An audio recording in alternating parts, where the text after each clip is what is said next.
I like that. That's a much better question. That's a much better... Oh, I need to shut off the fan. Sound quality is key. Sound quality is key.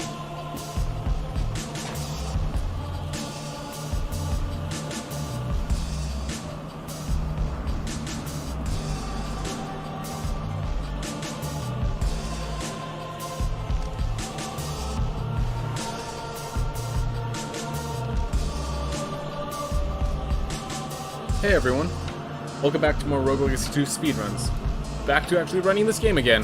I think I'm going to just, like, try to have these runs be fun, so... Nah.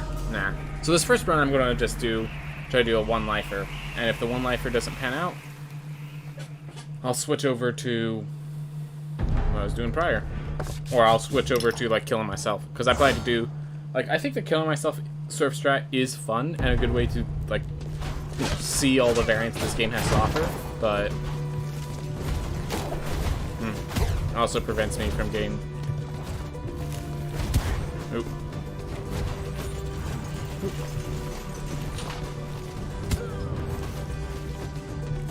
There.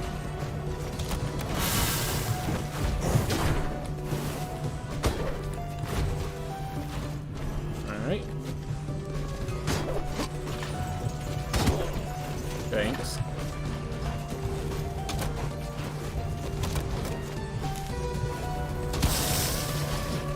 Well, it's a good thing everything deals low damage, because otherwise I'd really be annoyed. But yeah, we're not even at half health yet, which impresses me. I know they reduce damage outputs, but like I'm not even at half health after all those mistakes. Oh, that wasn't the main entrance. Alright.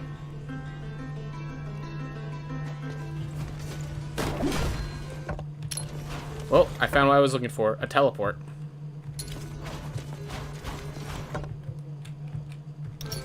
Still fast to come back down. Alright, well I was just looking for a teleport, and Murmur is as good as any of the other teleports, so... Actually, arguably better, because I need to find Murmur anyways. And it's one of the characters that could kind of be anywhere, so having that taken care of now is great.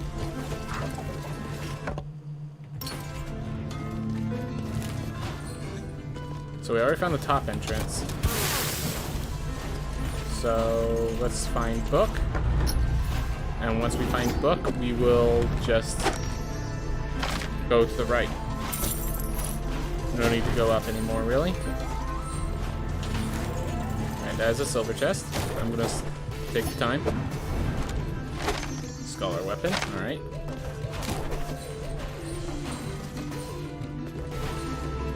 We actually don't have to go up there, because we don't need it, we already have Scholar. Or we already have Study. Let's grab that real fast since we can. Always believe. Always believe.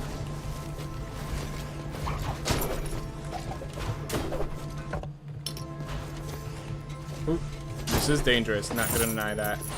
That belief is a dangerous thing to believe in, but I'm taking it, and I'm not gonna regret it. Even if I die, I'm not gonna regret it. Maybe I am gonna regret it if I die, but I'm gonna try not to.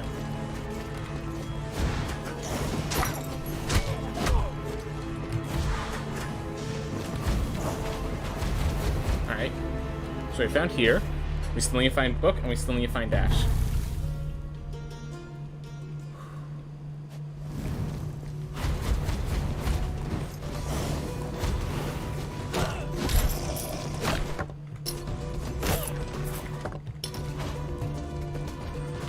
Found Dash, thank goodness. Alright. So we just need to find Book, and then we go to the mech and start kicking their face in. Alright.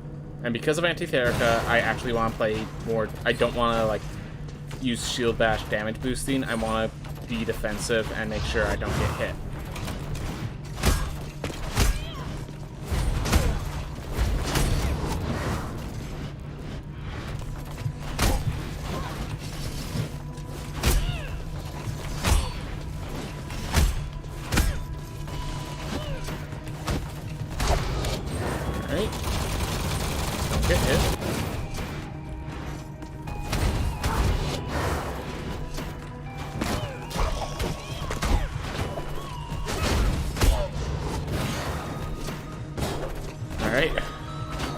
find book and go kill a mech.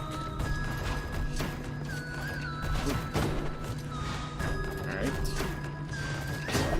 Everything's going okay. Everything's going okay. 400 gold, a little low. I think we got a leather weapon. I wasn't actually paying well enough attention. So I know we got equipment. I'm not sure what equipment, though.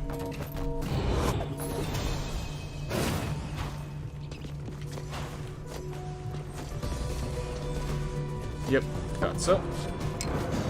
Man, we have so many entrances to the Stygian study. It's kind of uncanny. 4 entrances.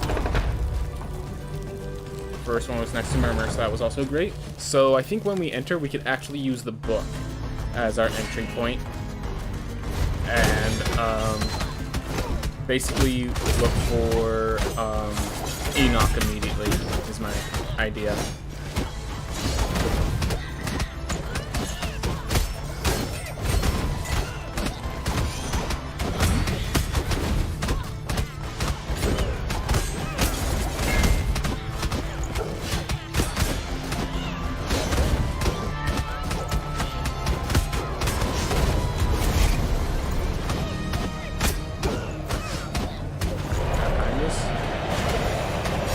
Still mistimed it. Nope. Wrong direction.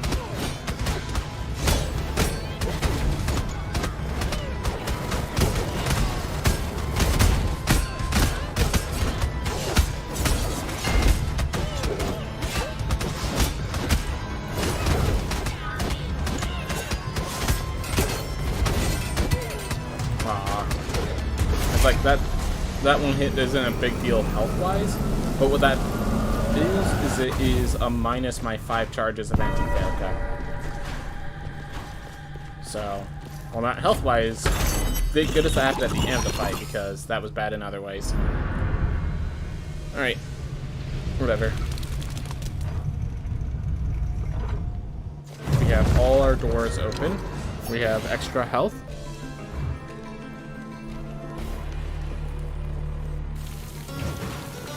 We have a relic that is useful. Is no serrated handles bargain. It is no boxing bell, but it is still useful.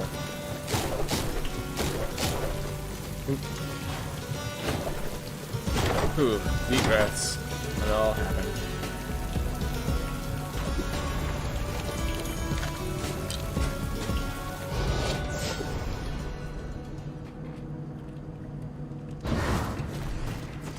Alright.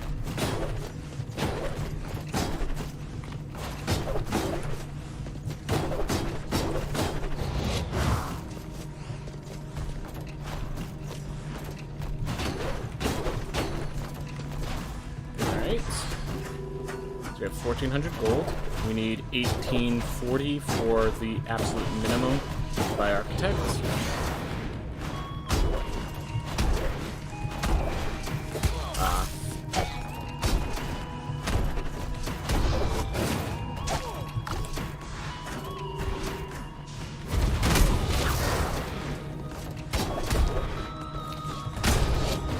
Ooh, crit. Appreciate the crit there. Wait.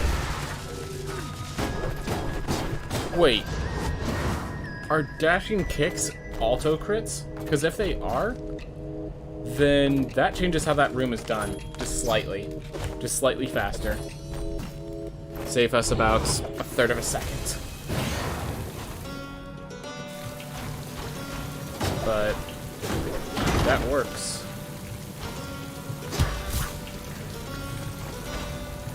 Too ambitious.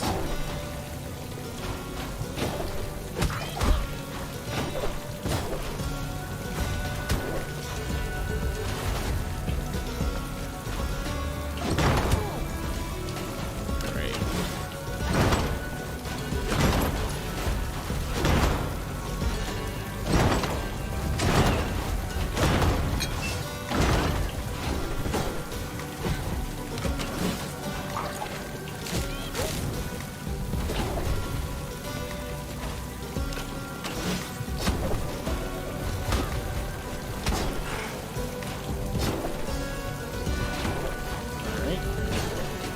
Took some unwanted damage, definitely, but he's still standing. Have the teleport ready. That's always good. Though our Antitherica is not meeting its quota. Though I have to blame myself there. At least to an extent.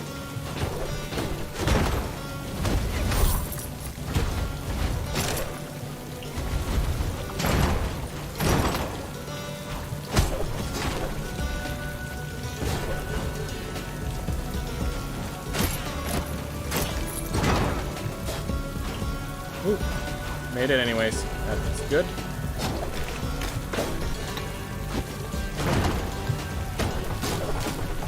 We're low enough on health, that's not worth.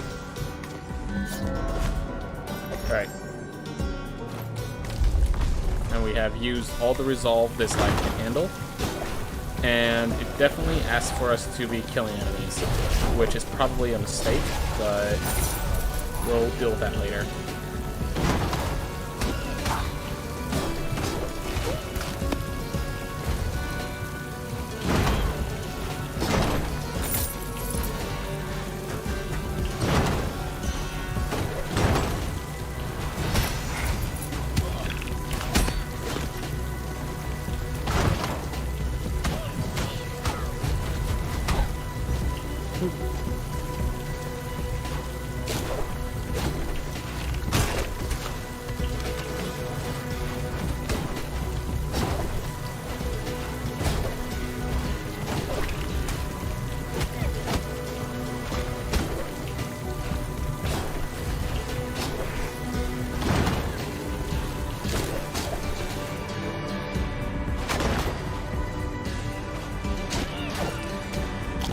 I have the meat.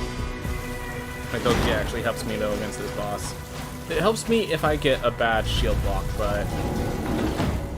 So we're going to take defensive shield blocks here, because we have a good character should they survive.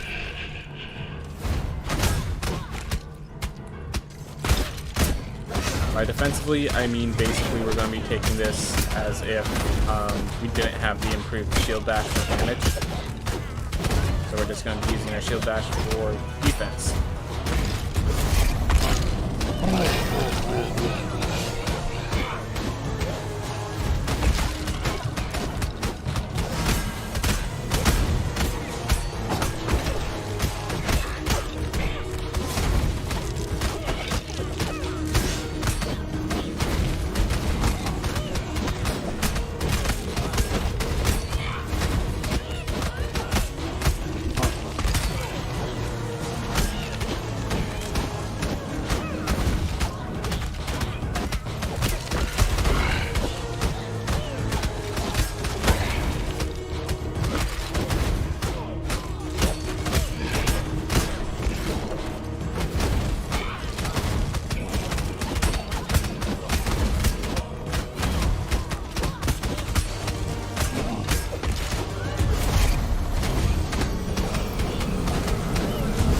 There we are.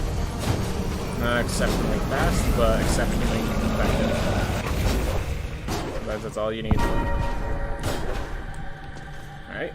Again, actually kind of annoyed that killing bosses doesn't add to the stacks. But, oh well.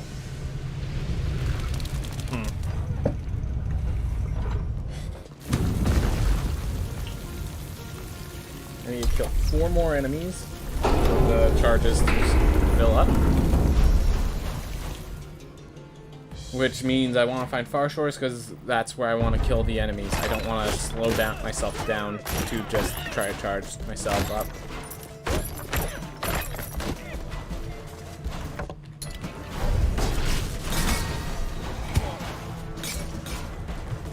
That sucked. Oh well.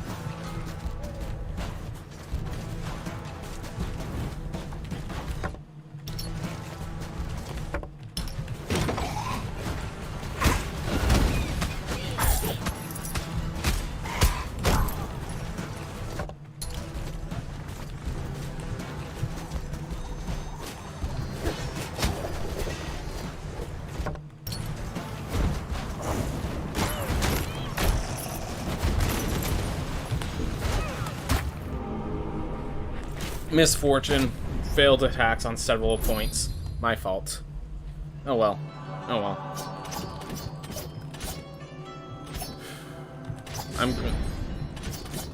Yeah, I'm going to go with Charismatic to try to just buy my equipment and possibly buy an additional upgrade.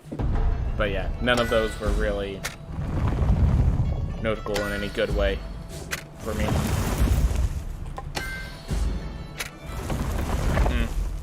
Oh well. We're going to go Strength base since we have some gold for it, and I believe we do have the leather weapon. I could be wrong.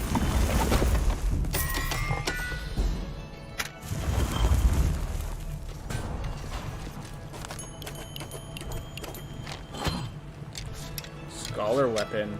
Better, actually.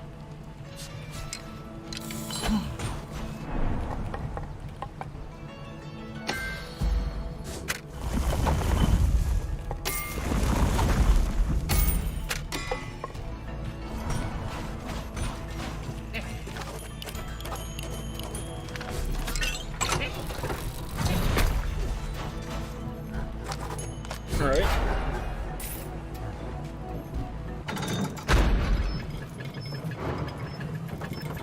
So we need to find the far shores. We need to find lilies.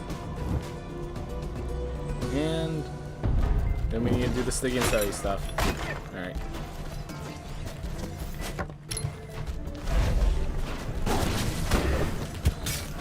I was surprised I was still stuck in the air like that. Alright, found a lily. I can get this using a damage boost. Alright.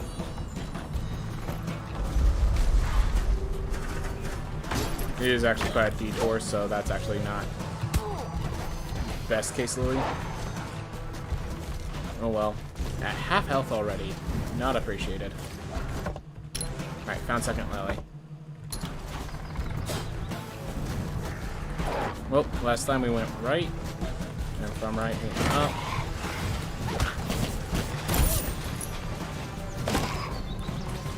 Let's try to go down from here.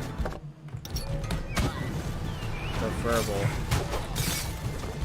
Oop. Never mind.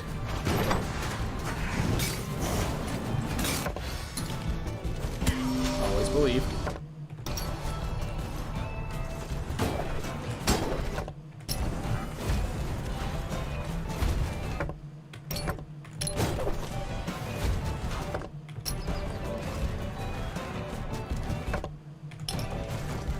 Ooh. Alright, second lily.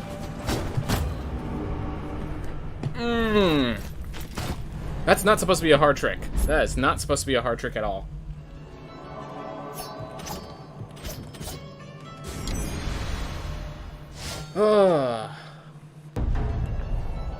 That felt bad. Well, now we know where all the lilies are, but we're running low on gold. Probably gonna have to just face the maw as a way to get ourselves some money.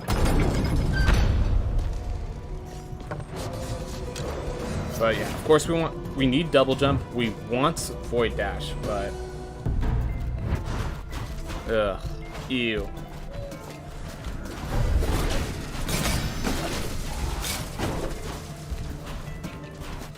Alright, so I know there's a lily below me there, but that's not what we're going for.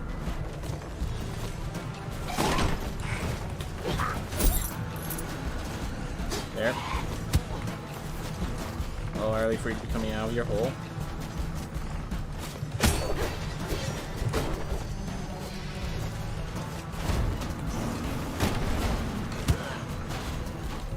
Alright, found far shores at least. Yeah, that was not good. This is a very poor far shores. Alright, at the very least, we have all the buffs we need to complete this. We have all the buffs we actually need to beat the game. We have a scholar weapon, which is great. We have a leather helm, which is good enough. We have at least, like, between strength and the weapon, we have a +6 to our strength score, which was the minimum required for the book shortcuts.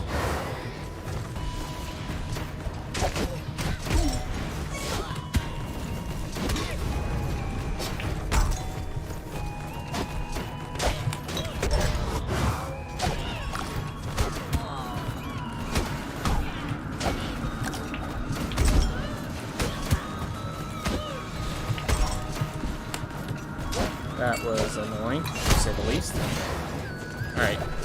We're gonna be a little low on health, but we have Hector's helm, so we could just pretend it was all part of the plan. Oh. Those Coleus. Yeah. So the thing is, because the shields like remain constant in their positioning, even while they're just moving around, it makes it really hard because like they just don't move. So you attack, and if you have to attack and then they decide they're going to be a projectile now, sucks be you.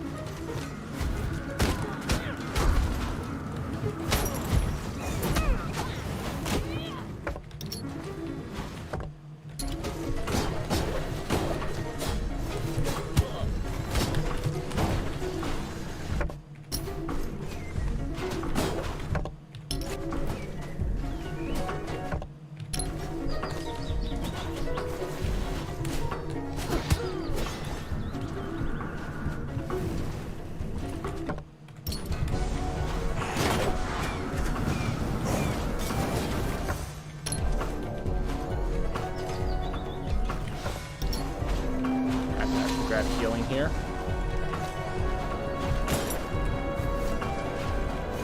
Leaving is for when you have an heirloom in front of you. We do not have an heirloom in front of us. We only have one heirloom left, or two heirlooms left, one of which isn't until after we've beaten them all here.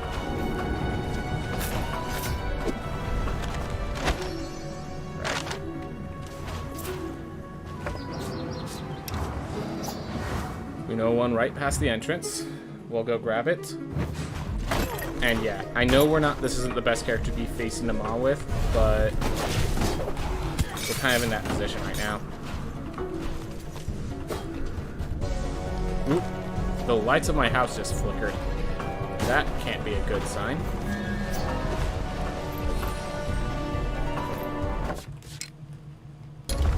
Alright. Whew.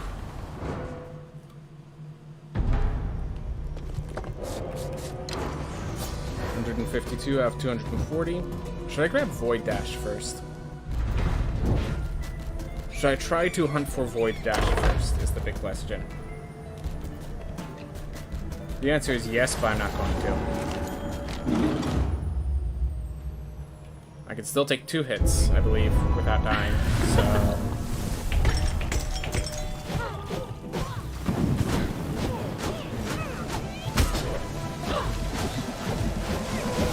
Hey Kraken, how's it going?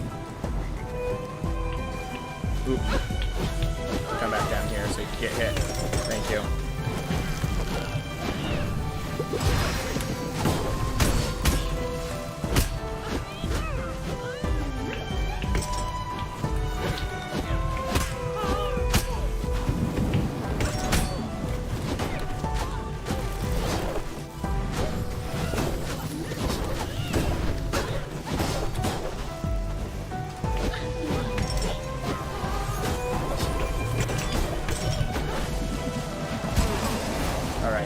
No void dashes, so no extended dashes like that.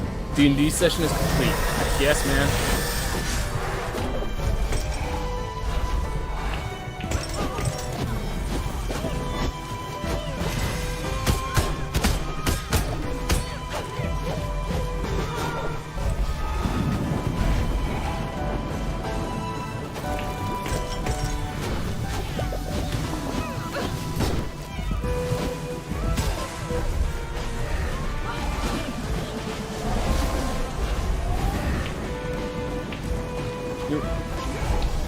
How would you go down after that?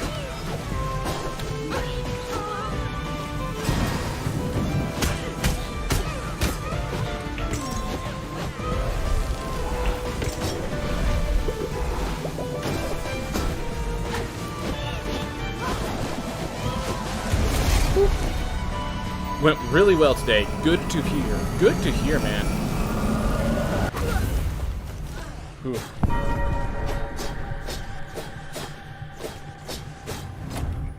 Alright. Well. Not as much money as wanted, but that's the money we got. And I think that justifies us going for Book. Which not only is Book planning to be our entrance, but this means that now Book is actually a pit stop for healing. Which feels good. Feels like a way to bring this back. Because, yeah, in case you're wondering, Kraken, this run has not been going too well. Not surprise, surprise, I've been playing for a while. First run of the day is not going to go too well. It was, and then I died twice in like the same area of the Kerguelen Plateau. It's going fine. It's not like the run's about to die or anything. It's just the. Whew.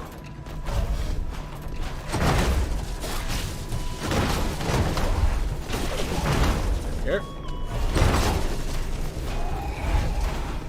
How's it going, Lambo Droid? Glad to have you here as well. Glad to have you here. How's your day been going?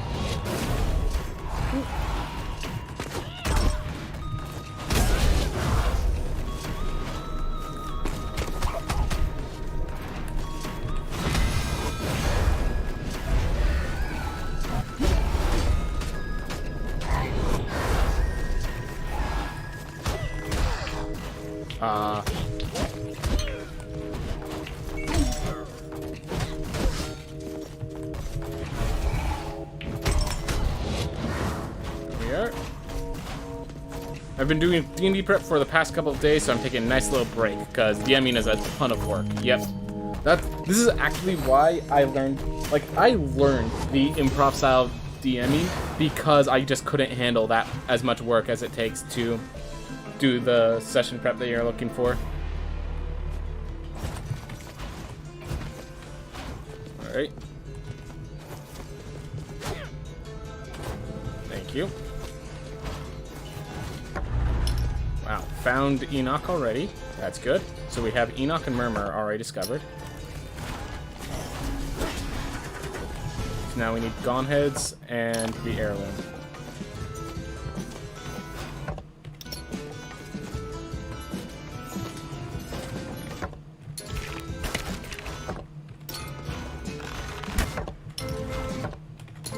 Only a path up.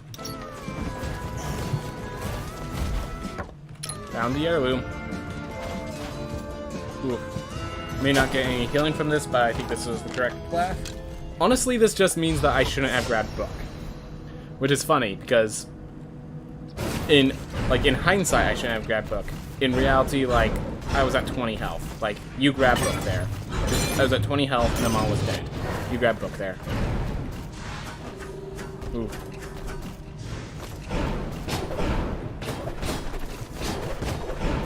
I may have a session the same day as your session, which I don't mind at the end of the day. It is a short session, only 2 to 3 hours for me. Ah, so you're saying that in our next D&D session or the D&D session after that, you're already going to be all D&D'd out.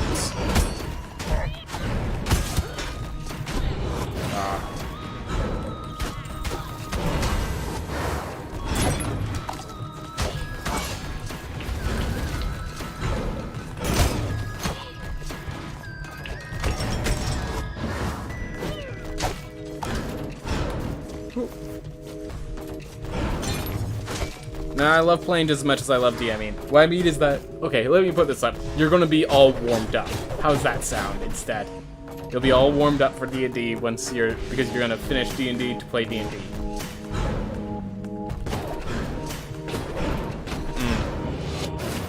It'd be a nice contrast. Warmed up definitely sounds better. Yep.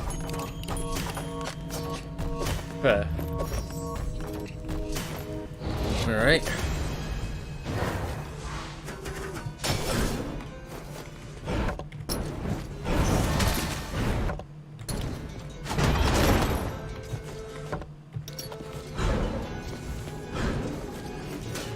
Get a fireball back. No, thanks. I like how I have it.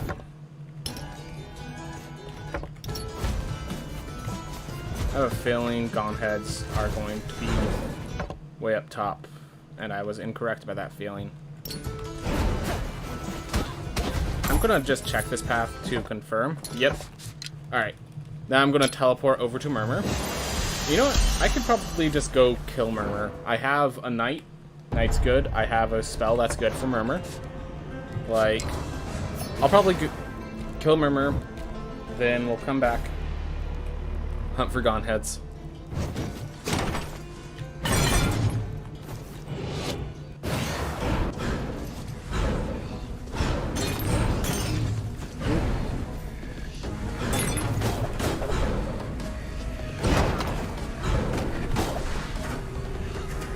Oh yeah, which reminds me, update the spell list. Yep.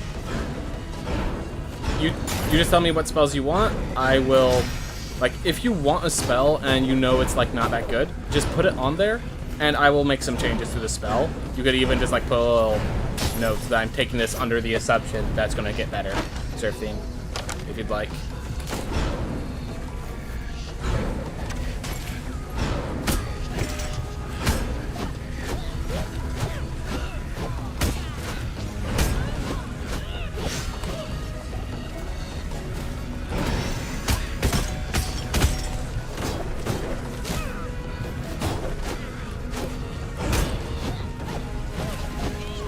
Oh, not off cooldown yet.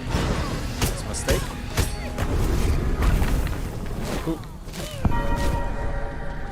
Well, that was a mistake. Hopefully that damage I took doesn't get me killed.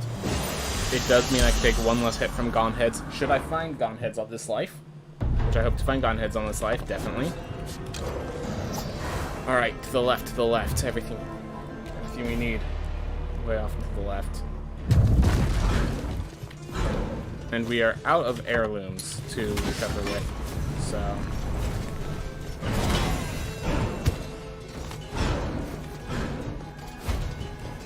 The health we have is the health we have. Alright. I survived one hit.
Ooh. Godheads, as far as I know, still do 100 damage, so that's why I stuck with. That's at least what I'm implying and assuming.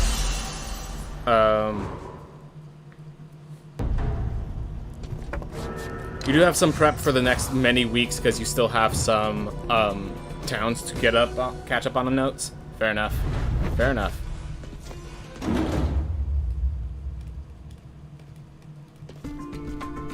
Yeah, I don't know how much it's been nerfed. I just find that assuming it deals 100 damage hasn't led me to die when I didn't think I would die, and has not led me to live when I thought I would die, you know?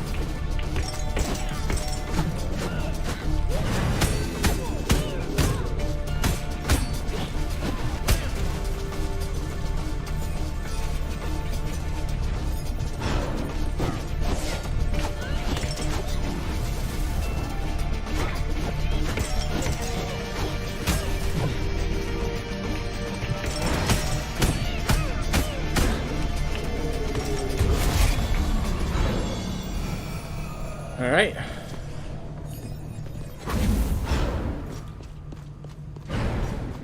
Yeah. I think every boss, like the damage output of every boss has been nerfed this patch, so.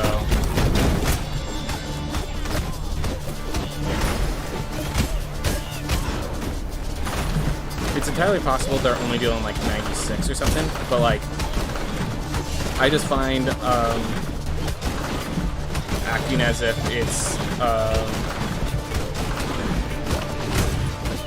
100 damage precisely has not led me astray. That's all I was trying to say.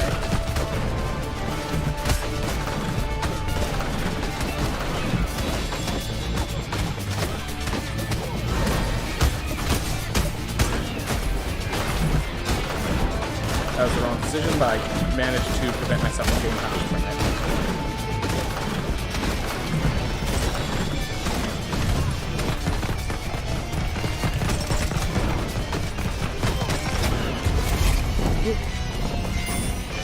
Go.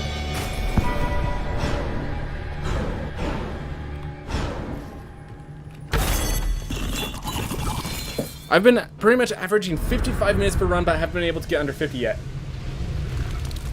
Dude, that's actually really impressive. Good job, man. Good job. Yeah, sub an hour?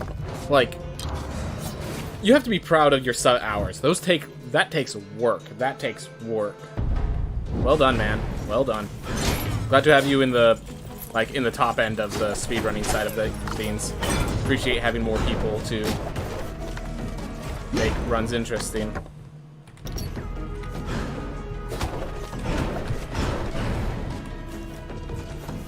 Ooh. One more up. Ooh! That was not a good bounce on my part.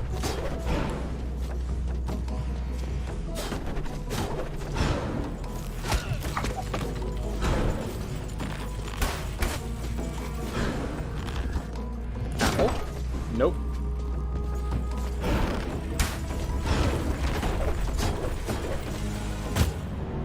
Yeah, I had no idea where the projectiles were going to be.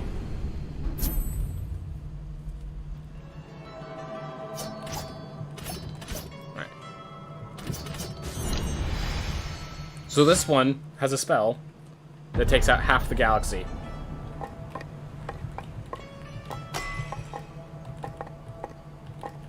Can't really buy Duelist.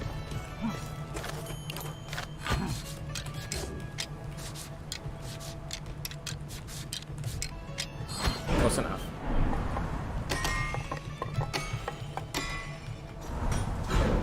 Need some health, so I decided to take it like so. Actually, didn't need some health. Yeah. Actually, so the +3 to my max health should have been good enough. Going beyond that was a mistake. Anyways, I have a spell that takes me from max mana to no mana, which I think is actually good for me. Which I think is actually really good for me. It means I don't really have to pay attention to my spell until it's full.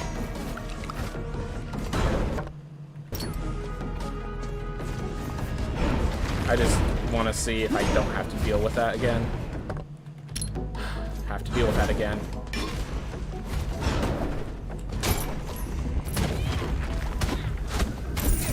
Didn't even get knocked away, just got knocked straight up. That is... Or that was bad for me, if I wasn't paying well enough attention.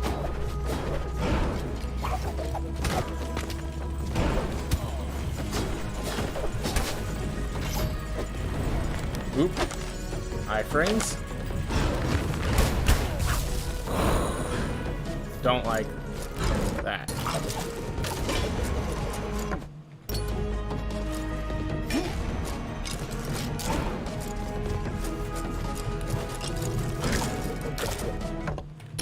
Alright, 2 doors.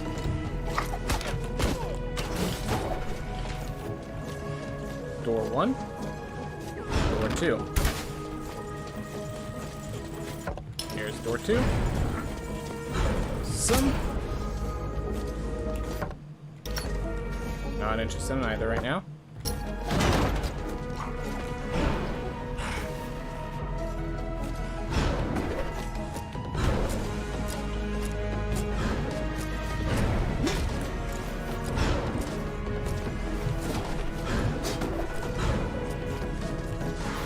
Oh, wait. Alright, their path's up. That's one I need to make sure of.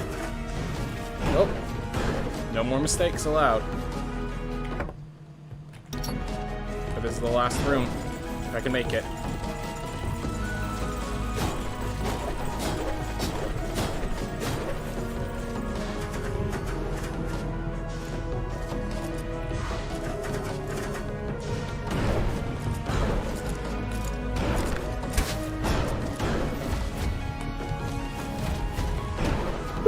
Read it. Alright.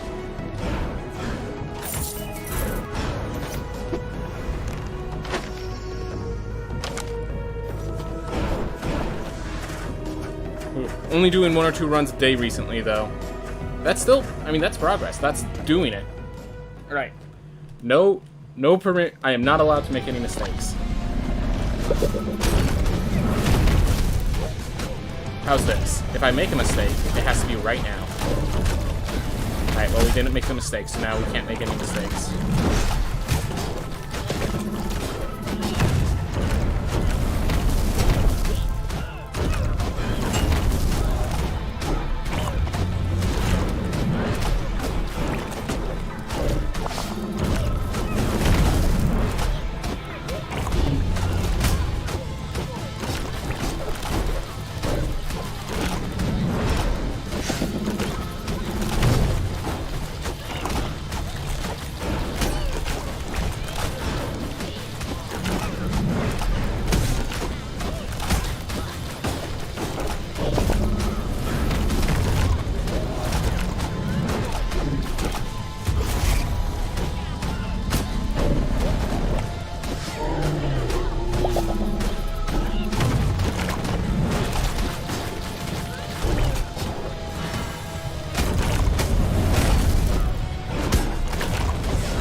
Whew. Well, did it.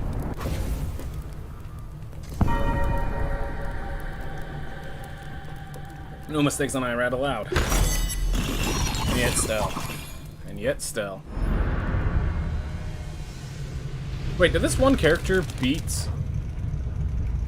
No. I died on the way up. That's right. I died on the way up. Alright. Woo! Almost sub 40. Almost sub 40. Please, the second. Makes it look like I just ate through so many lives having the seconds be right here, right now. Alright. Round 2. Round 2. No reason to delay. No reason to delay.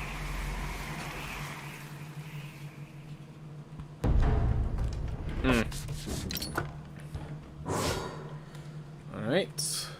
And because this is the second run.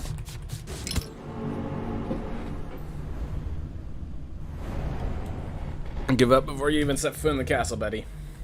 This ain't the place for it. Bookish. Bookish with Blaze Bellow actually seems pretty good.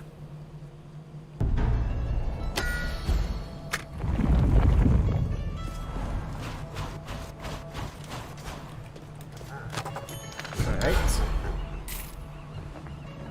So, I only have 100 health, but I have a big old can of get your teeth kicked in. So if I can just leverage this can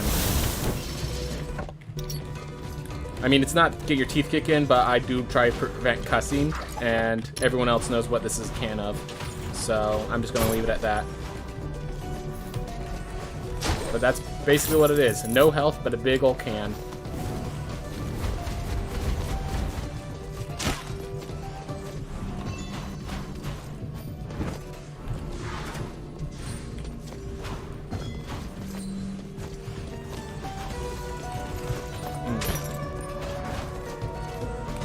Nothing can be in there. I mean, I guess a relic could be. Great thing about Bookish, doesn't actually reduce your damage output for your weapon. Just increases the damage output of your magic. I mean, I guess it eats up your health, but we can cross that when we get to it. Ooh. Is there some bug about getting bonus gold when you die or something? It's been... if it's a bug, it's been around since I started my speedruns back in Far Shores, that you always get 200 gold if you have less than 200 gold after the first life, you have 200 gold after the first life instead. I'm not sure if it's a bug or a pity system or what. But, yeah, it's weird. If you have less than 200 gold on the first life, that's what happens.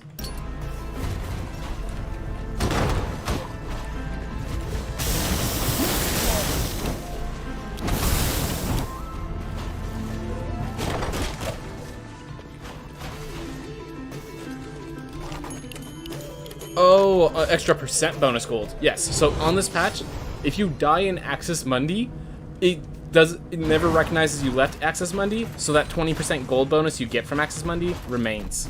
So that is a bug that is affected.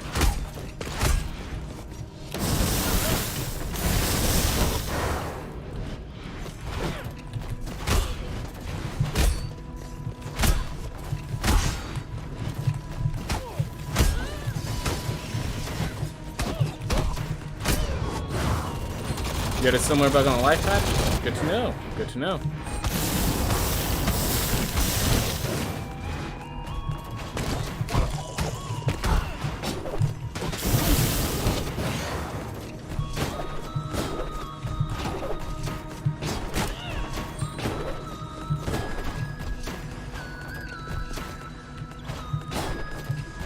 Alright, so we have Blaze Bellow.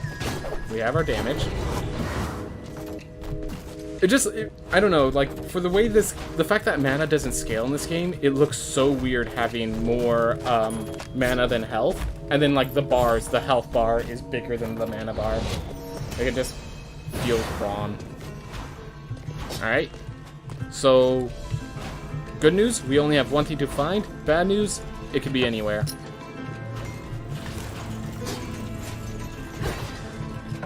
Whew. I just realized I actually have what I need to just become a duelist right now. I got roll and the spell. I mean, I got the roll and the weapon. So I can turn this into a duelist mage, but I don't see the point of it. Alright.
Of the shield badge to get some extra damage there, oh well. we are.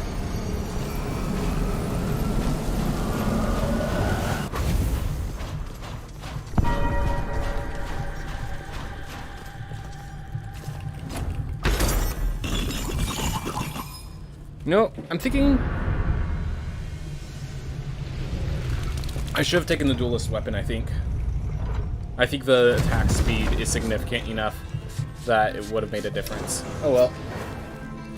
What'd you miss? We just killed Lamech, but one of the things I'm kind of noting that I should have done is along the way we found 2 of those swap rooms, and I had the ability to swap out both my my talent to roll and my attack to the duelist blade.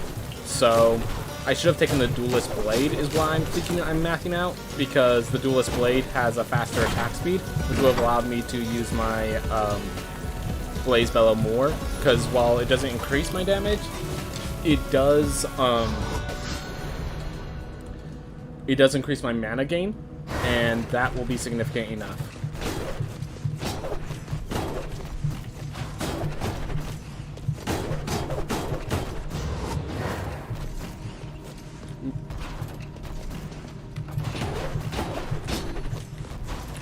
Oh my gosh.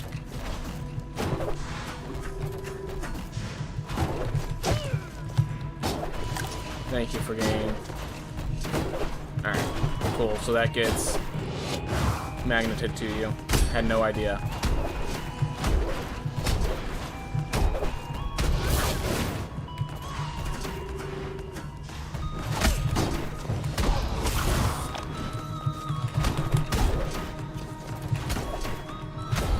Alright, so I just got lucky that one crit.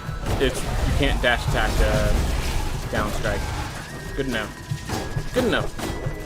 Because if that was the case, we actually would have made a significant difference to the way this room looks.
Alright, halfway point, no damage, but with how low our health is, that's kind of necessary for us to get to these points.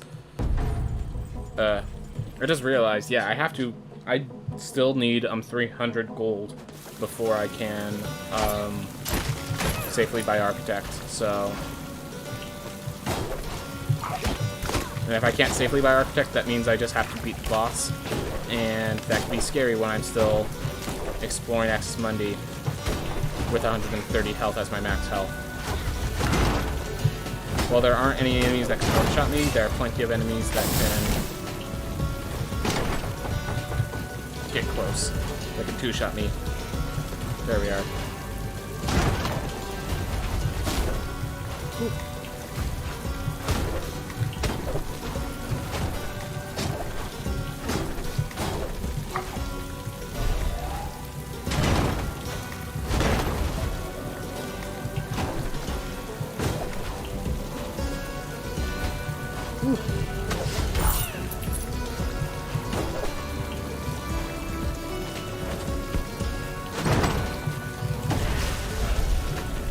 Oh, I can't shut this off.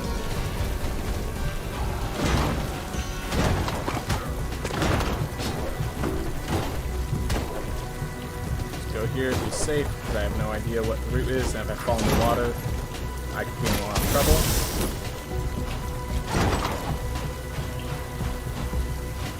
There we go. Full health coming into Bareth. That feels good. That feels good.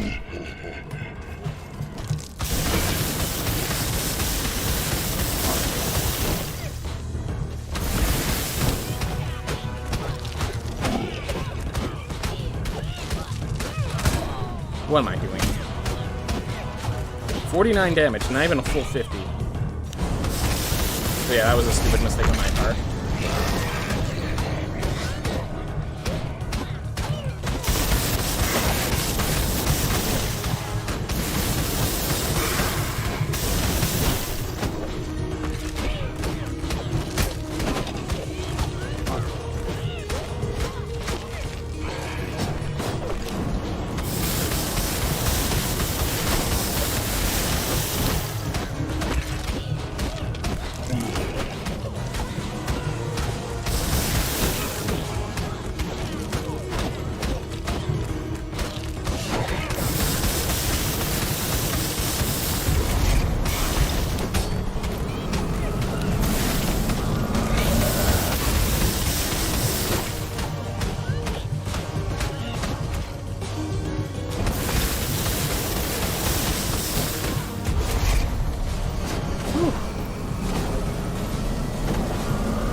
Alright, 81 health. Ironically, despite having so much more, like so much more percent of my health still intact, I am actually much more vulnerable to death than the last run. When I when I got to this point. It's kind of funny.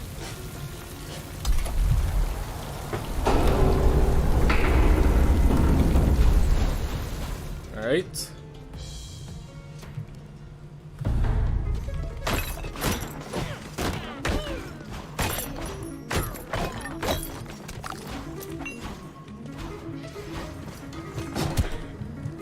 Great.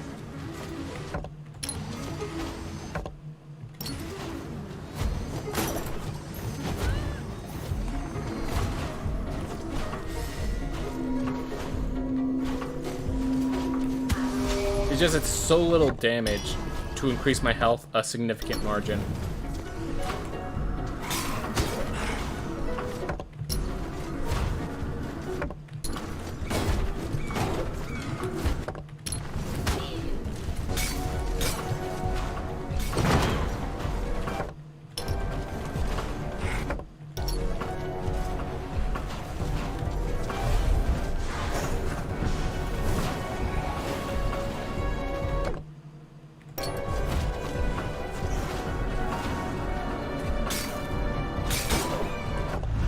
Alright, found them all.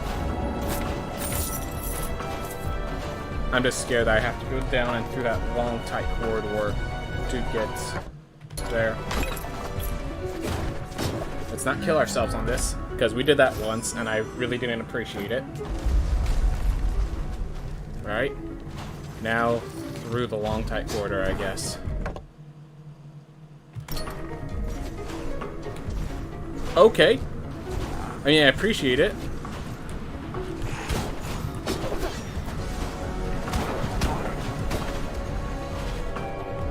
Into another long, tight corridor.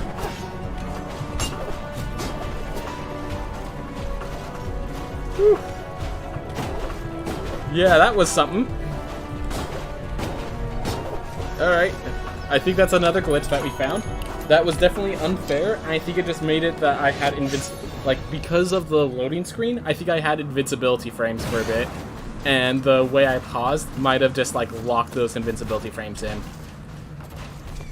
Which could mean I'm currently invincible, I don't even realize it, but we're just going to assume that's not the case.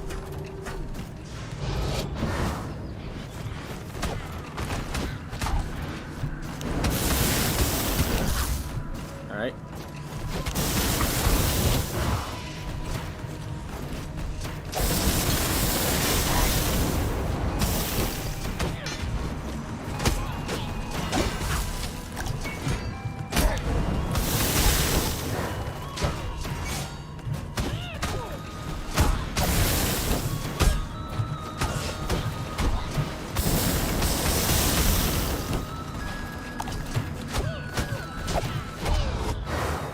Whew.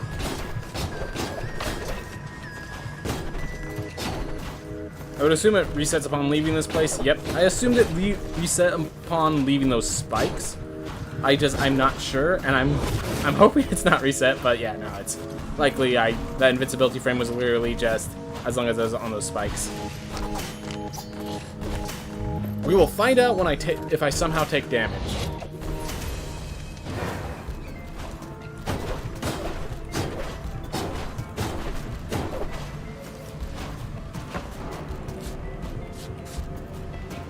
Alright. There's a long route. Oh, I took damage on the Black Sea thing, you're correct.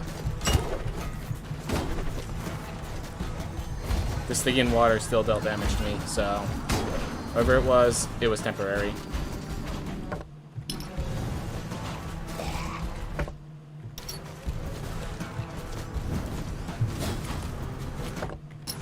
Alright, here's another lily.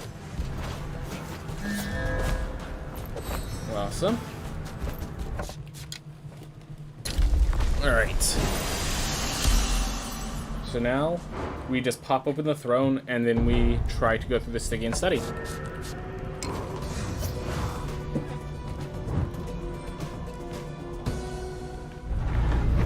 I think if I find Shadow Dash, I'll go for Nama, but as is, when max health is 160,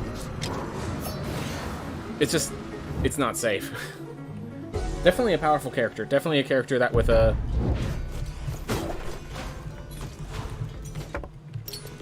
Yeah. So they're all lilies until you unlock Nama's door. So there's actually a theme that...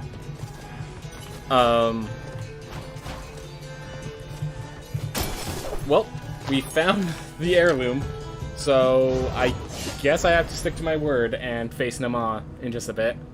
I would like to find a teleport, but we'll be fine. It wasn't that far anyways. Yep. So yeah, the lily spots become relics once Nama's door is open. It doesn't even matter if it opened this fight. Like, once you open Nama's door, all lily spots, like, as part of that cutscene, become relic spots.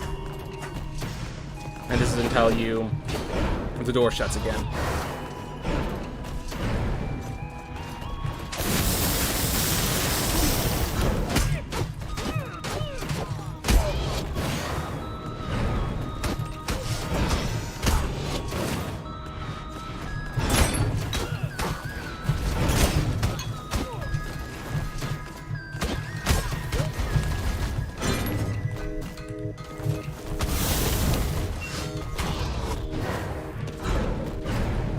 Oop. Staying at full health. That feels good. Now let's stare at the Sorcerer's Spell list for an hour and try to get this over with. Yep. And don't forget, you can also switch out one spell if it's not up to your liking, including the spells on your Aberrant Mind Sorcerer spell list. But those have a different kind of limitation that you might not have fun with. Because it's not limited to the Sorcerer spell list. It's limited to the School of Magic. Alright. I do want to find a teleport since I am already over here. So I am going to look for Enoch real fast.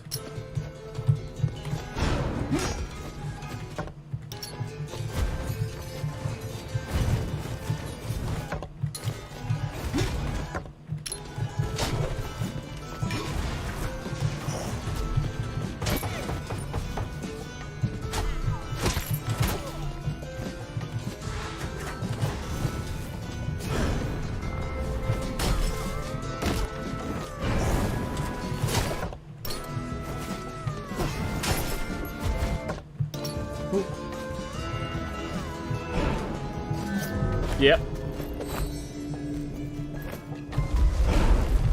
I'm only going to change the initial spell list. I had no interest in changing the Aberrant Mind spells. Yep, okay. Works for me.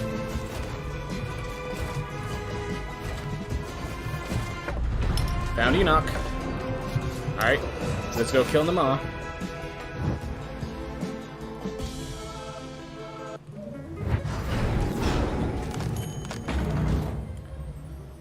Whew. And we even have an apple pretty close nearby.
Focus doesn't increase the bird damage? No, it only increases the damage of the spell, not of the it doesn't increase intelligence, it increases the damage of the spell. At first I thought Blaze Bellow was critting, but it's just the burn's last couple of ticks. Yep. Oof. Just a few things like that, yeah. Alright.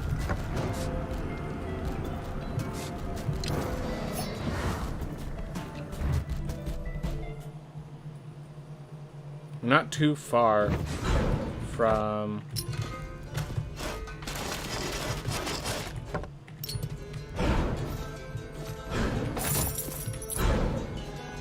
Should I just grab the apple now? I think so.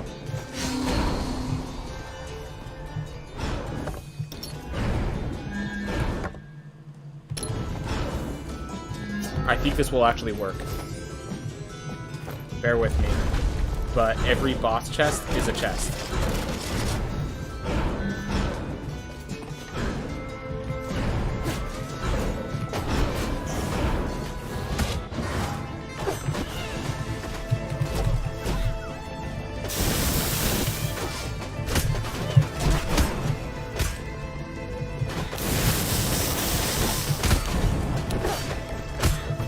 Why am I not dashing or anything of that nature?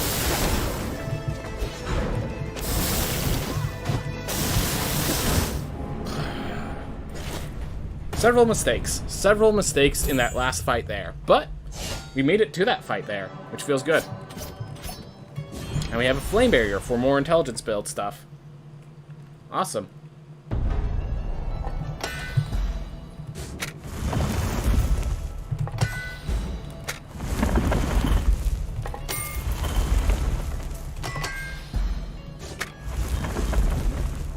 Oh yeah, shield is still better than secondary spell plus mana leech.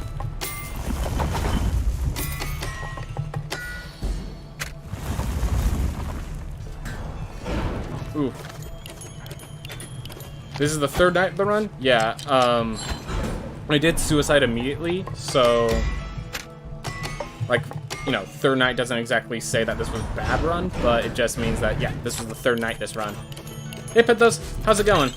Just doing some speedruns as always. This is a very intelligent... I kind of forced my way into intelligence build right now, so that might end up kicking me in the butt later, because while I have +9 intelligence right now, I have no pluses to strength. So, that could end badly for myself. I have a question. I get one new spell, correct? Yes, you get one new spell, and you get to switch out one spell that you currently have for another.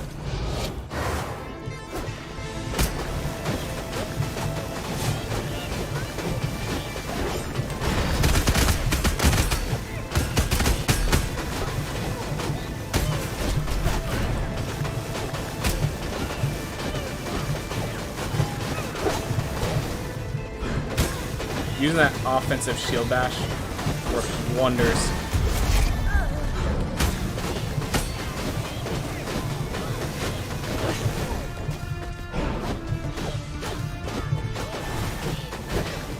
Yeah, that offensive shield bash, like, won this fight. Almost single-handedly. You gonna get the character sheet ready? Then I'll send you the changes. Alright, man. I appreciate it. I appreciate it. Alright. So now, we still have to find Murmur, though.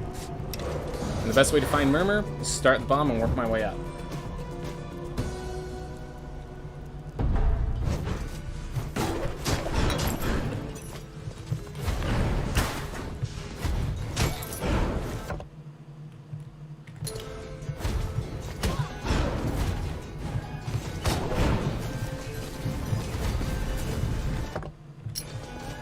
Oh, that was wrong.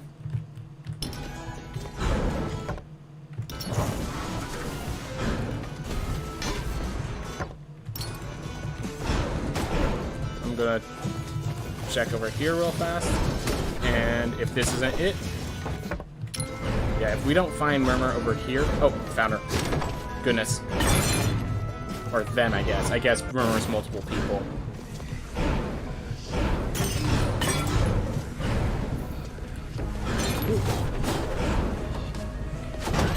At least that's how I understand it.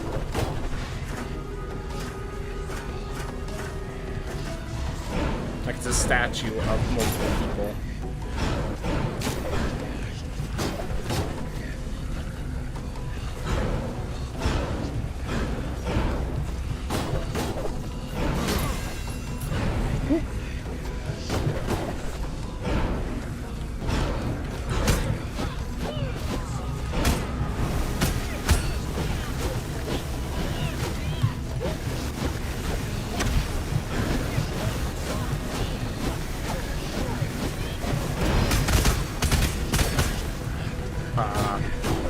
Just barely was a mistake. There we go. Whew. Alright. But yeah, Nugent Poloski, Penthos Infinitum, how has your days been going? I'm not sure if I said that. I was kind of focused on the run. Hope it's been going well. Oof.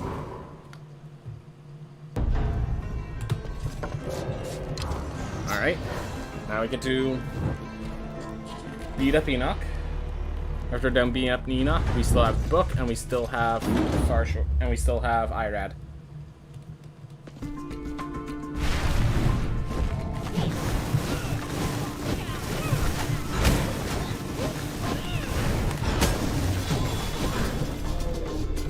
That was a little close.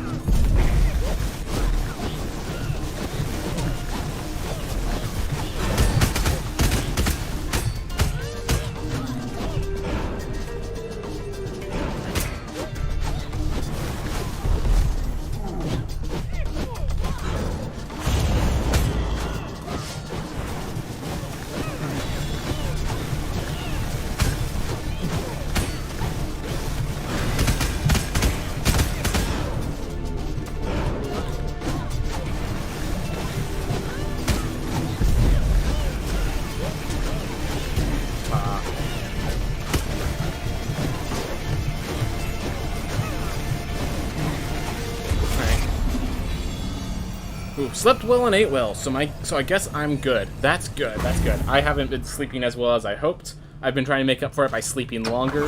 Not always the best scenario. Definitely had a bad sleep the night prior. Like, my Monday was definitely not the most awake Monday. So glad you're doing well there. But yeah, I've been getting better now. Just getting more used to it. I just have an obligation that keeps coming up that, unfortunately, comes up at 6 in the morning, which I'm not always prepared for.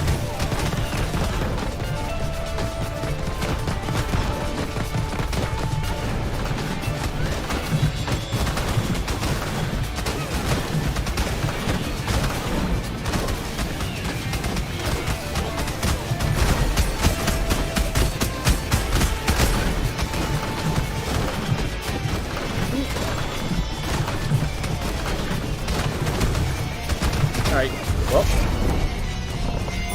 we are grabbing book now. Appreciate the clear signal by the game that book is going to be necessary here.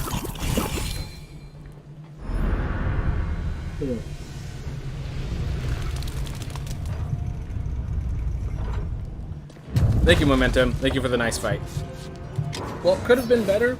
I did it fast, and like, I'm about to get a full heal, so even though I made 3 notable mistakes, as seen by the 3 hits of damage I took, I lived. So, they don't really matter too much. Definitely was a little too close. Definitely was a little too close. But it's one of those things of whether you beat the game at 20 life or 1 life, you beat the game in the end.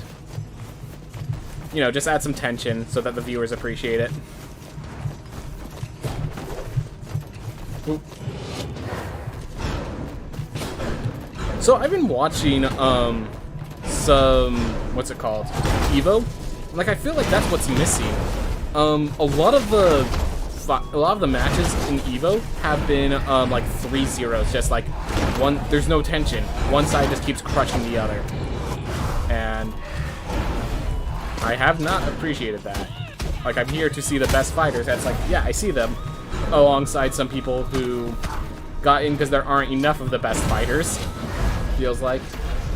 Like, even when we get to the grand finals, like, a lot of those grand finals were just 3-1s. Like, one side stomping the other.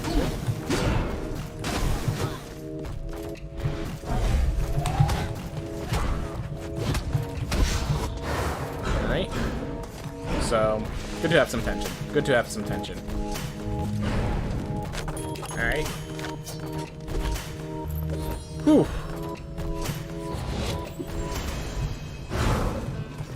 And we drop. And let's go to Sun Tower. Alright.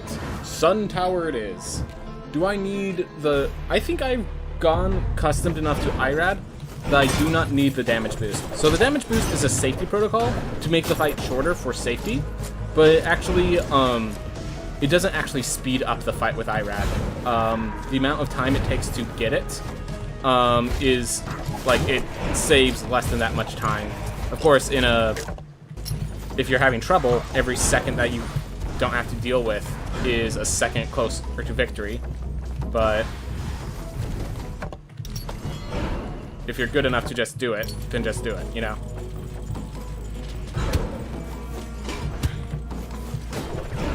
Well, went from full health to nearly dead.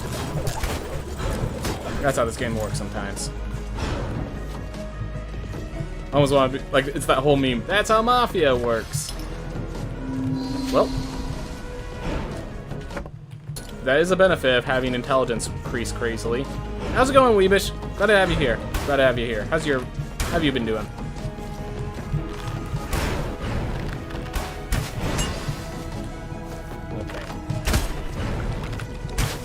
There we are. Took me a little while. Glad I stopped just before I hit that, because launching me upward would have been horrible.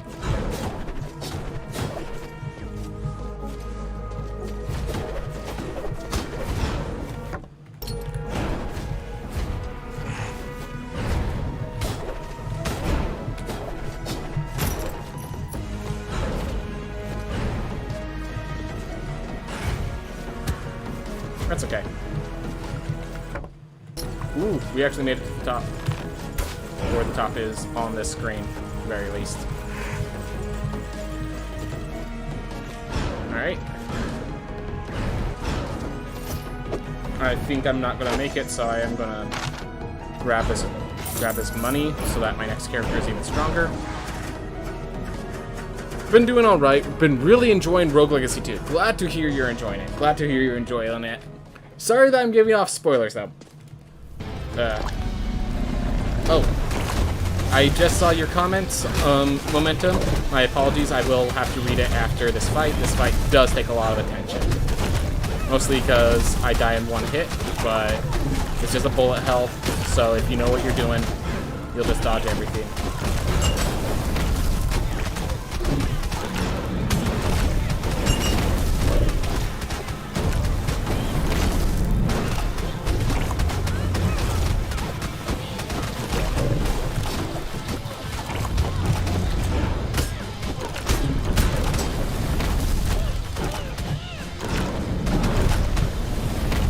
What am I doing playing around with that attack?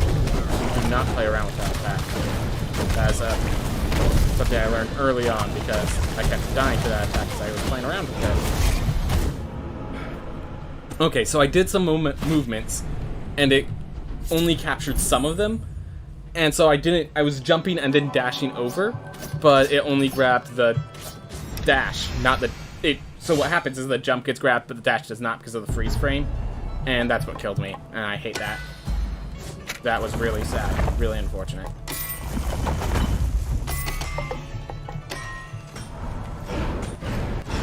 As long as you're still locked. So I do in fact blame that on the freeze frame. I do think that death was caused by the freeze frame. I'm getting a lot better. I went from dying in the first few rooms to surviving a lot longer. Yep, the slow and steady progress of getting better and better at this game. It's a lot of fun. I just finally bothered to unlock the architect, so I'm gonna focus on practicing bosses. Yep. I will state, for your first time through, definitely just have fun. I actually enjoy doing meditation studies and then just finding the boss for casual playthroughs. But yeah, the architect is good if you wanna, you know, wreck bosses and get through in the story.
It's kind of funny that I'm mostly using this beam as just a damage dealing wind wall.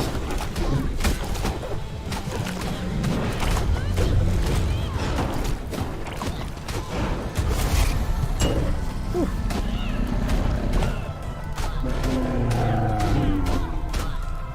Yeah, there's no chance you'll beat the game without architect. Well, there is, it just involves a lot of grinding.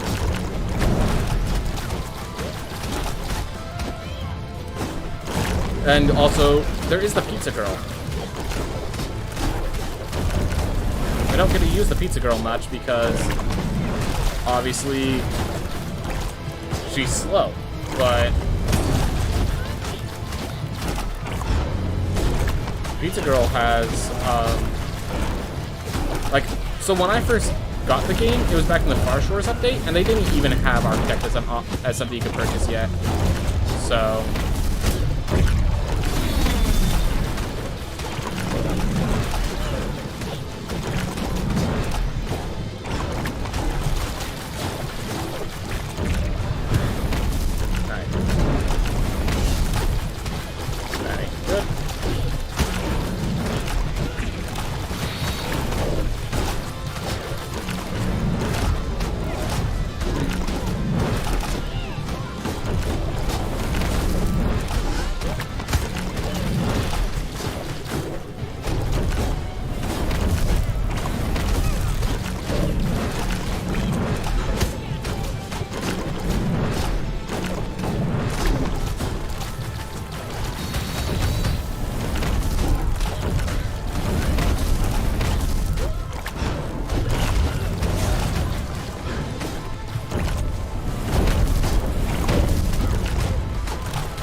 So close. So close. So yeah, that is an example of where the 15% damage boost matters. Because that, you know, that would be enough to win that fight. I made a mistake. Ooh, I did accidentally pick a character who dies in one hit, and that run sure lasted long. But I also stayed very calm throughout it, of course. So, you never panic on 1 health. Yeah, no, I didn't panic, I just made a mistake. There. And I'm already out of water. I need to refill that in a bit. Oh well. Disattuned Mage? Probably should have chosen the Disattuned Mage. That was probably the better pick. I just decided I wanted White Star and that Valkyrie. So while this spin doesn't really do much, the spell does a lot. And this is a very spell-based character. The 2 spells on the Mage are kind of hard to use against this boss. So I just decided this is not hard to use at all. So I just go with the easier spell. And Valkyrie is actually good enough. Because of, like, just the range of the attacks. And yeah, the White Star was actually the decision of why I chose the Valkyrie. Because this is, like, I have, keep in mind, I have +9 intelligence and, like, +3 strength. So, between the two, I gotta focus on good spells. 1 to 9, the other was a mage, so kind of hard. And if I felt more comfortable with the 2 spells the mage had, I probably would have picked it.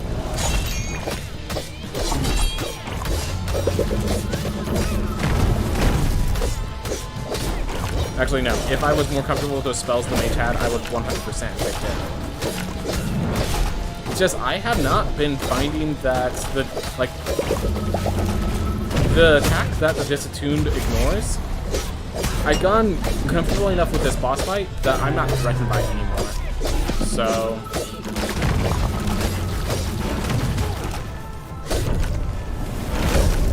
I mean, I'm threatened by it, I guess, but not much more than any other attacks. So right there, you saw there was a cut between my attacks. So because I threw my attack out and then the projectile came out, I was not able to eat it, and that's what killed me. Alright. That was unfortunate. I found that I want to do a money run. I should pick characters with extra health and no healing.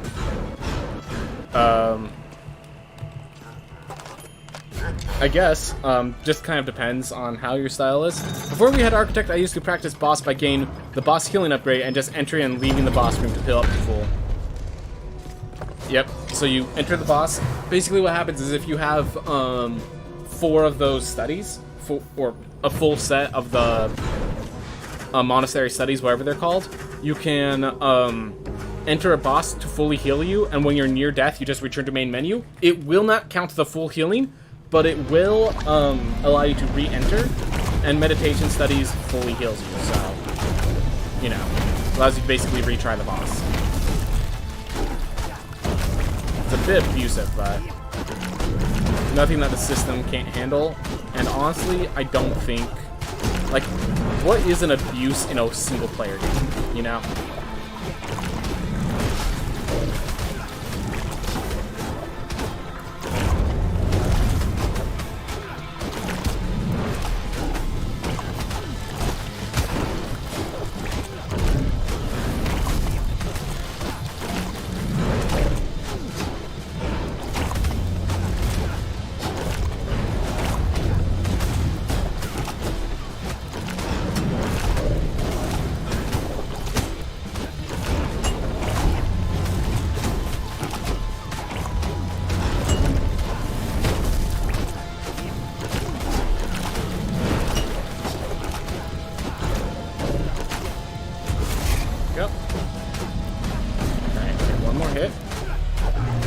Tadpole, take my energy! I'll charge up the spirit bomb! If only you offered it back when this run was still in PB range. It's alright. I'm just kind of joking more of. But I appreciate the encouragement, Momentum. If I had the ability to pull spirit bombs like Goku, I'd appreciate having you there.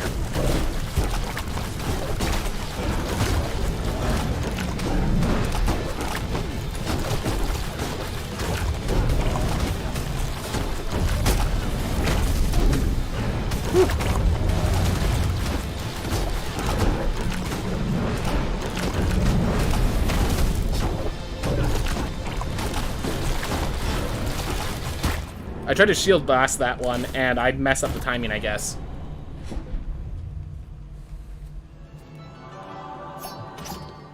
Well, I really do not like barbarians for this specific boss fight, because of the fact that you constantly have to jump, and as long as you're in the air, you can't get anything. Technically only one meditation studies, and oh yeah, so you heal up, then you return to main menu, then you heal up, then you return to main menu, but they patch out the fact that your health total changes. Or if you unlock a boss room, you could just enter it as healing, and then just continue with the rest of the cap. Oh, right. So you could basically enter the boss, return to main menu, and then explore the castle. Once you get low on health, you enter the boss, return to main menu, and you keep exploring. So every run was a full clear as long as you left the boss fight. Or as long as you realized you were dying when you were dying.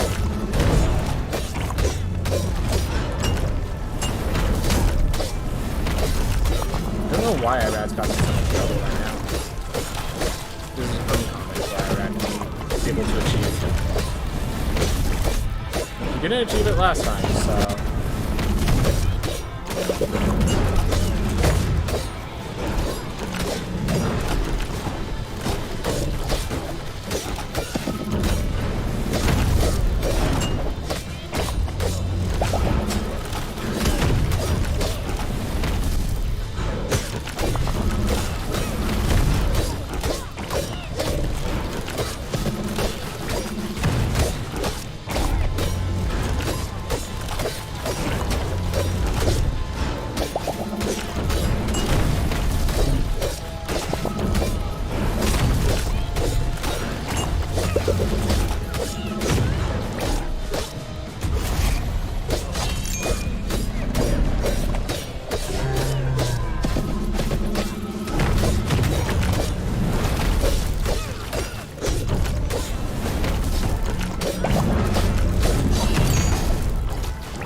Honestly, the moment to freeze mid-air is actually pretty valuable in this boss, I feel.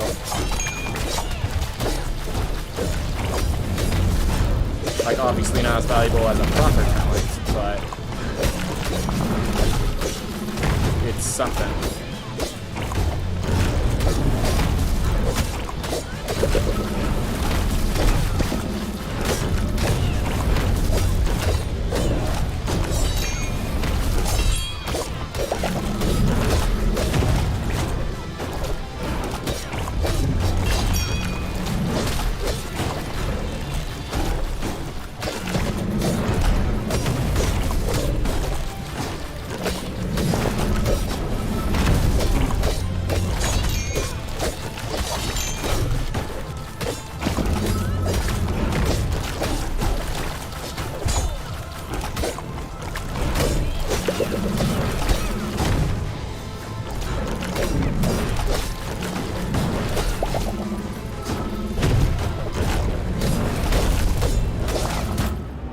Oh my gosh.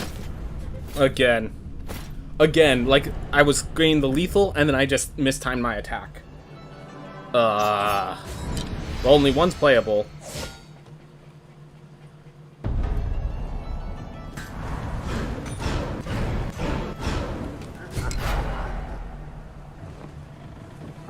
So far, you've been to Axis Mundi in the study. All right, so you still have some work to do. Fair enough. One of your players sent you a character builder that does a lot of work, so I'm trying that out. Yeah. So as I said, I came from the era of 3.5. I'm not sure if I've said this recently. I definitely have not said this recently, but I came from the era of 3.5, where you had to basically create the character from scratch. You know, there was no character builders to help you online, and characters were a lot more complex.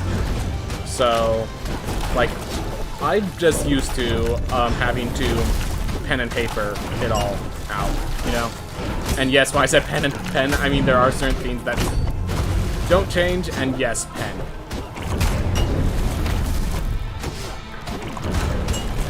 Not always the smartest move to use pen, but...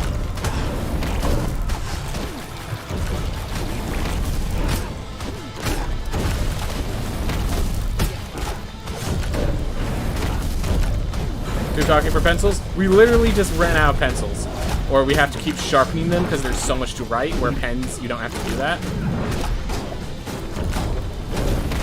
It was literally just like we couldn't... It was less the... we were too cocky for pencils, and just we didn't have enough pencil sharpeners lying around to justify, like, the extra effort. And yeah, when you're confident in the sheet, like, when you're confident you know what you're doing, like, why not?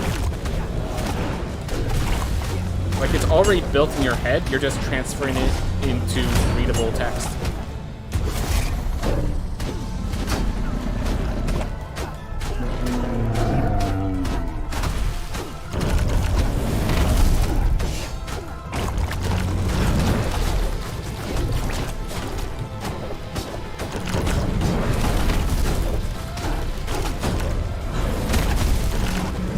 But yeah, because of that, I, like, whenever people are like, oh, this character builder is so effective, I'm like, guys, like, I'm always, like, baffled by, like, how important character builders are for people. Like, I guess it makes sense, but it's just, like,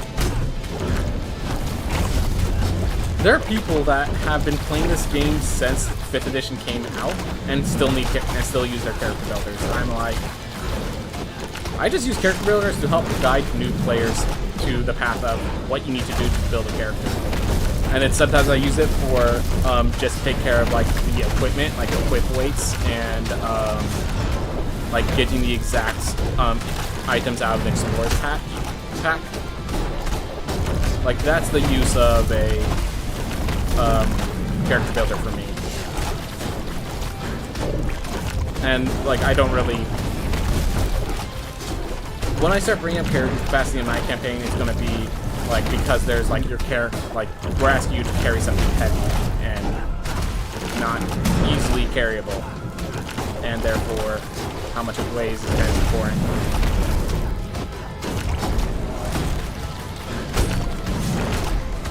Pretty sure I could just chill back and finish this off. Yep. Ooh. I do my crossword puzzles in pen. I am not confident in crossword, so impressive on that feat. It's nice because even when you aren't doing great, you're still progressing with gold. Yep, that's why I love the roguelite genre. And like even as you get later in the game, you'll find out that like even the gold that you gave to like they find a way to make every penny valuable, even if you don't usually get upgrade. It's fantastic. Well, Sir James, you kept it below an hour. I'm going to accept that and be happy. I'm going to just accept sub an hour and be happy. I'm going to get some water and I'll be right back. Everyone, thanks for watching. I will be right back. Just need some water.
Alright.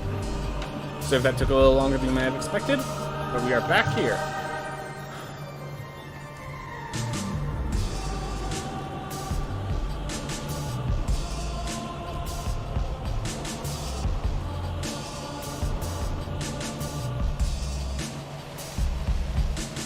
Oof. 3, 2, 1, go. Alright. So it looks like I'm going to be a little overtime.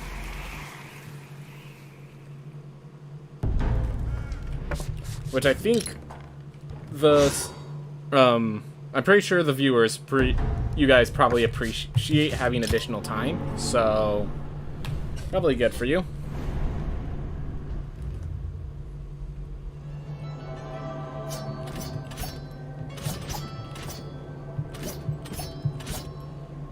I'm gonna go with Ib. Dwarf could be good. Dwarf could be good, but I'm not certain. I don't want to take that chance.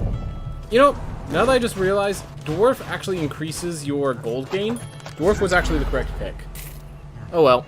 I like Blaze Bellow, and the high jumps are going to allow me to do some things that I can't do normally. I think they do, at least.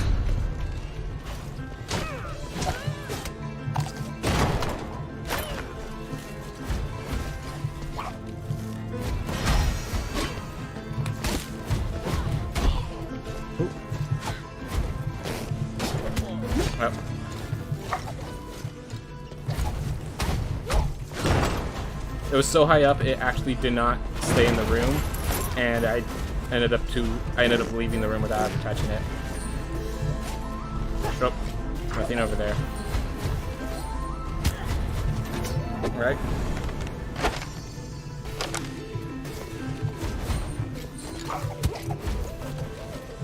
Taking some damage I don't like taking.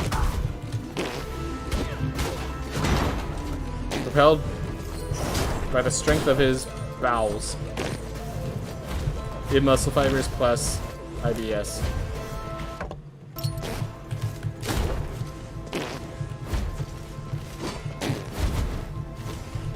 Alright. Whew. Got that taken care of. Stick in studies.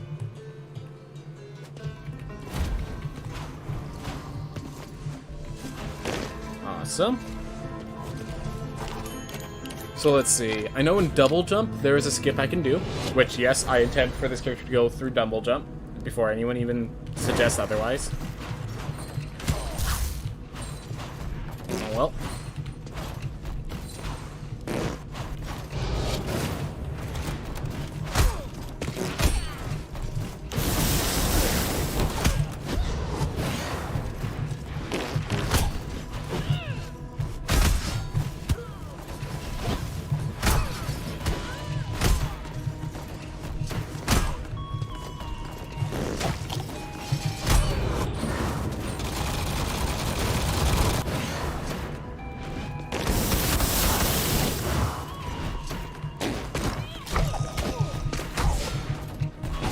Alright, that was actually a problem.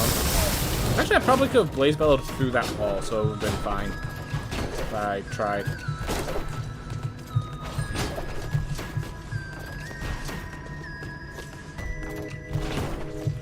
There we are. Look at that.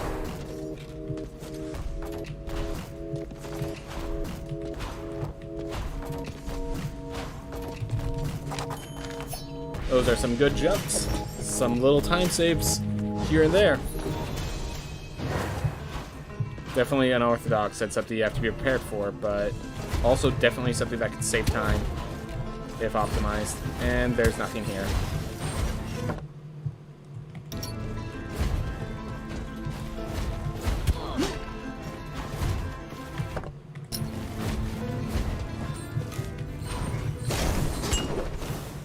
Oh. I don't have Echo, so...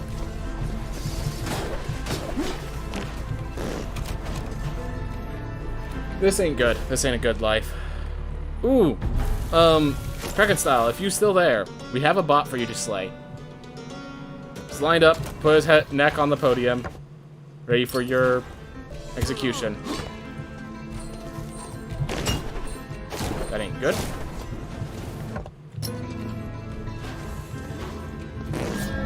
And we got Sir Quetzsteiner, so this would be a good character to actually, you know, do as I need to.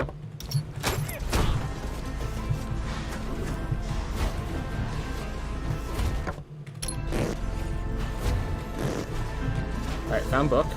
I'm gonna do something that only is done because I'm at 14 health and Lamech isn't scary. I'm gonna just take care of this trial before facing Lamech, because I need that health just in case I do something stupid. You know, like that. That's something stupid. F's, everyone. There's the F's.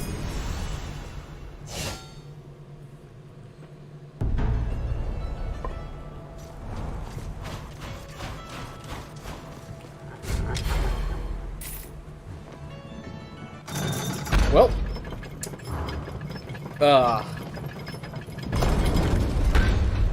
Rough day. Thank you for all the F's in chat. I really appreciate all of you guys. Glad that my community can at least give me my proper, can pay the proper respects.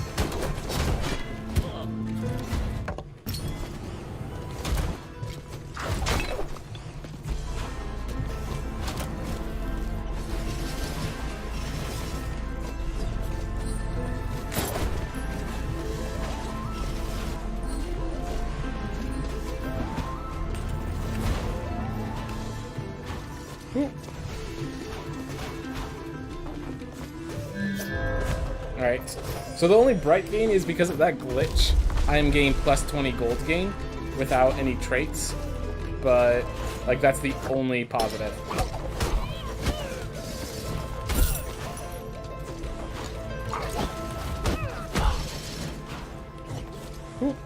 Alright. So now we have to find Lamech, and we have to find Axis Mundi again. Like, I literally went there to prevent myself from doing something stupid and taking stupid damage. And I took stupid damage while there.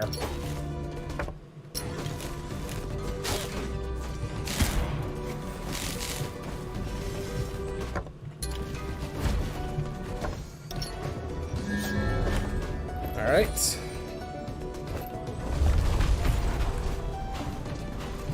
Well, that could still be down the path. Nope, 9 more.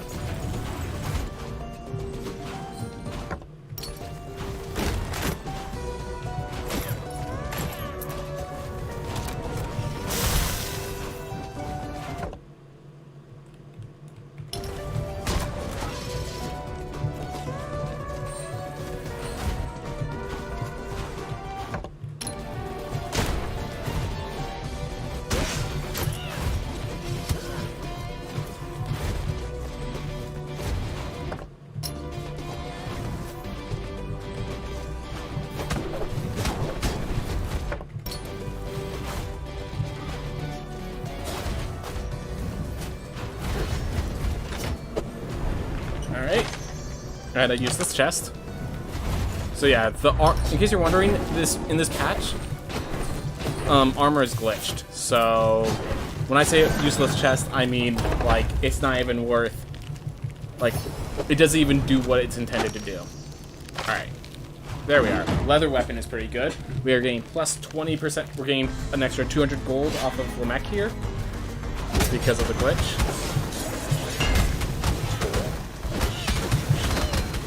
I'd really rather not have this go any worse and have myself die to Lamech with this.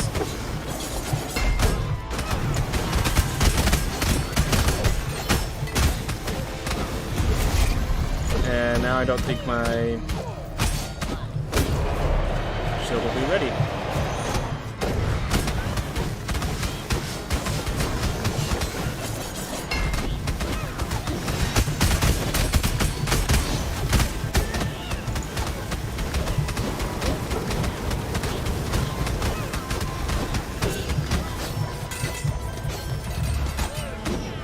Go. Ooh, yep, my shields there went. I took aggressive shields and it paid off.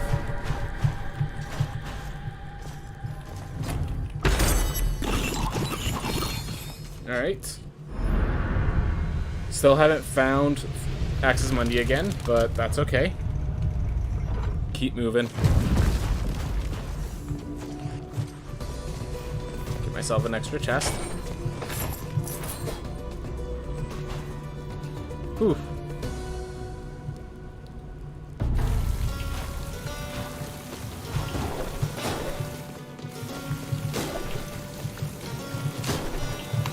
Ah.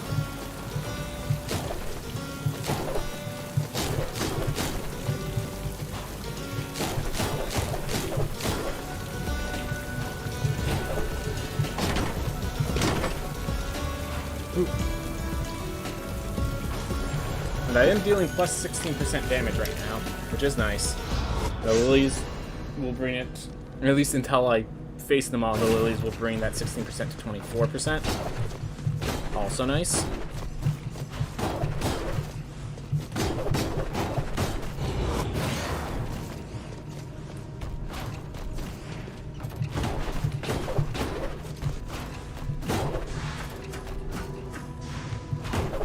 Oop.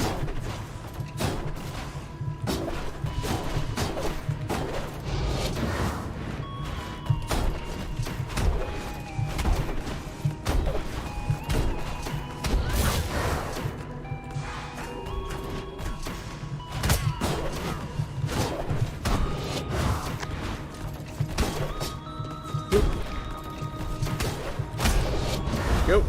Woo.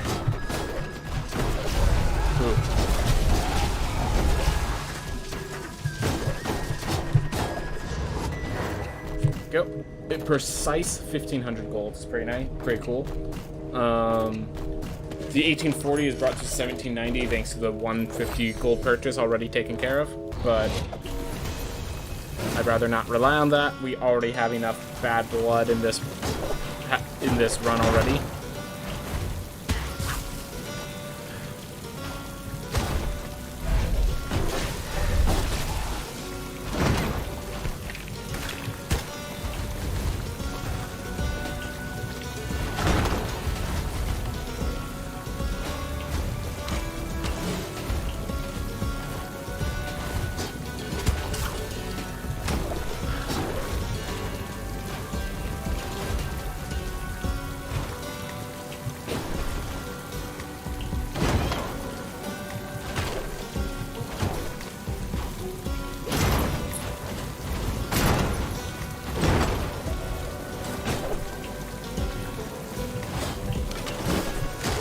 Grab this apple real fast.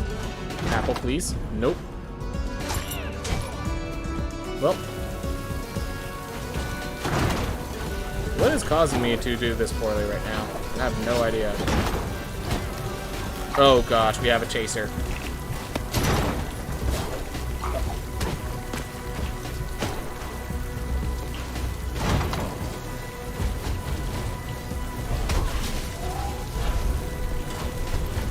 So yeah, because I don't have the book, I can't actually fight them, so I just have to run. Or I can't shut off nightmares, so I just have to run through the areas where nightmares are. Alright. I would like some... Well, I would like some mortar or meat, whatever you would call it. Thank you. I appreciate it. Just wanted to get a little more health.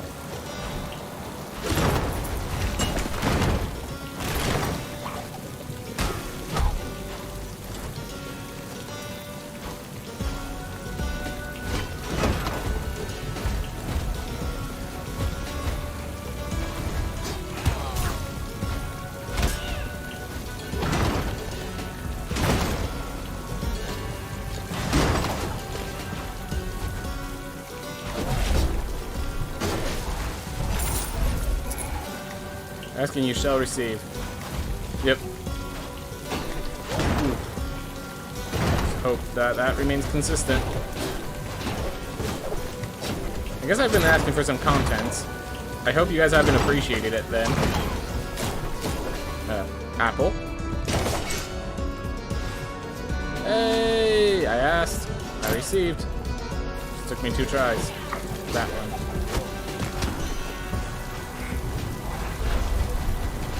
I guess that time I asked instead of demanded. That's a difference.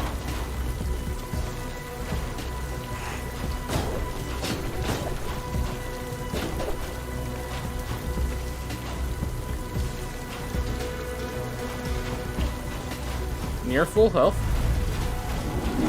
Wardrooms. A flower.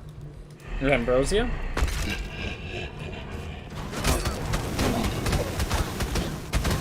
And enough damage output.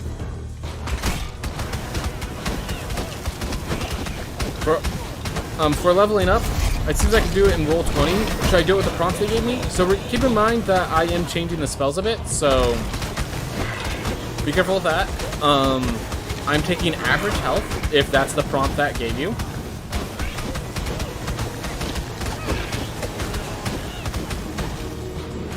My eye over there.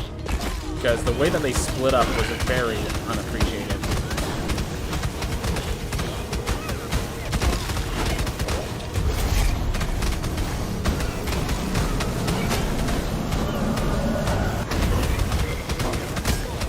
Because yeah, I can't see what your prompts gave you, so I can't really use that to judge whether or not you should make those changes in roll 20. So like, what are the changes? As far as I understand, you get sorcery points. Given your constitution score in your class, you get +7 health. And yeah, +7 health. No aggressive shield this fight. Yeah, they were split up. I just needed to take care of some issues. And like, this was the one, this fight, every time I aggressive shield, I swear I get punished horribly. I died in this fight because I was going for aggressive shields before. And I really just need to make less mistakes and finish this run, because I've already... So as of right now, I'm supposed to be switching to my next game. But, like, I will say I am prepared for, like, that game is scheduled in the assumption that I mess up this, I don't make the schedule. But I'm supposed to be considering that schedule now. Alright, not going that way.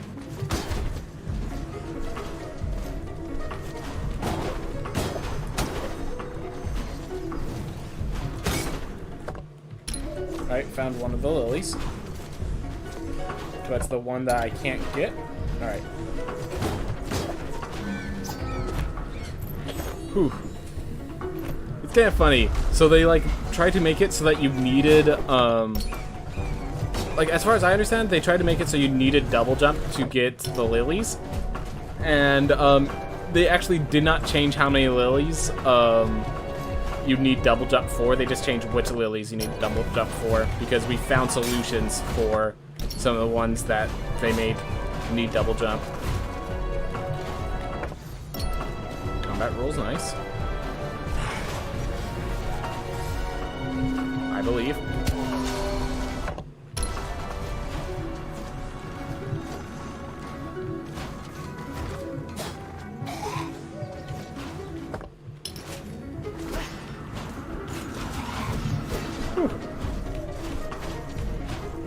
Alright. And we deal 24% damage, which is appreciated. Alright.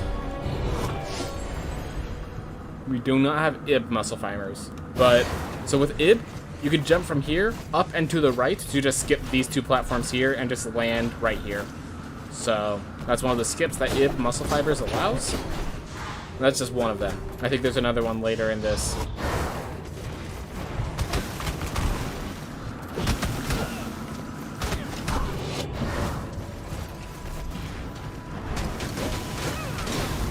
To be clear, I would not be spending this much mana if it wasn't for the fact that there's mana potions right here. And here.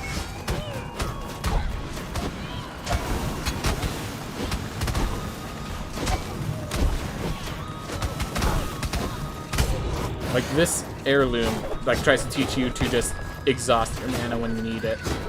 Because there's so many potions. More than you can take full advantage of. Oof.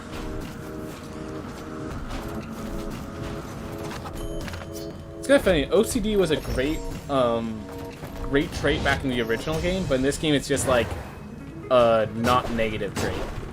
Like, it's, like, obviously it's not negative, it's just... it's a trait.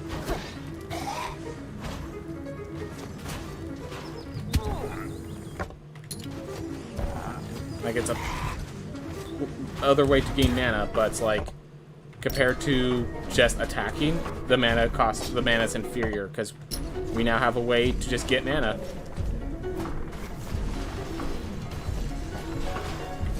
That was close.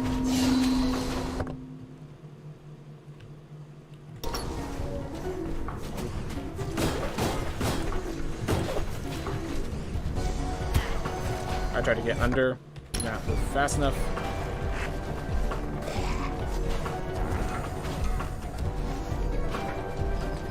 Another Lily. Alright. Would be funny to have both clumsy and OCD. Yep. Just walk around destroying everything you touch and gain mana for it.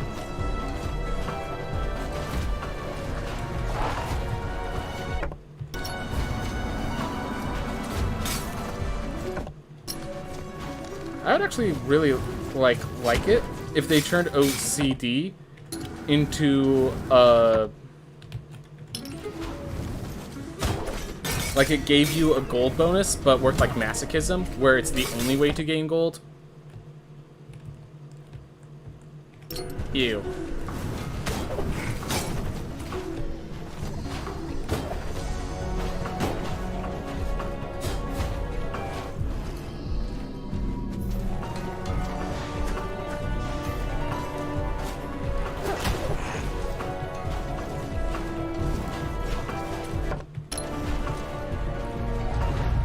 Don't appreciate Nama being way over here. I do appreciate the double silver chest, though. I do appreciate the double silver chest. But yeah, leather weapon right now, I believe. That's my only good item. That's not the cape I wanted, but I'll accept a cape. Nama is hiding. Yep, just found her. High in the bottom left corner.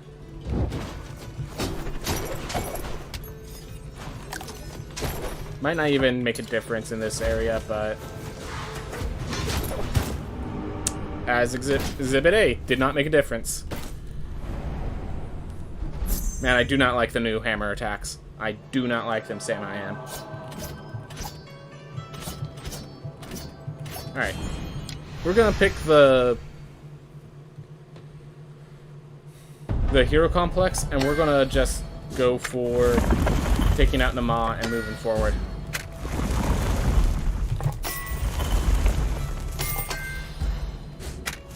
You know what? Since we're facing Nama, I'm gonna turn to Mage. We have a good spell. Let's take advantage of it. Yep. Correction, Nama was hiding. Oh my gosh.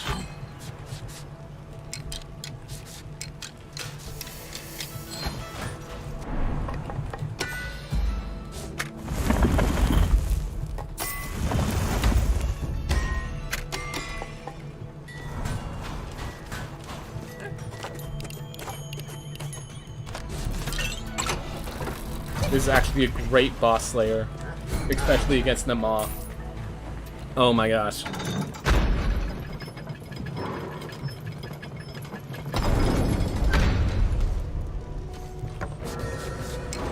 So let's do this. Flame Barrier plus Magma Mass. And through Hero Complex, twice as much health as I need, but every point of health I lose hurts.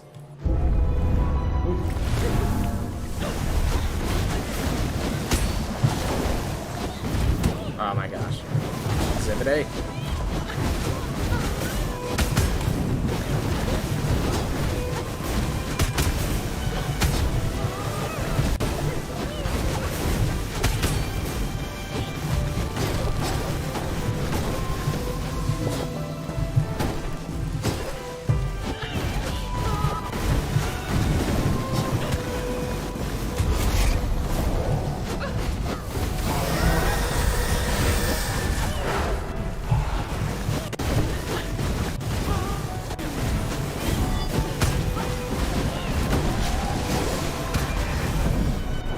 is a problem I keep facing, it seems. I don't have a good way to deal with that attack. Because I'm not knight.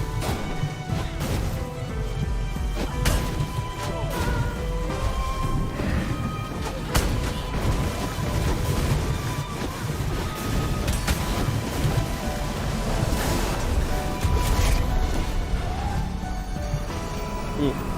Well, I lost half my health for that. Was it worth? Yeah, probably. 167 of my health was lost. But the Ma's gone. And I feel I did it pretty fast? Definitely could have done it faster. Definitely could have done it faster. No denying.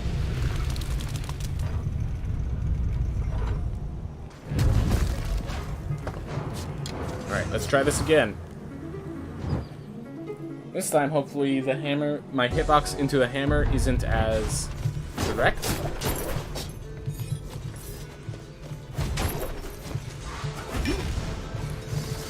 Here. Let's re-heal our mana while we're at it. Oh, there's no nothing over there. That ain't good. Keep in mind, even if I find the heirloom, I have hero complex. I cannot heal. So this 93 health has to last me. Alright. Nothing good.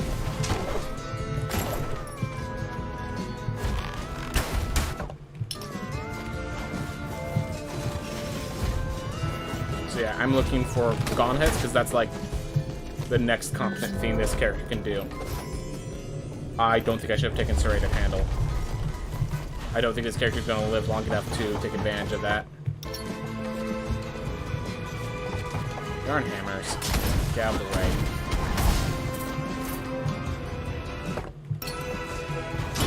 I should have left the Serrated Handle for the next guy. But instead, we're going to use it to try to kill Gaunt Heads really quickly.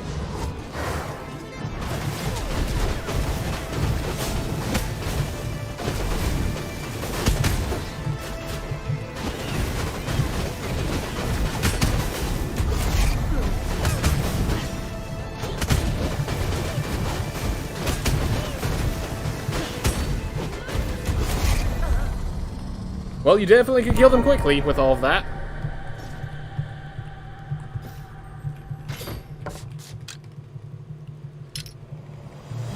I've handled the level up. I don't think I picked anything weaker, so should be good, but feel free to check that out. I will. Yep. So yeah, we knew this character could output buttloads of damage, and we knew that we took Serrated Handle's bargain. So yes, if that wasn't quick, we'd have more concerns. I still stand by I shouldn't have done this because I could make my next character have Serrated Handle.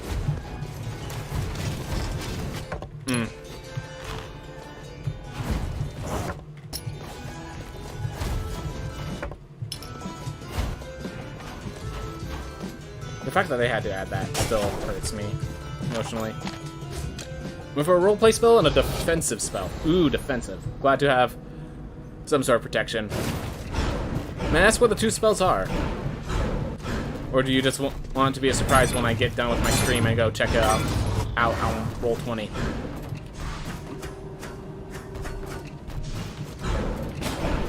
Comprehend Language, always good. And Shield, always good. Yep, two good spells. May I ask what you removed for one of those?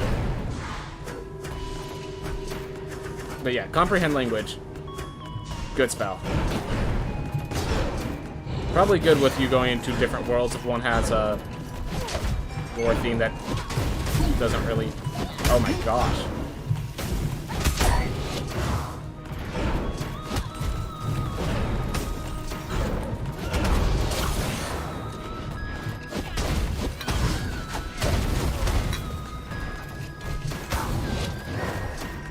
Oh my gosh. Character deals damage.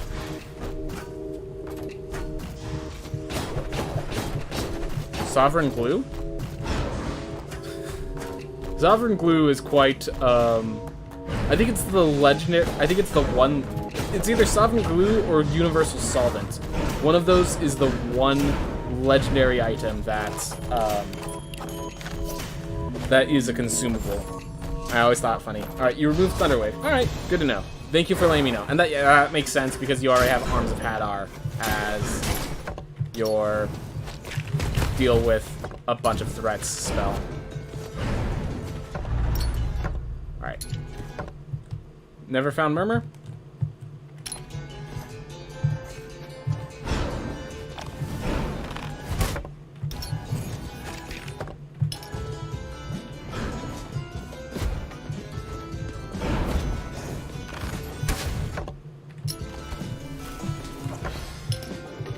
That actually, yeah, restores 0 health.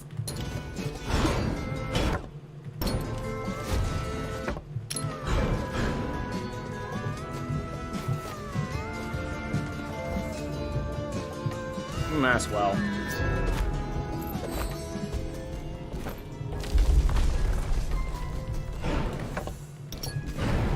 They're both legendary consumables? Ah. Did not realize that.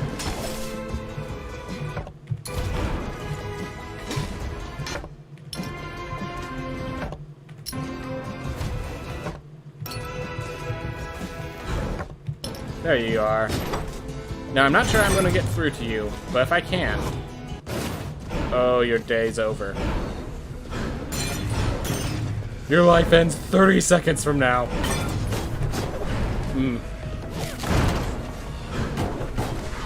One of us does, at least.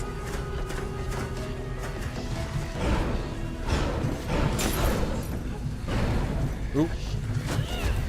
I'm going to use that literally to destroy those, so I can get down. Here.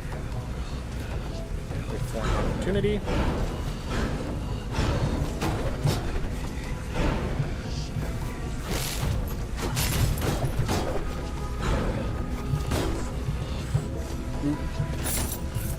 Trust it right now.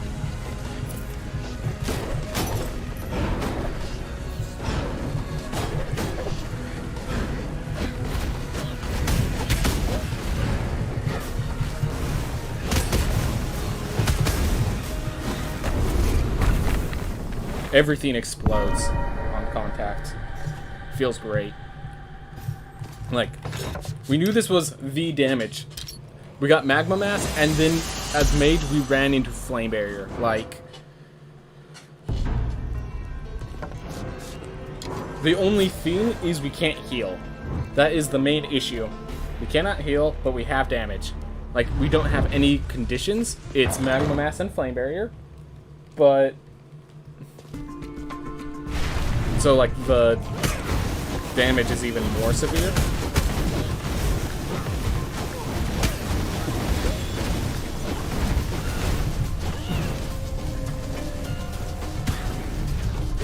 We didn't die from one hit. Took a hit that we could actually take.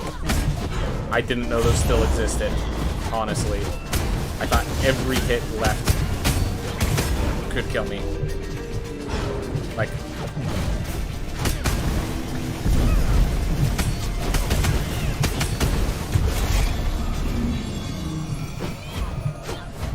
come on. Alright. That was like 3 seconds. Look, Mage with the perfect 2 spells. Like, if I could choose my spells to go with Surrey and Handle's Bargain, I'd choose these 2 spells. Just flat out.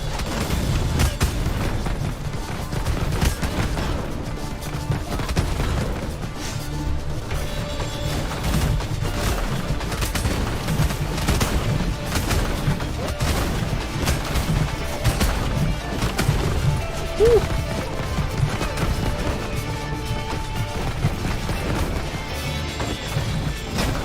There we are.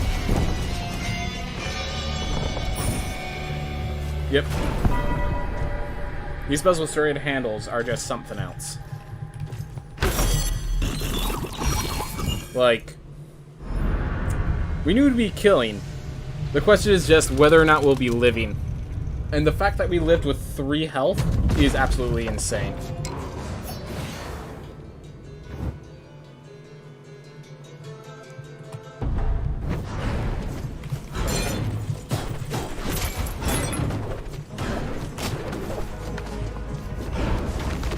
Get out of there now.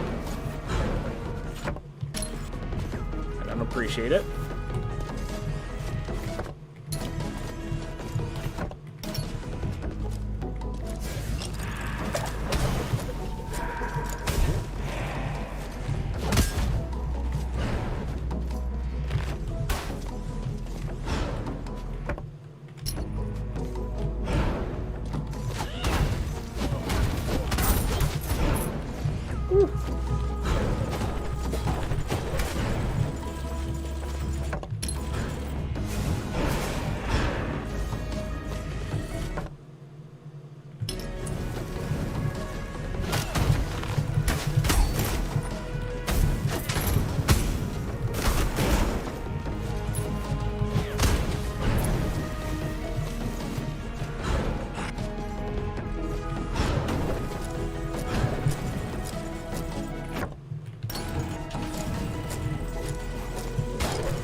I'm like, I hit the ground. I'll be all right.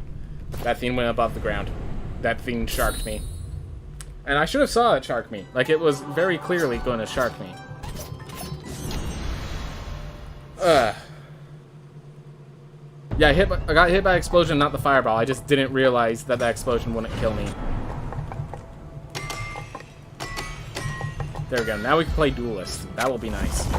I do like Duelist against this boss.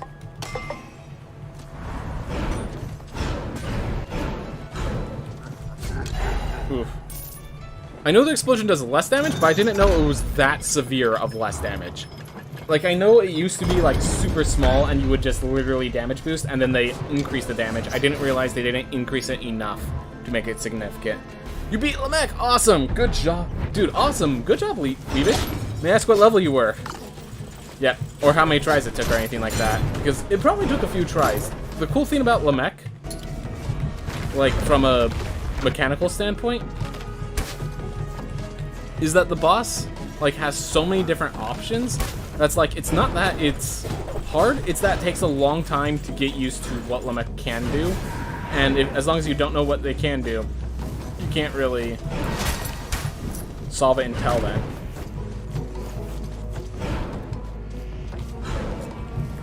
Oop.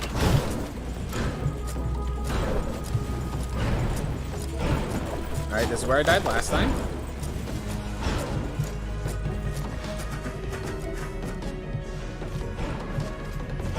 Oh, this is just a silver chest. Alright. Anything good? Nope. I mean, it would be good if I could ever equip it. But that's just not happening.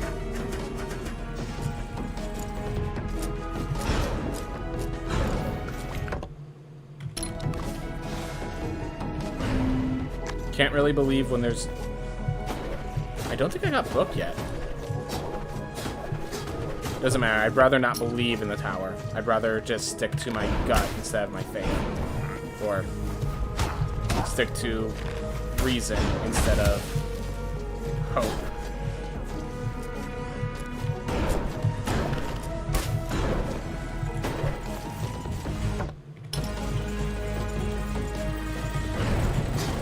Alright, can you give me the pogo? Nope.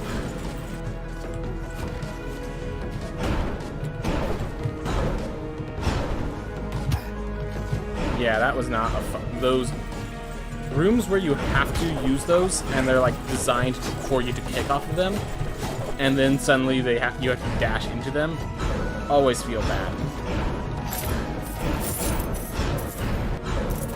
I really shouldn't have even bothered wasting my time on that.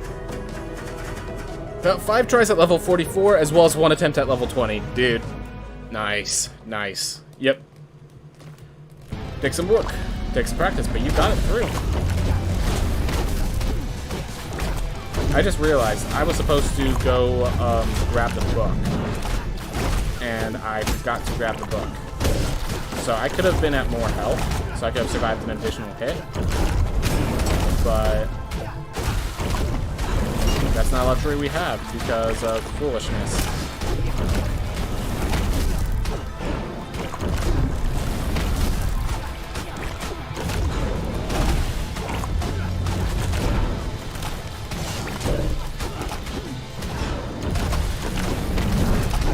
So yeah, one of the problems with the cooldown is that I literally cannot spend my mana fast enough.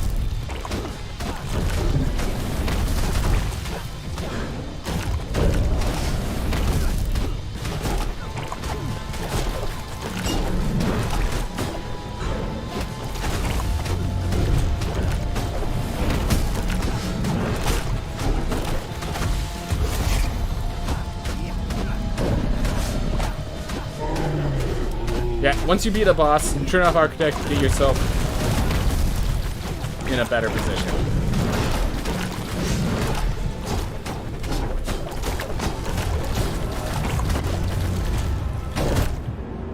Alright. Oh well. Several mistakes, one of which being that I'm supposed to go get Book, but I didn't. Tesla Spike plus Wind Wall, those are some good stats for this fight.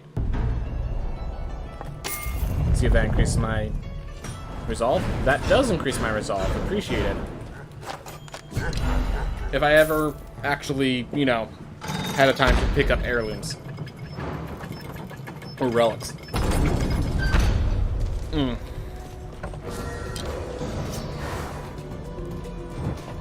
So I do want a knight before I pick up Book. Because knight, we've optimized it for knights specifically. Alright.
Here.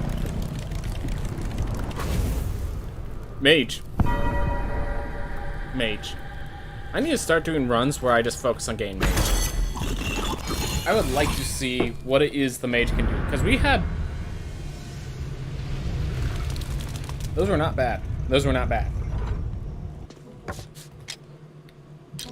Of course, one of those was held on by serrated handle, but we gave an F to this run, and it nearly got sub 40. Ooh. I guess 204 HP is enough to survive too. I only took one hit. It only dealt 104 damage, but I only took one hit. Alright. Good, got all my D&D done for today, updated release chart for my campaign, had actual session, and leveled up character for yours. I'm all D&D'd out now. Alright. Well, thank you for doing all that, Cracket Style. I do appreciate it. Getting things ready for my campaign. Alright. Stream info. This is now...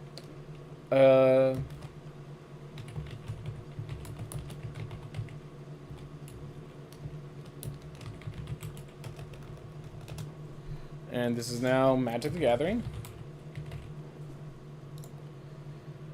And apparently there's a tag called Draft, which is fantastic. Alright.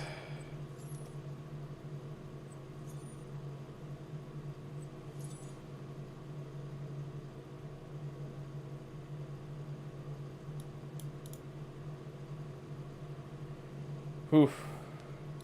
We do not need this anymore.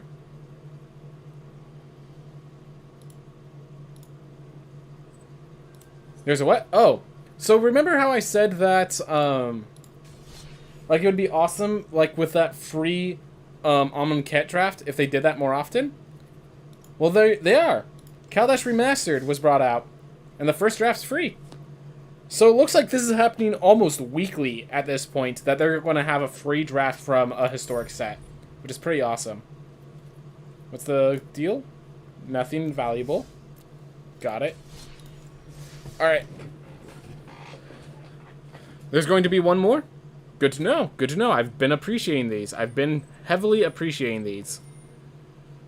Kaladesh? No. So, the Forgotten Realms was the first, Dungeons & Dragons Magic the Gathering combination set. This is, so every other Magic the Gathering set is its own world of Magic the Gathering. Kaladesh is not a D&D world. Yet, at the very least. They're going to be one more, then they're going to stop. Aw, they're going to stop. Well, I'll have fun while it lasted. I'm going to take care of a few things, and then I'll be back to make sure I do this so that I can do it all in one inning, you know? Don't want to stop in the middle of the draft or anything like that.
So apparently the last one's going to be Ikoria? Dude, that's awesome. Ikoria's still in Standard, though. At least for a little while. Huh. Interesting. And, yeah, the Zenith Flare format. I mean, not everyone could be red-white. As long as you're facing actual players, you can't always draft the colors you want to draft, so... Even if Zenith Flare is, like, the limited card that became a constructed deck... You know... Alright, let me take my breaths.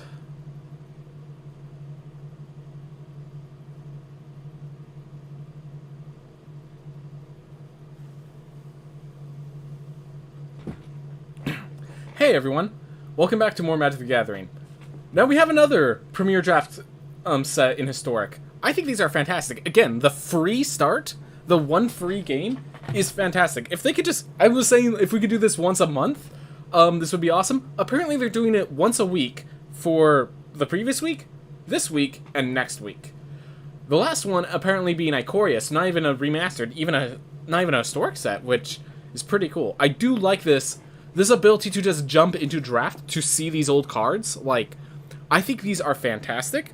And, like, I recognize you don't want it for the standard format, because then everyone just gets all the standard cards. But for historic, like, there's so many cards in historic. I think they can manage getting historic drafts.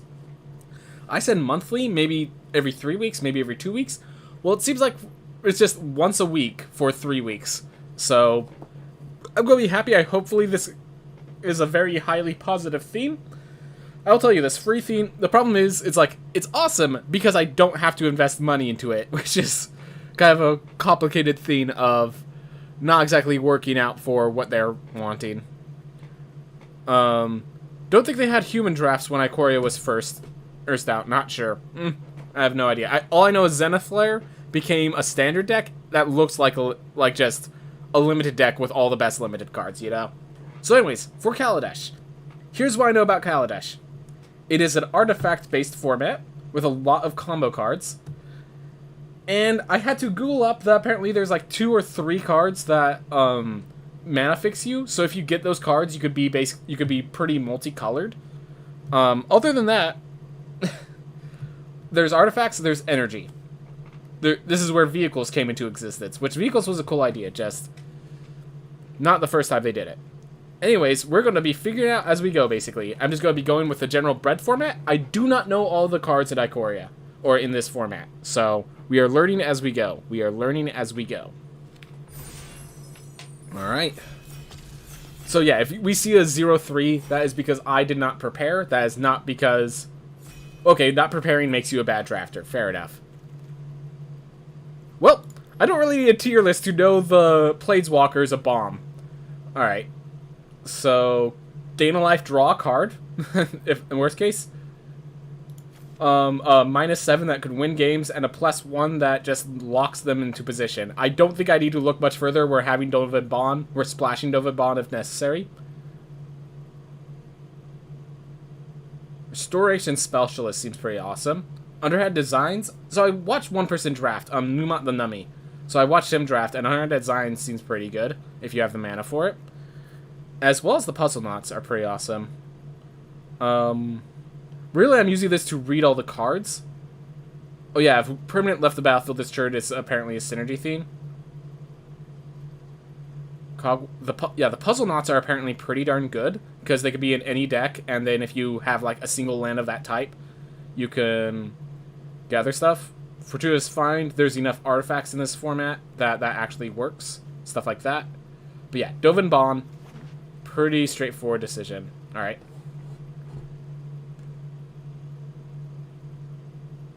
Okay, that seems really strong too. What did they even pick? They picked a common. So Untethered Express is safe.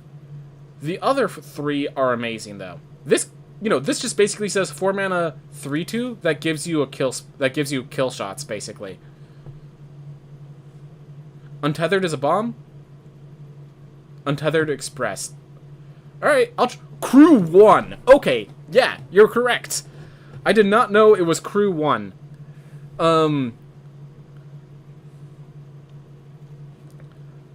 Yeah.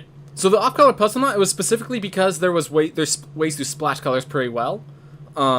If you get those cards. This is just, I don't have to worry about splashing into colors. I didn't realize it's Crew 1 for 4. Like, yeah, that's a bomb. Alright. So this is huge life gain and flying. Restorative Specialist, artifact and enchantment returns, and it's a 2/1. Yeah, so Prophetic Prism, this is the splash card. This is the splash card, as far as I can tell. I'm pretty sure a 5-mana 4/3 flyer is just good enough. We might be able to get a Prophetic Prism elsewhere. A Restoration Specialist is a great early game. We could get that. Hopefully we can get that later, I guess. We already have 2 win conditions. Let's go with the 2-drop instead. Yeah, I don't think the Splash Plat is a good idea this set. I'm not going to splash... I think with Prophetic Prism, there's like 2 other cards that help. So if I end up like being green-white or green-blue, I can splash in the last color for Dovin if I need to, is my understanding. Tapped... This is just an Icy Manipulator.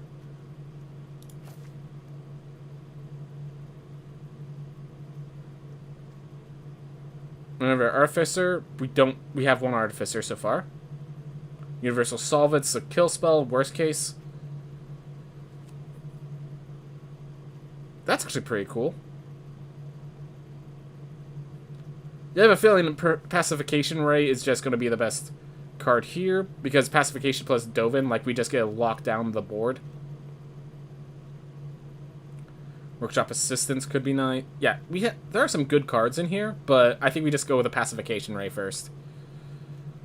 Yeah, we're going to start with a Pacification Ray.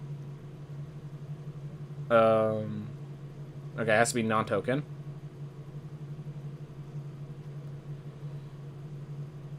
This is, unfortunate. If this was instant speed, I'd be like, we could splash for this, but...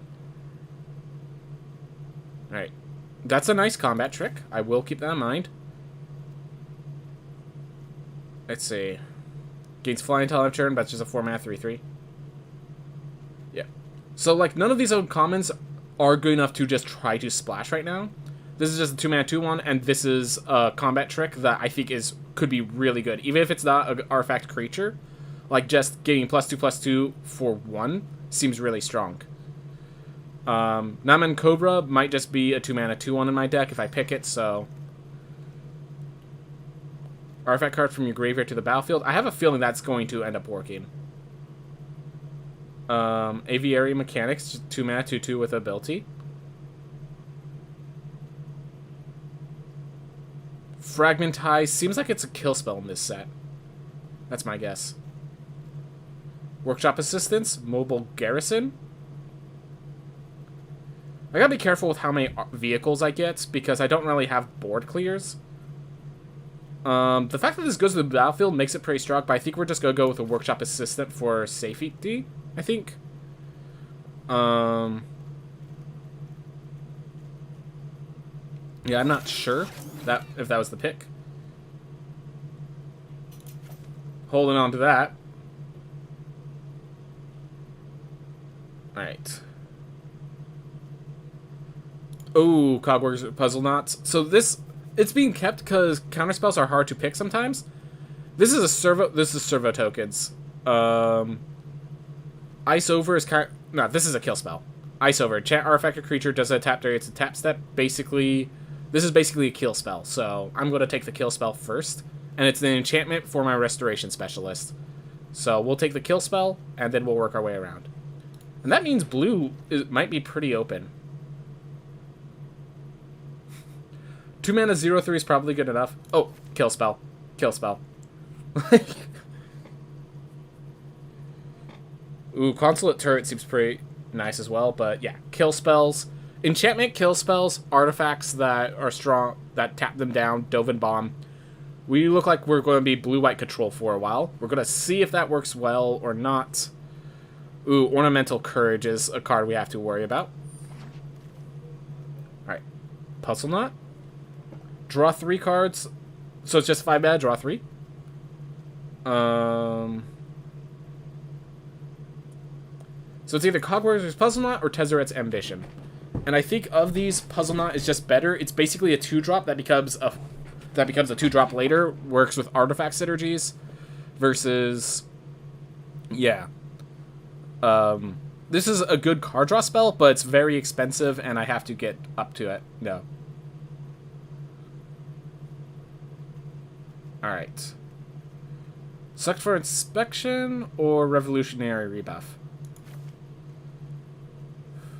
This is an instant speed, which makes it pretty strong, but it is very limited. I'm going to go for Select for Inspection. I might have to just pull it out. Alright. Ice Over again. Enchantment kill spell. Reservoir would have been pretty nice. We do notice some red, but these are kind of the aggressive deck red cards that I don't really care about. Universal Solvents. I think if I had more artifacts in play matters, I would go with Universal Solvent. I want one. I'll grab a counterspell. See how if it ends up not working. All right, Unbridled Growth. I put in the sideboard because it is one of those cards that allows you to splash other colors. Refurbish at the top end is actually great. Paradoxical Outcome. Return any number of non-land permanents to my hand. Draw a card for each card returned this way. That seems like it's I lose my tempo and then I win the game if I get it back.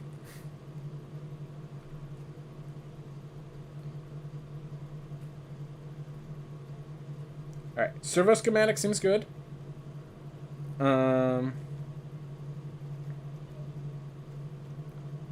Renegade Map is one of those get the lands cards. Revoke Privileges or Paradoxical Outcome. I think we might just want the Revoke Privileges.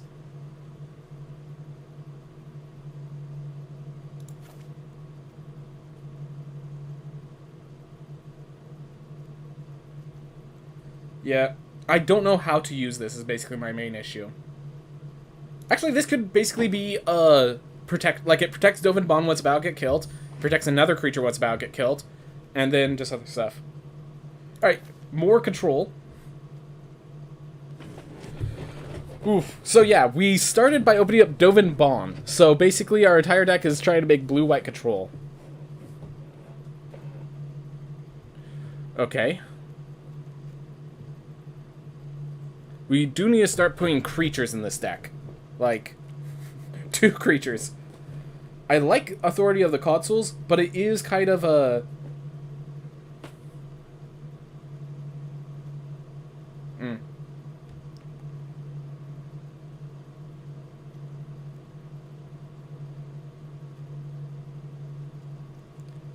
So it does slow them down really well, but also doesn't really affect the board, which I think means that I can't take it. And I ran out of time to figure out what else I'd want instead. Alright. Vehicles you control have flying. Not really worried about that. Alright, this is a creature. We're going to need to start putting creatures in this deck. Let's see.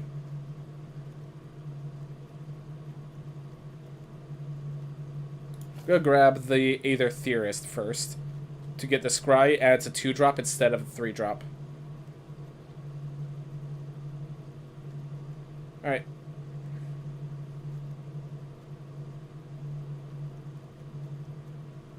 Oof.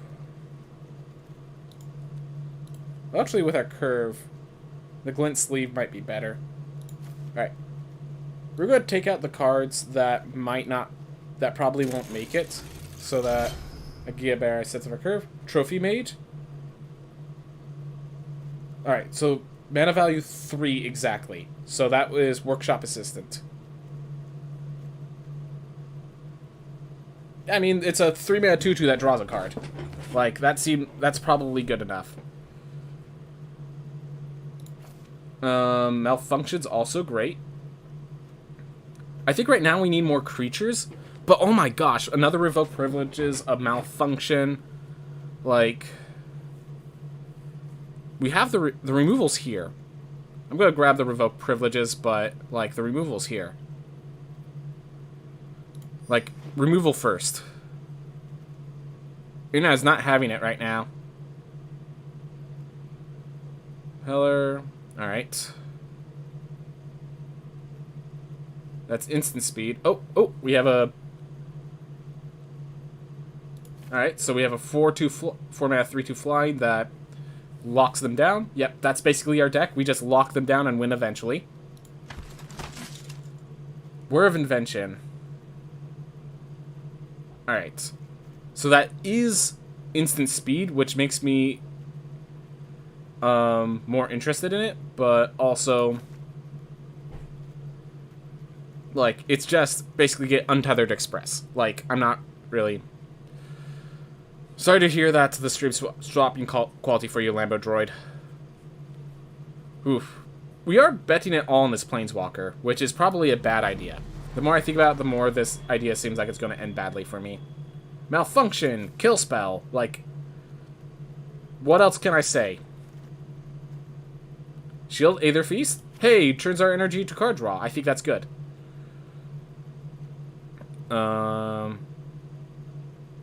Shipwreck Moray could be pretty good. The Bastion Mastodon might be pretty good. But I'm going to go with the Shielded Aether Thief first. Definitely blue looks open to me. Alright. Another Revoke Privileges. This has to be good enough. It's a enchant creature. Can't attack, block. It's a pacifism, which is basically a kill spell in most formats. And we have 3 of them.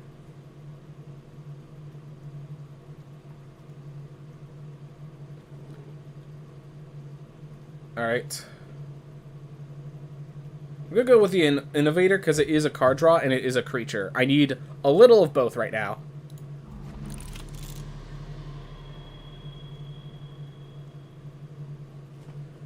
We're talking an unland permanent to its owner's hand, draw a card. I'm going to get the creature first, but not a bad idea. And we got the Trophy Mage back. Awesome. So we get the Workshop Assistant card draw. We'll get the Weensmith since it's actually a creature. We now have all playables, and we need to figure out what else we want. Okay, well, that's basically a bomb. It's a 6-mana 4/4 flyer.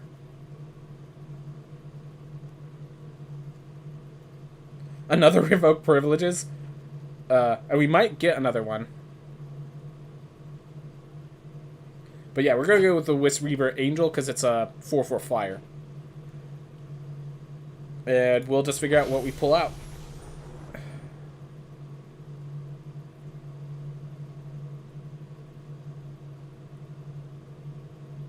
Alright. Nope.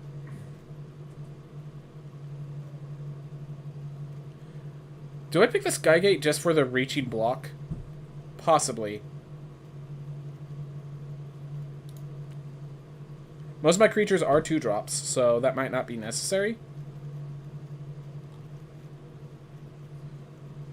I'm going to stick with the card draw because it looks like we're going to just dump our hand very quick. Don't have anything big enough to justify that.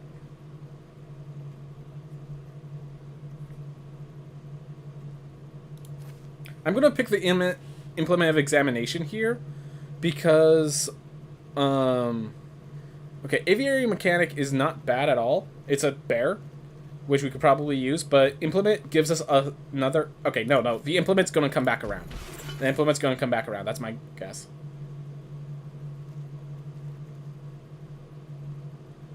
Alright, I think the Paradox Agent is really cool. Not going to deny that.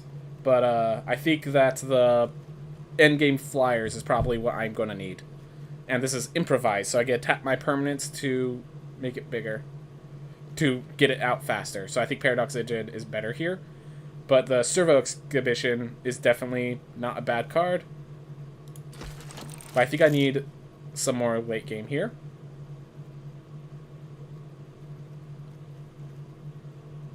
Alright, I'm going to hover over that. I'm just going to look at my 1, 2, 3, 4, 5, 6. Alright, so 5 2-drops plus 1, 2, 3 kind of 2-drops. And we have 1, 2, 3, 4, 5, 6 removal. Yeah.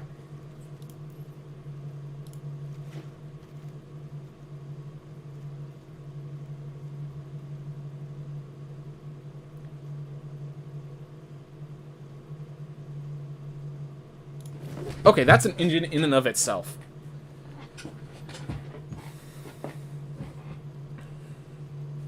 It's either Fabrication Module or Airdrop Aeronauts as just gain more life, get another 5 mana 4/3 flyer. Well, I guess it chose for me. Yeah, there's another win condition. Just a big old affinity for artifacts, 5/6.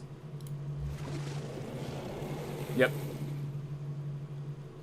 Ooh, creating servo tokens. Okay, we got more 2-drops. Metallic Rebuke could be really good, I think. But I'm going to go with a 2-drop just to confirm. Yeah, I think the 2-drop's probably just a safer pick. Just make sure if this format is aggressive, we have solutions to it. Alright. Do I take the Fragmentize? Oh, we just have an Ice Over. Alright. More Ice Overs.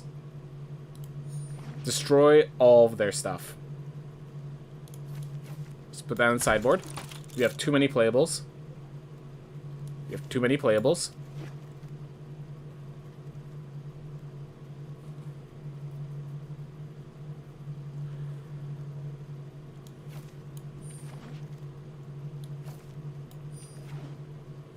Yeah, we gotta figure out what we're cutting out, because we're cutting out a lot of cards. I think we knocked down to 16 lands, because most of our big stuff has Improvise or something of that nature. Like the Whisper Weaver Angel is the only thing that doesn't have Improvise. A lot of our stuff has card draw. You're going away. Paradoxical Outcome, I think, is just going to be too hard to use. Nimble Innovator, I think only one's going to make it. That might actually see play just because it's a 1-mana 0/3 that kind of acts as a 1-mana 1/4 if I attack. Alright. Let's look at this deck first because we need to get rid of 7 cards. 15 creatures, 60 non-creatures to try to keep it kind of equal. Thor of the Consoles probably gets pulled just because it doesn't actually work. Oh, is the internet bugging for you as well, Focus? That's unfortunate. Hopefully it's not bugging on the stream itself. Alright, Aether Theorist seems great, in my mind. I could be horribly wrong. Alongside with Shielded Aether Thief, it just makes a lot of energy triggers. Fabrication Module is my basic energy trigger. I then have Aether Thief and Theorist as ways to spend the energy. I think the Workshop Assistant might be the that might be the weakest card. Refurbish is unnecessary because Artifact is 4. Trophy Mage having 3 targets is great. We could drop it down to 2. I think I'd be fine. Restoration Specialist having a bunch of artifacts and enchantments to grab is great. Puzzle Knot's probably not necessary because it's just 1/1s. And we can get them with Aether Swooper's energy. Yeah. Nice. Alright, so internet's fun for some people, at least. Built to Last might be an unnecessary combat trick.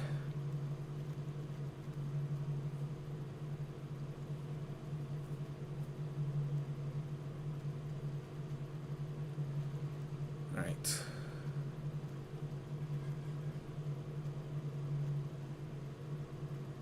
I think I'm going to get rid of the Thriving Turtle. And then we still have 1, 2, 3, 4, 5, 6 2-drops, which is what I need to make sure I have. Alright.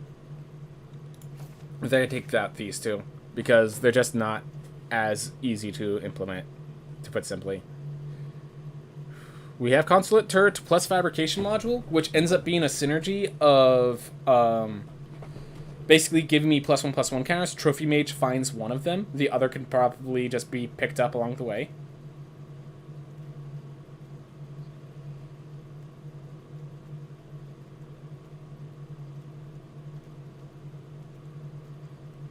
I want to try at least one Nimble Innovator.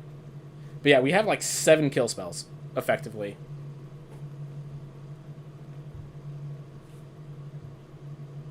Like, if this wasn't a 4/4 flyer, I'd be like, this is probably the weakest card. But, like, you know, it's a 4/4 flyer.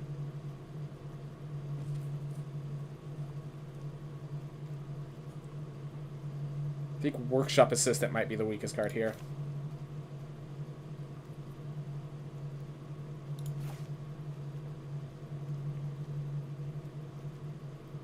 I say it, but I think Whisper Weaver Angel might be... Oh, no. There we are. 12 creatures, 12 non-creatures. Dovin, please come to us.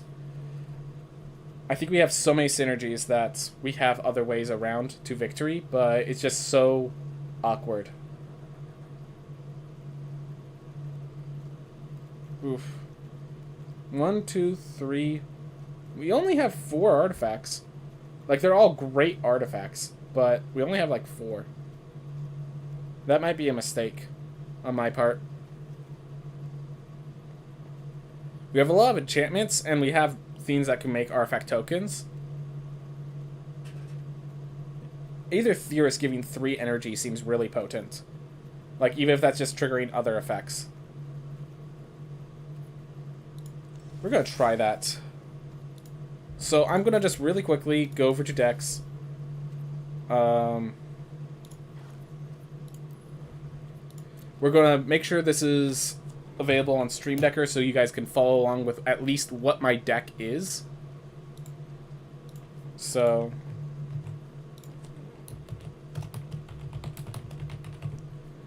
But yeah, I think even if we don't get Dovin, we have so much removal that it's probably not an issue. And... yeah, like... I mean, let's just count it all out, because not counting it out was what killed me one of these times. So... oh. Accidentally removed it. So, 1, 2... 3, 4, 5, 6. 7 basically straight enchantment removals.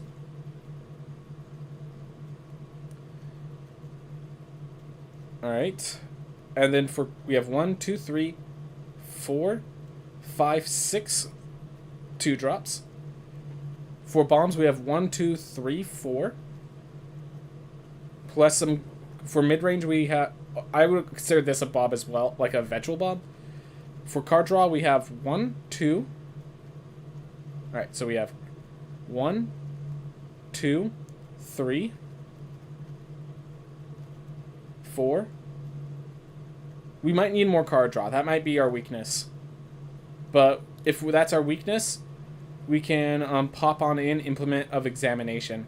And that could solve a lot of the card draw issues. We could bring in another Nimble Innovator. We might be able to just actually play Paradoxical Outcome.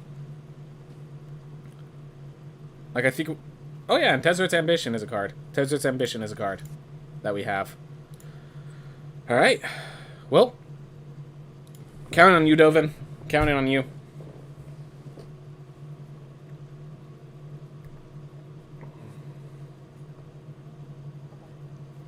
But yeah, I think the 6-mana 4/4 flyer might actually be my weakest card. Not because it's weak, but because it doesn't do what I need it to.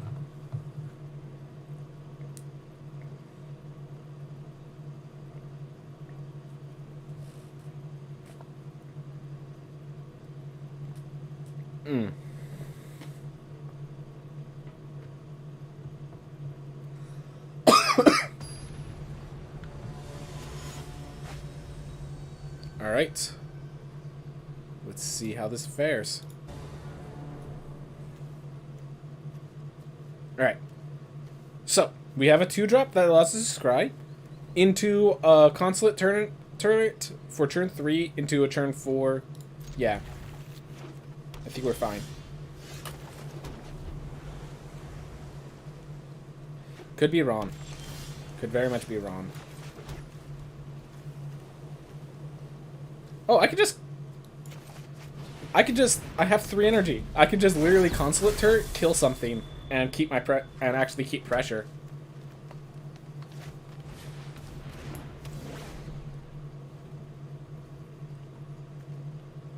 Alright. So they're going with a multicolored deck. We'll see how it fares. That's only for creatures.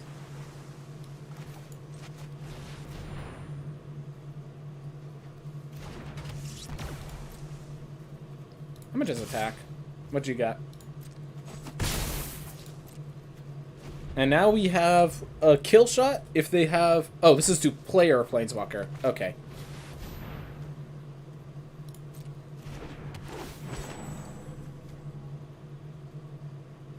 Ooh. That's actually really good. So they're probably playing like 5-color good stuff is my guess. Yep. That's only to players. I thought that was to creatures as well, which is why I'm like, why is no one taking Consulate turret? It's not as good as I thought it was. Alright.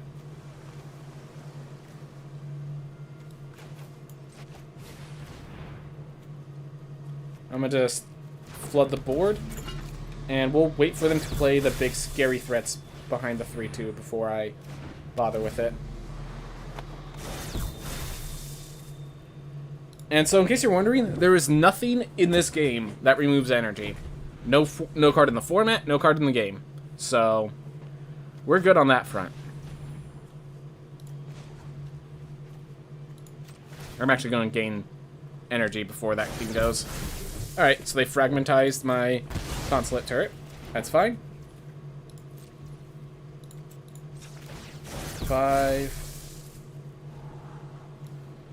Don't need my removal right now.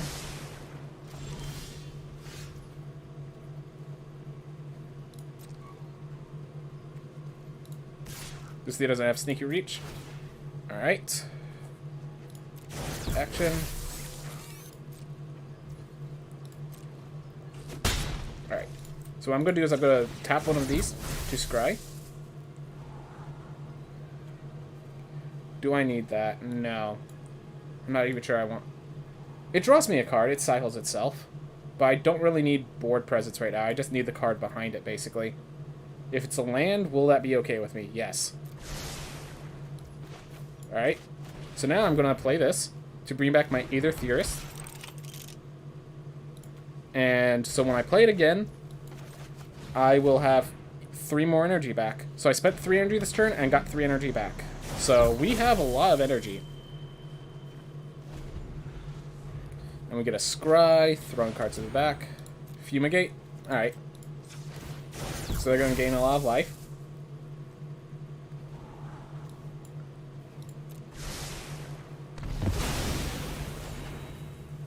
Alright. So they do have more cards than us, but we have 2 kill spells. Alright.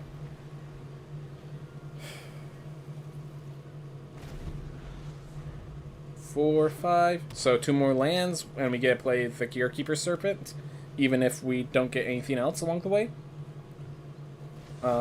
We have 2 kill spells in our hand, basically. Alright. So they want the multi-white.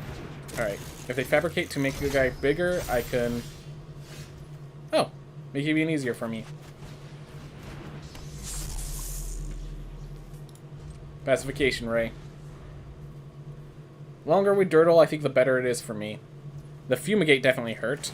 Having, like, a rare destroy everything spell definitely hurts.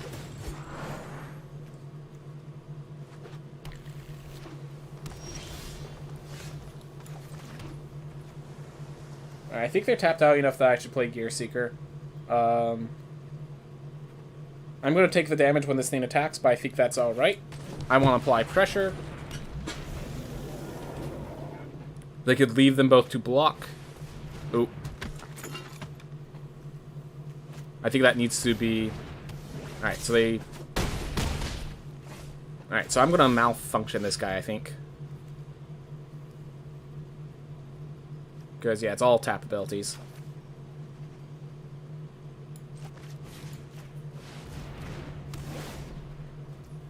Alright. I think I just ice over this guy as well.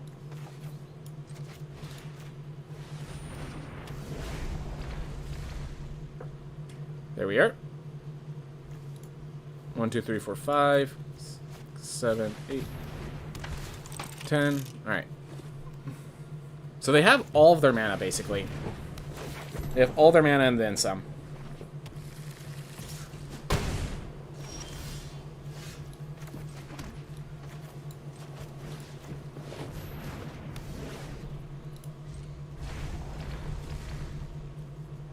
We are slowing them down, but they are just building a board, and the Fumigate definitely hurt me.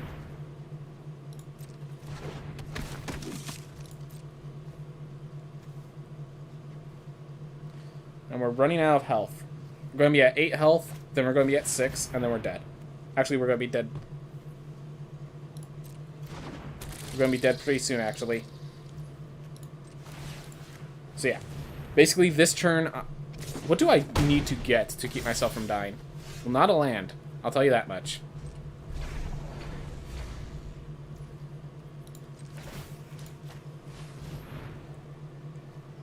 Well, I think that was just them fumigating.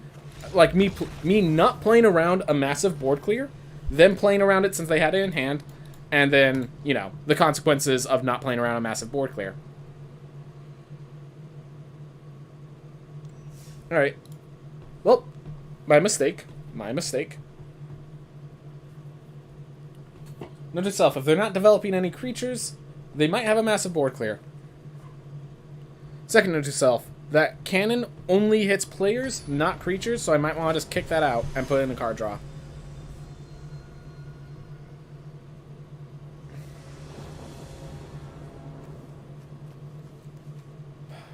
I have less lands. I have no plays if I don't draw lands. Alright. I think I might have to get rid of some of these improvised cards because I don't have as many artifacts. But yeah, I'm gonna... I think, yeah, the Windkin Raiders might have to go. Or the 6 mana 4/4, one of those two, basically. Alright.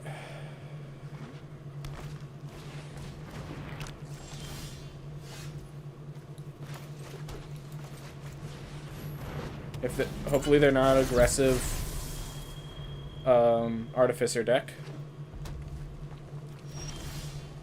At least they're not aggressive enough.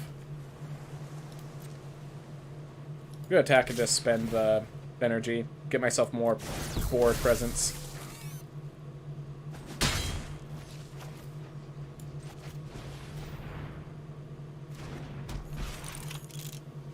Alright.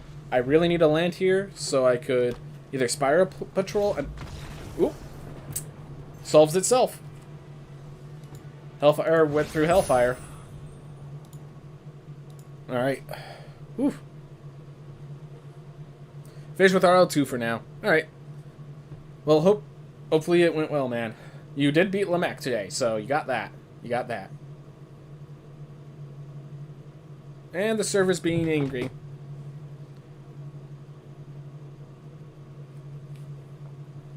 You okay, server? I mean, you gave me my victory, so you did your job, but, I really hope you're non-pain, server. I'm sure you have a lot to work with. Whew.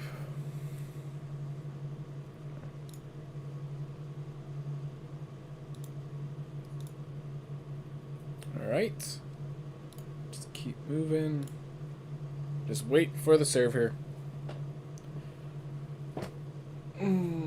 Everyone take your good stretch break. Make sure your body's all taken care of.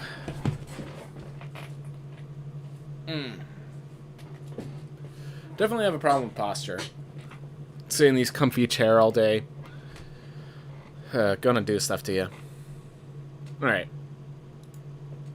I'm going to take a deep breath, and if it's still waiting for server, I'm just going to X out and try to reload the server.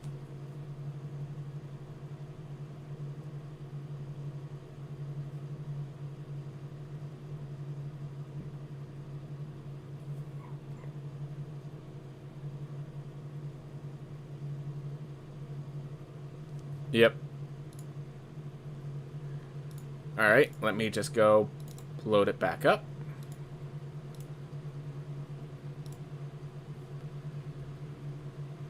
Once it's ready.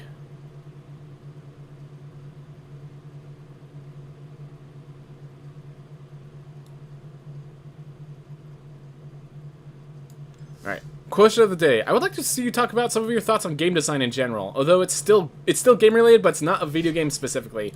I do appreciate it. So yeah, the talks on game design.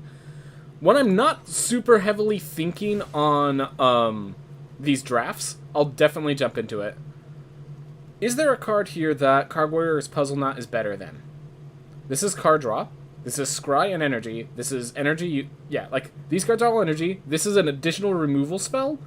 This might be the weak link that Card Warrior's Puzzle Knot can deal with. But even then, it's a bear with upside. So, yeah. I'll make sure to talk about game design another day. But yeah, I do love talking about game design. Thank you for bringing that up. Alright, we have a Shielded Aether Thief. We have 2 Ice Overs that we're going to just wait for them to get something that's worth dealing with. Alright, so they had to mulligan. Alright. The cool thing is if they're really aggressive, I could actually, Aether Thief has flash. So at the very least I play at the end of their turn instead of on mine. Alright.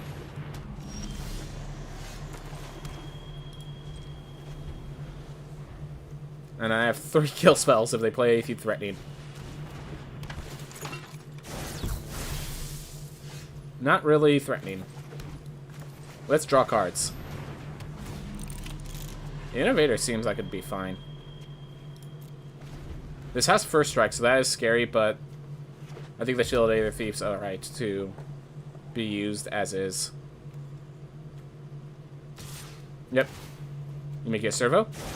That's the only reason you make that attack. Because I'm drawing a card. Oh. Never mind. Now that thing needs to say tap down.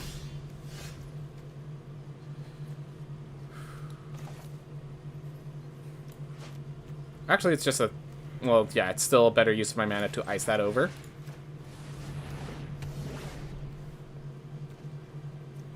I think I attack in and play the Restorative Specialist. Basically say... like, even though I'm not blocking, I can threaten them. Like, they have to now hold up their servo to block. Or they have to kill my Specialist.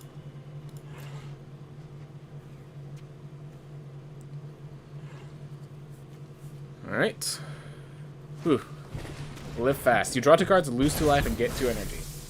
Seems nice. Alright.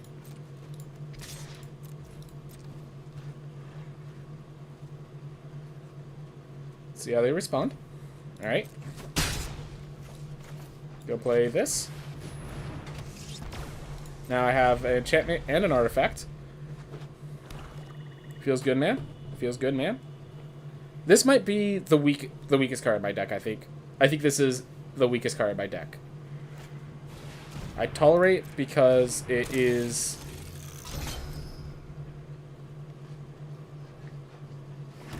Alright. They chose the correct decision. That's unfortunate for me.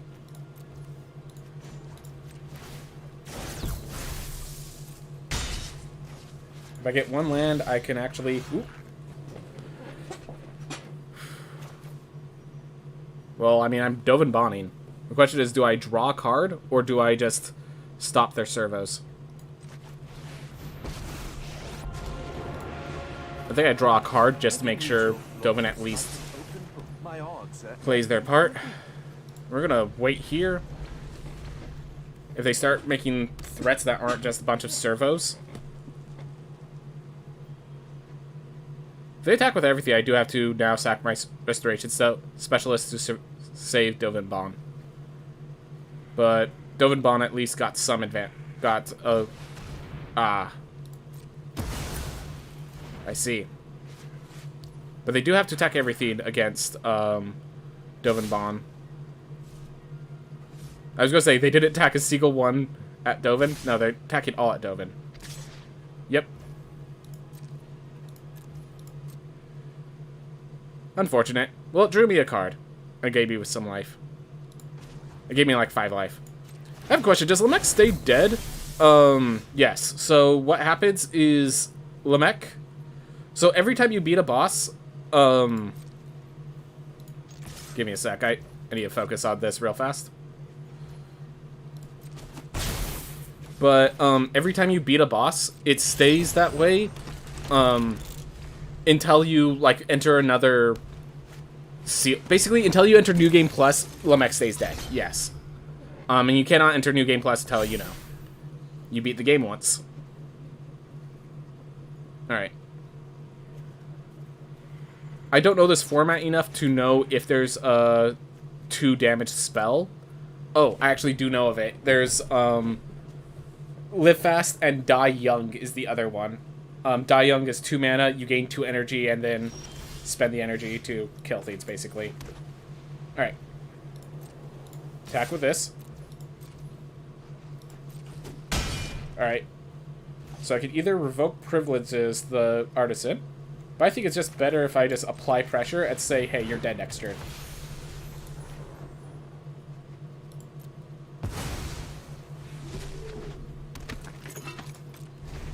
Alright. Then I have 3 removal in my hand, effectively.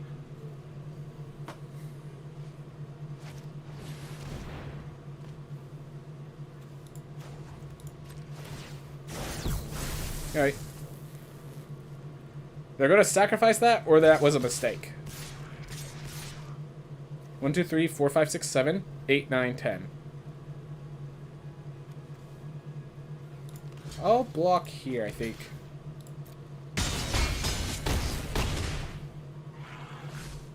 Alright. Nope, no sacrifice.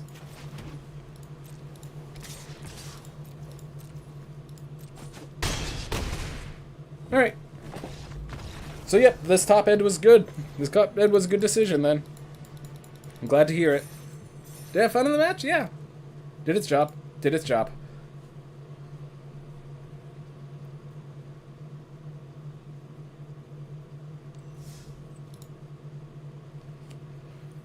Oof.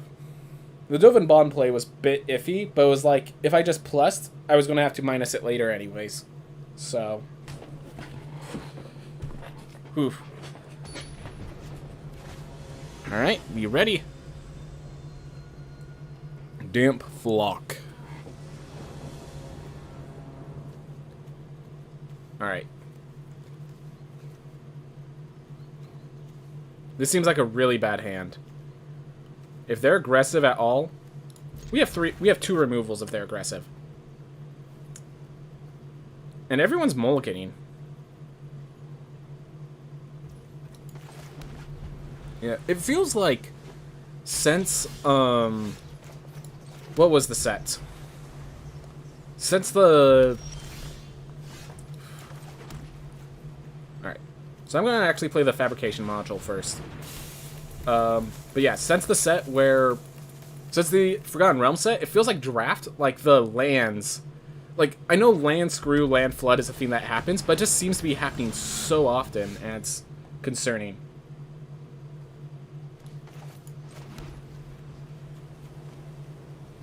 Oof.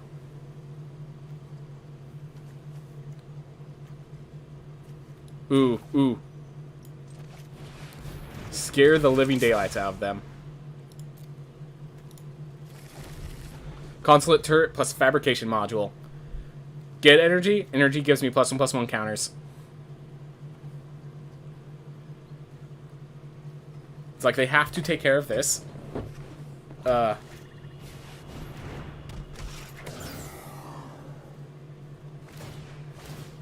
Alright, can't block.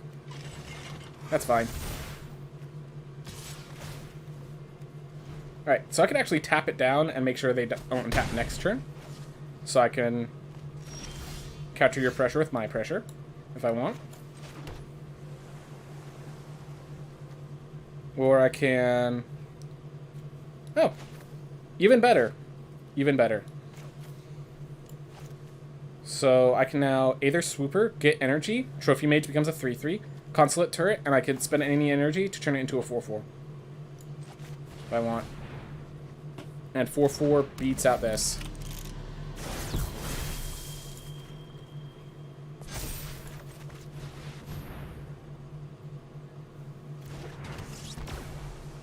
Alright, we're just going to end the turn here.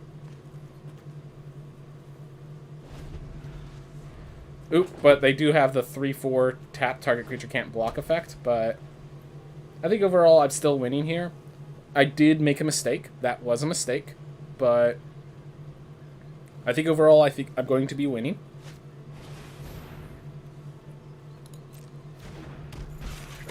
Alright. So they're going to crew it with a 2/1. Turn it into a 3/4 first strike. That's fine. I'm going to block that with my Trophy Mage if they allow it. They are being very aggressive, I need... Alright.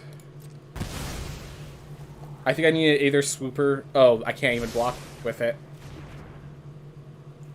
Alright. Yeah, they're going to make sure this creature can't block this turn. Unfortunate for me. Or are they untapping? Okay. Well, I'll spend my turn deactivating this. So I can ice over the Gearshift Ace and Spire Patrol the Renegade. Wheeler. Ooh. Or Dovin Bond minus doesn't... And then I just have a 3... That doesn't really help me. Not yet. Alright. Ice over you.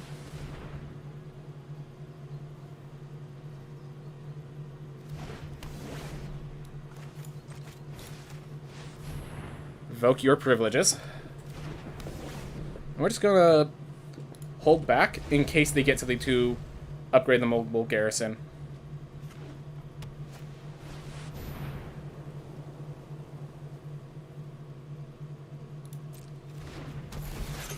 I just realized they do have ways to take care of the thing I did with the Aether, but whew, my Aether Swooper is still going to become a threat soon enough.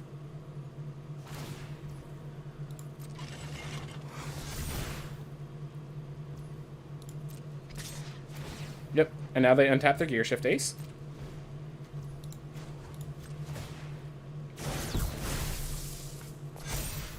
And I'll block here.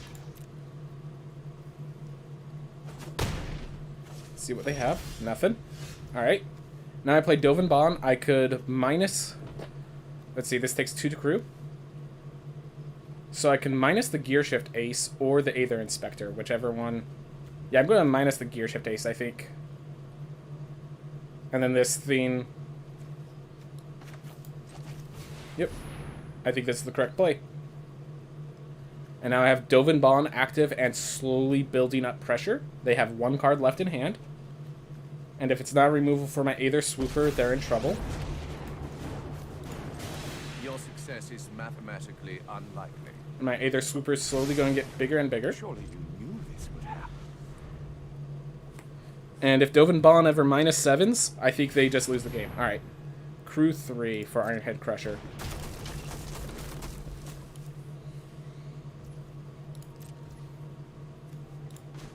Gain an energy. Dread this to a 4/5.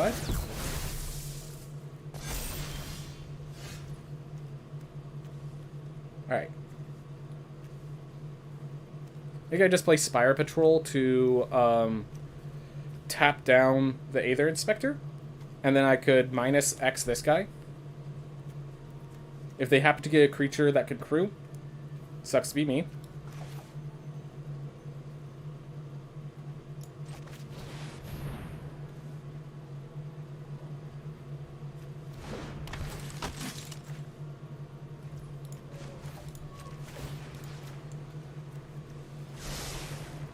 Options are decreasing. Alright, and we'll do this, and we'll spend the energy to create a servo.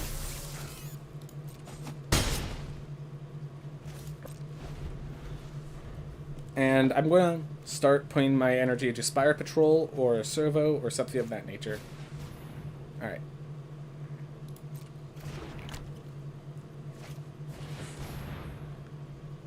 Creature artifacts you control.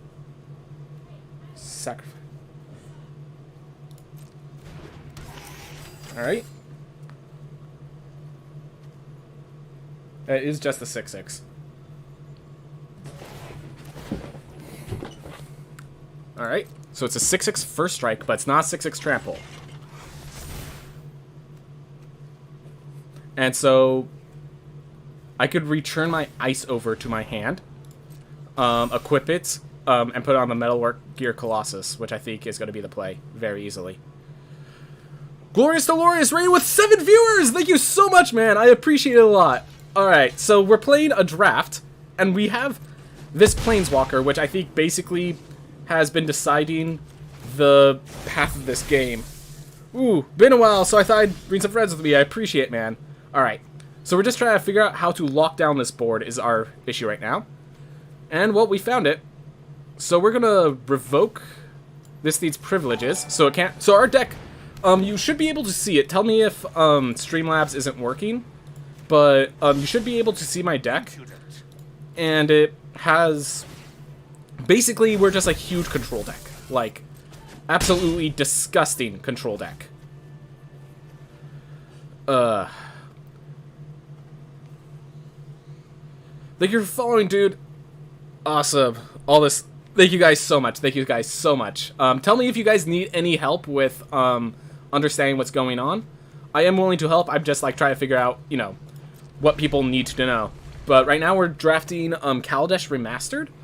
And so I have a lot of control spells that are... They have vehicles that are very powerful, but they need to crew them. And I'm making sure they can't really get their creatures to crew. I have a bunch of control spells that are just locking them down. And once Dovin Bond gets into play, Dovin is going to basically shut down this position they're in. Alright, so they crew the Walkie Ballista, the 6/6 Ballista, and they're probably going to crew the 3/4 Garrison. I can use this Cognitive Turret, so I have this card that gets me energy, and this card, whenever I get energy, I get +1/+1 counter. So I can pump the Spire Patrol to turn that into a 4/5 to block their 3/4 if they decide to attack with it. Otherwise, this 6/6 is just costing me troubles. I'm just blocking with my little 1/1 Servo, and just jumping them to keep myself around. Alright, awesome. They're going to attack with their 3/4 as well. They have no cards in hand, so no tricks that I need to worry about. And it's tapped unless you control 2 or fewer other lands. Okay, it's one of those cards. Alright, so it's a 4/6 now. That's really smart on their part. Do I just let it hit Dovin Bond then? So I definitely don't let this one hit Dovin Bond.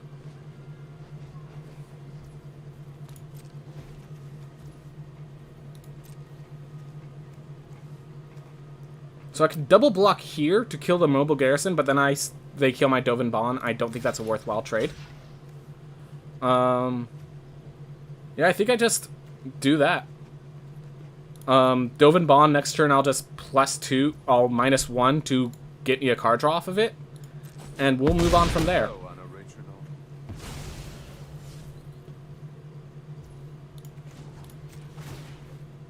Alright. So they do have a scary board, but like a lot of it is locked down.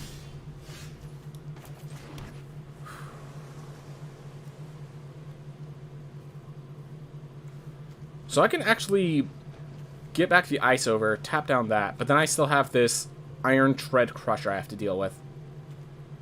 Let's see, I have 5, 6, 7. Okay, I'm just trying to count how much damage. I have 4, I have 9, 10. I'm gonna draw a card off of Dovin real fast. We'll figure out our place from there.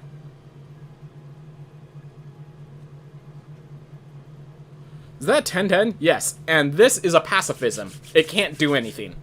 But it's a 10-10 that it could sacrifice those little servo tokens and make itself even bigger.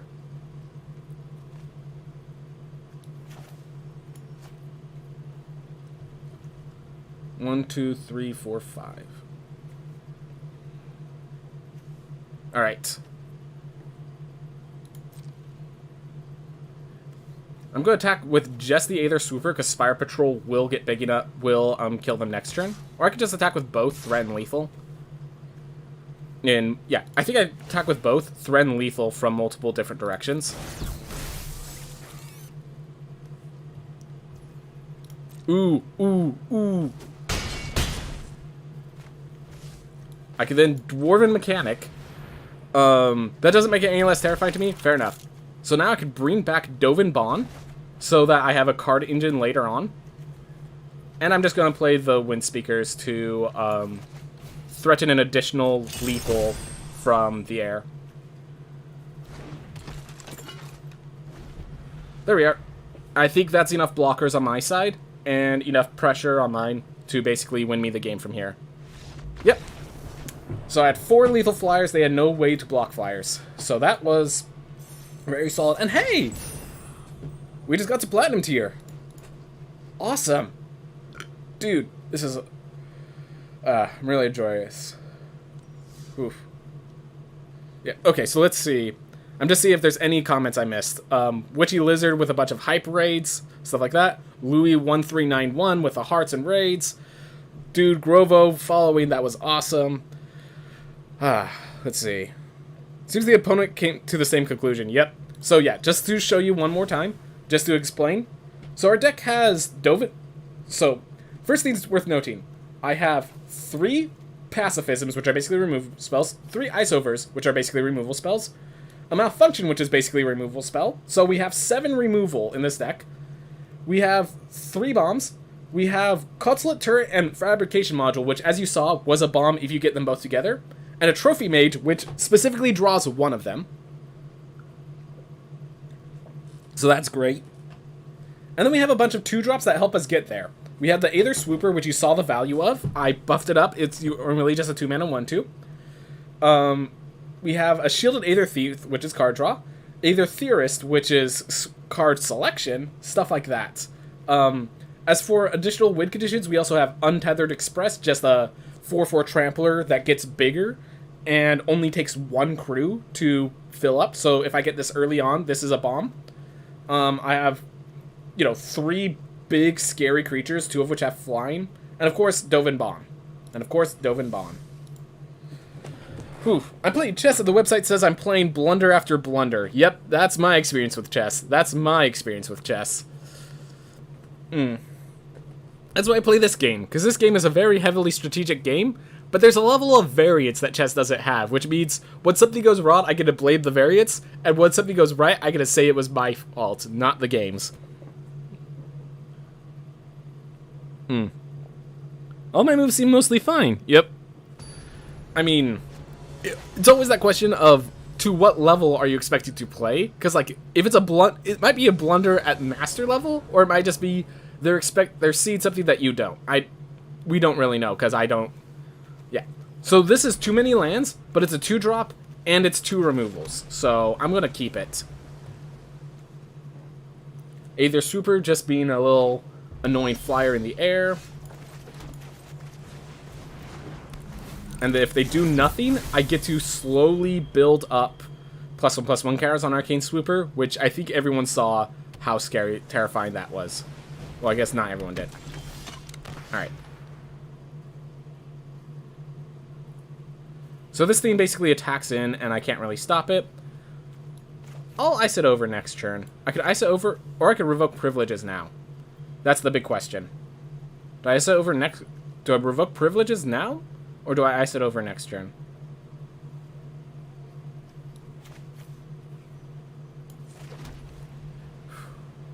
I mean, they could buff that up pretty heavily, but I think we just go with our own pressure. And we'll find our own, I mean, next turn we could technically kill it. If they have no combat tricks. Just using Fabrication Module. Whew. If we draw a 2-drop, I can ice it over. I'll take 3 damage here. Go ahead. Deal your 3. So I'm not blocking the 2/1 because it just dies afterwards. Yep, as shown here.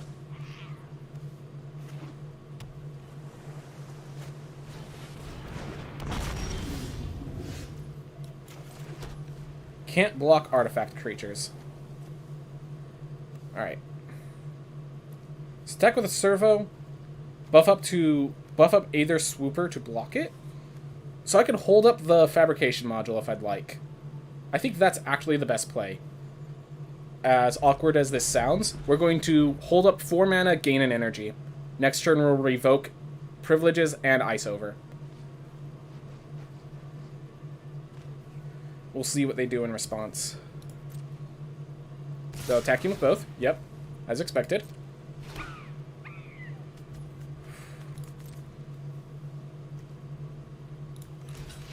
Gonna block like that. See if they have a combat trick. Gonna hope they don't, basically. I'm just gonna hope they don't. I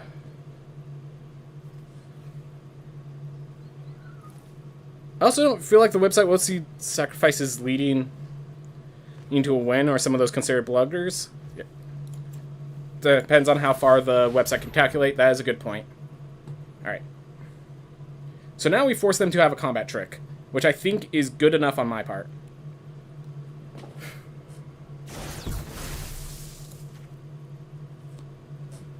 Let's see it. They have to kill shot, and they're kill shotting a 2-drop.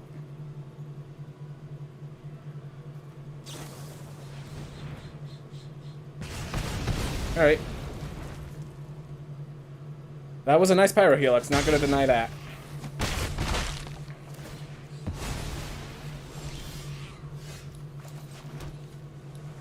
I can ice over this. And revoke this.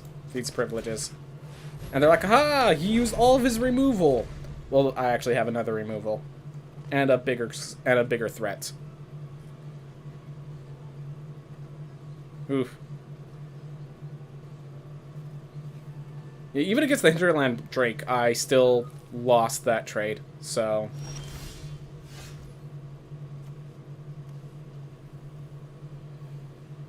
We're just gonna hold up. I could Shielded Aether Thief as a surprise, and I could just gain energy until then.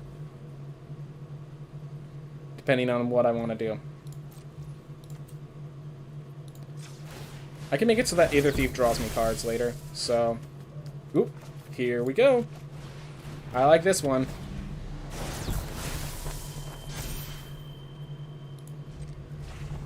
They're stuck at 3 mana. We have an Aether Theorist gain stronger and stronger, and it gets to sink out all this energy its own way. We're gonna hold on to the flash.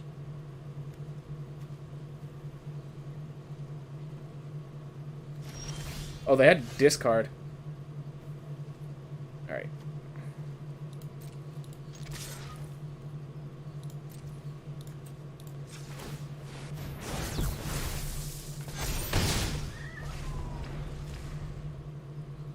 Yep, this card just seems like a bomb in and of itself. It's slow, but it's a bomb, and we have a deck that rewards slow bombs.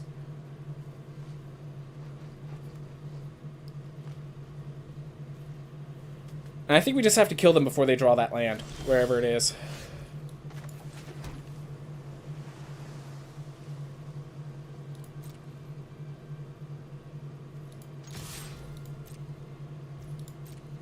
Let it through this time.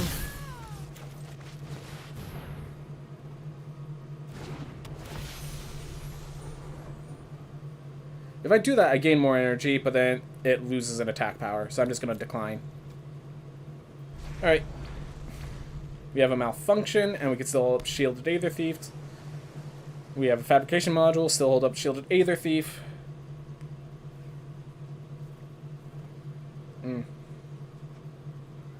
They got their land, so I'm expecting a Malfunction. They do have the cards. They do have the cards, but we have the tempo. And the value. Alright. That is fine. The fact that 4 mana gain 1 energy is efficient right now is just disgusting. I'm probably going to play the Shielded Aether Thief at the end of this turn, just because I need to make sure I have an additional body if they have some sort of output.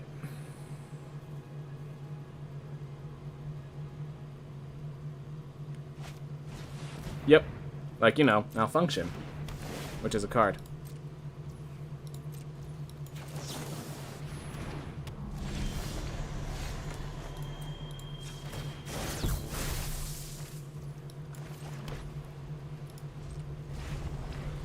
Alright, well, I'm going to start pumping up the Shielded Aether Thief, but it was not worth dealing 1 damage over drawing a card. So, we have 8 mana held up. 1, 2, 3, 4, 5, 6. 1, 2, 3, 4, 7. Alright. 9 to 9 on lands to non-lands. Alright. Happens. Nibble Innovator. Not a bad card. Not a bad card.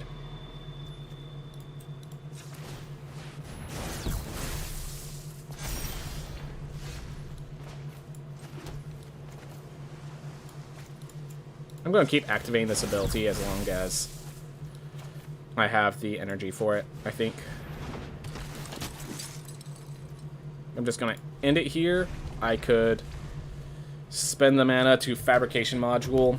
If they kill this, I could Fabrication Module, shield it, Aether Thief. If they don't kill it, I could Fabrication Module this. And this is lethal in 2 turns. In the air. Oof. Improvise. True tokens with flying. Ooh. Good for them.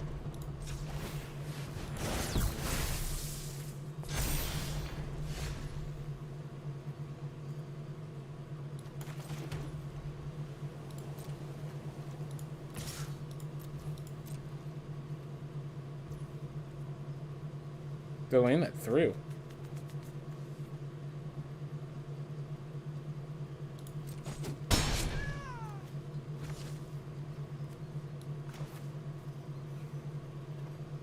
Yep.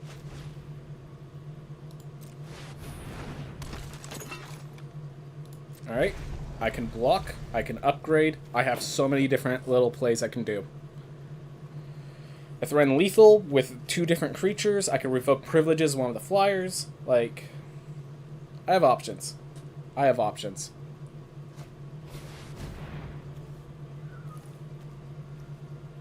Alright. I don't think that's going to kill me, so...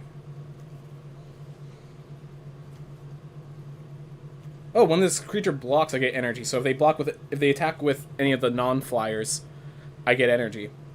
I think he's just lost. I think they lacked their lands, and I was able to tempo them out despite not having a tempo-y deck.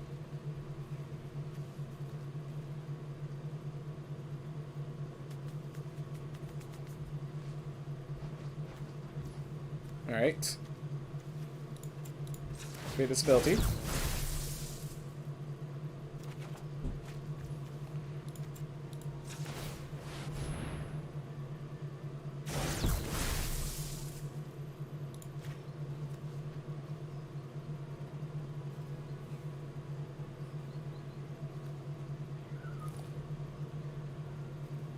Have to use their answer now. Right?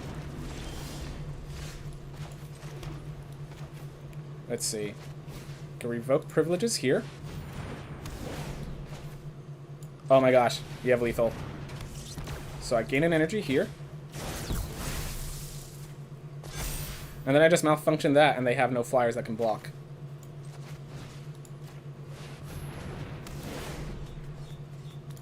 Ended with me using a 4-mana removal on a 1/1 token. But sometimes that's all you need. Sometimes that's just the last bits of damage. I like it. I like it. We got Dovin, and we don't even need to draw Dovin because we are control. I mean, look, we got past 7 removal spells, okay? Like, you know, 7 removal spells. There was a kind of a, ooh, Zelda warrior. Someone I could appreciate. A man of culture, if nothing else. Alright, opponent goes first. I think I might have to mulligan this. I do have the lands. I do have removal for the first creature, but... I mean, I guess if I get a 4th land, these 2 get me to Windkin Raiders, which gets me to Untethered Express. This is not a good keep. If they're aggressive, I killed myself. But I really don't like keeping hands that end bad. Alright.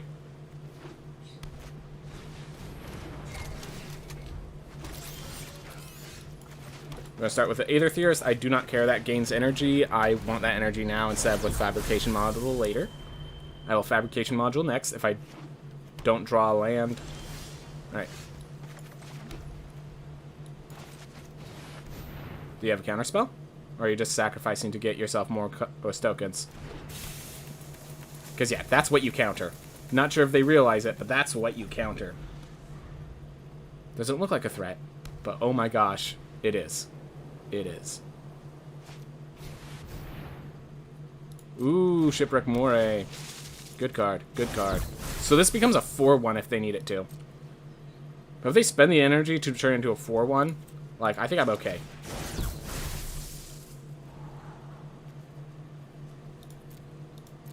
I think that's good. But I think I could do better. Like, as good as that is, I think I could actually do better. Which is insane. Alright. So I now have a 4-4 Trampler. That crews for 1, which is what makes this card bananas. B-A-N-A-N-A-S.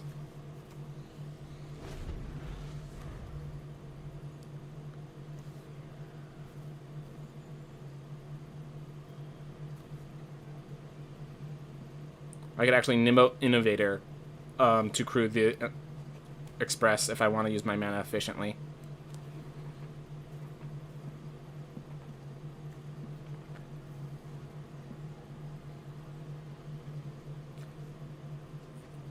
With an island, I have Windkin Raiders into Untethered Express. Yeah, if I top deck an island, I can actually play Windkin Raiders, crew Untethered Express, because I have enough mana to... Alright, so they have to use all of their energy. Oh, they have to use 2 of their energy and sacrifice their Shipwreck Moray for this trade to be on their side. And still 4 drop for a 2 drop. Alright. I'm glad they used it here.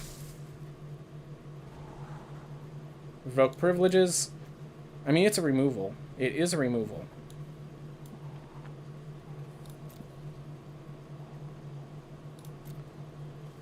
I'm gonna keep it. So they just use the kill spell instead of... Yeah. I think that was good for me.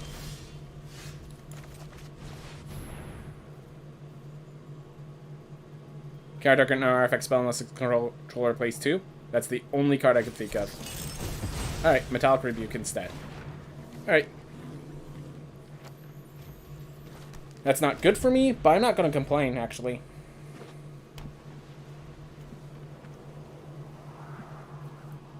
If the Moray becomes a threat, I can ice it over.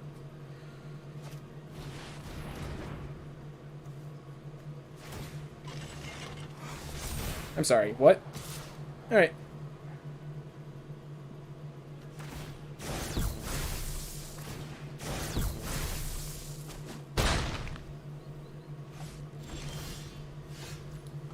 Alright.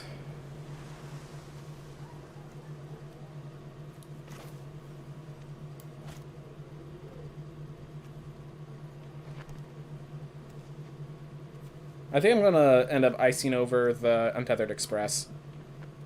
But I'm gonna... So this turn I'm gonna either Theorist and knock out the Moray with Revoke Privileges. Either that, or I could actually sacrifice the Puzzle Knot.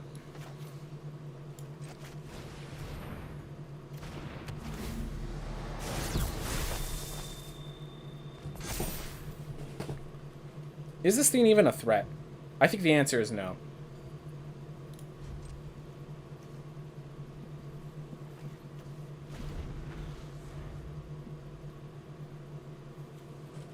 Maybe should have just played Windkin Raiders then.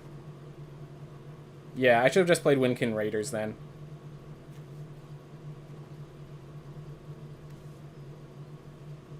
Alright. So yeah, last turn, Untethered Express still had Summoning Sicknesses, which is why the crew did not help them. I will block the Shipwreck Moray. Alright, and that's what the Revoke Privileges is for. Alright. So they buff it up twice, which kills their creature in the process.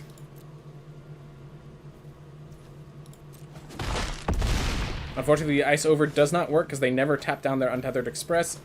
And it's not a creature long enough for me to revoke its privileges.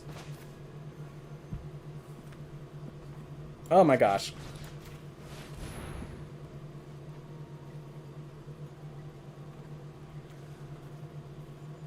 Forgot to sacrifice the Puzzle Knots. Oh, but that thing has Trample. It doesn't even matter.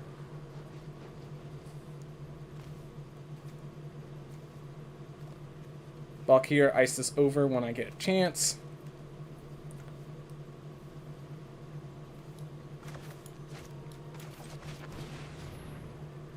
Gonna have this in a bit. Gonna feel good.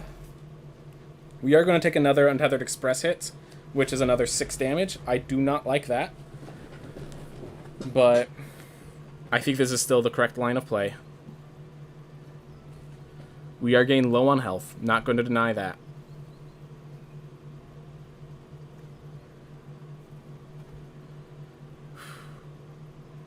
A little close. Definitely getting close. Alright, so they crew.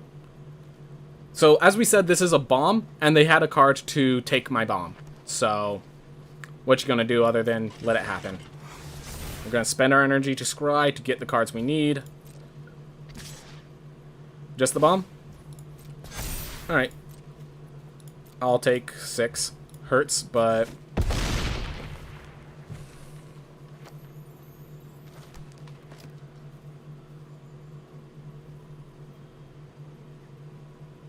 we have answers from here on out.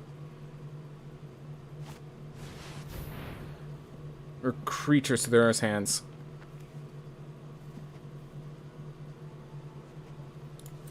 Are you kidding me?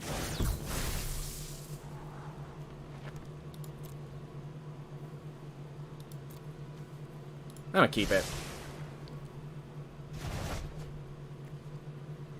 That is... oh my gosh.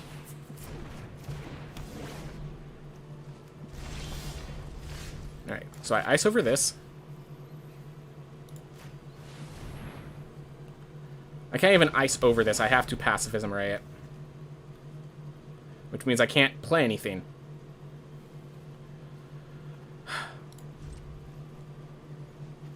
Okay.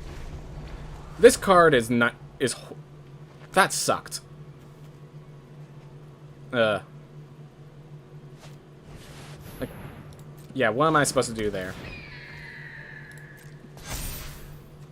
So I Pacifism Ray this, so I don't die. But yeah, looks like they got the cards that they needed. I did not get mine. I can ice this over, revoke this thing's privileges, and I still have the 1/1 I have to deal with in a bit. But at least I'm not dead. Yet.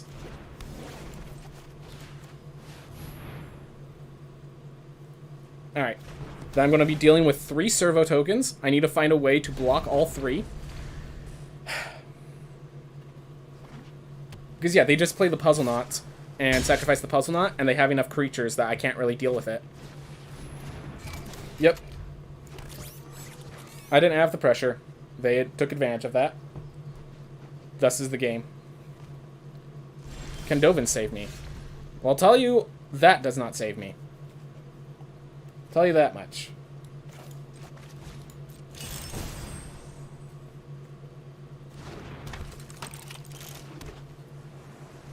Good game.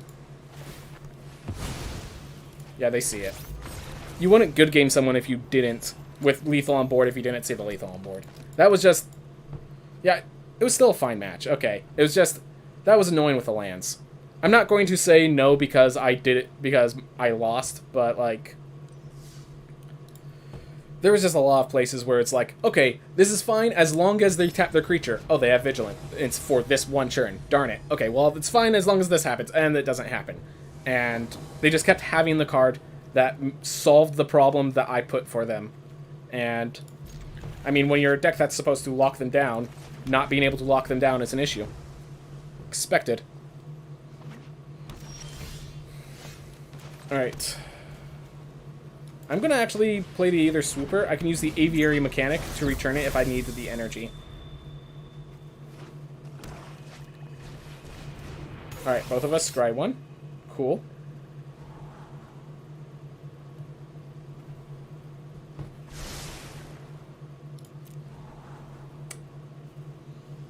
I'm going to get enough lands.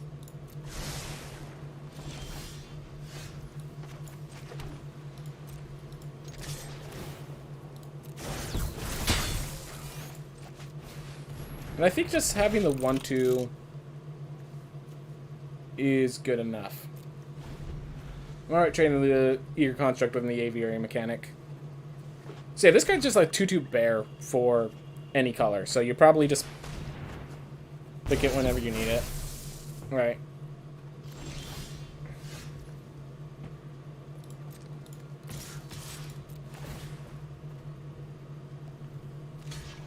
Okay, I'm happy with that trade.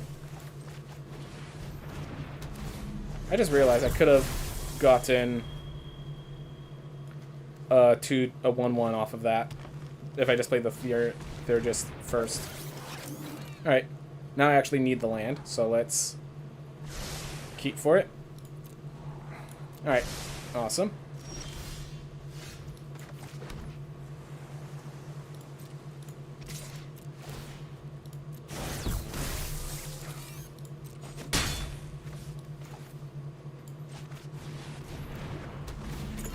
They seem to have not the mana for what they want. Whatever that is. Alright, well, there's the mana. Luckily I can malfunction it.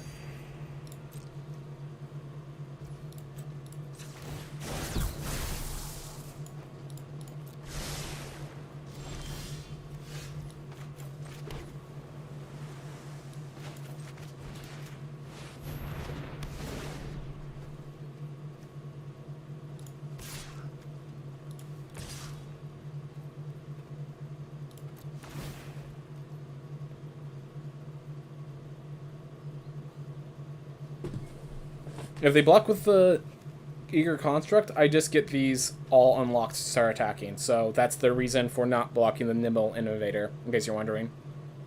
Otherwise, I get the 2 damage in anyways. So it just turns 2 damage from 3 if they block. And so they decide I'm going to have an answer later. Which I respect.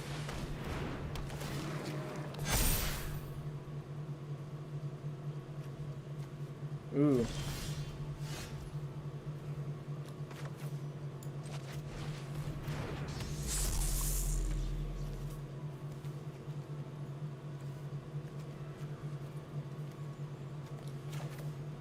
I'll play Restoration Specialist first.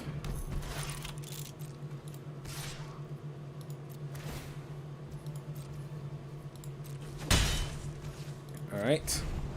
I'll tap this down during my turn.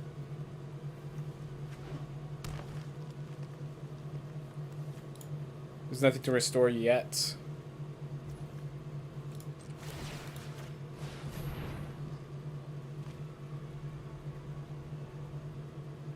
Attack with Eager Construct, I could block with the 2/2 and 1/3 and 1-for-1s, and I generally win that trade.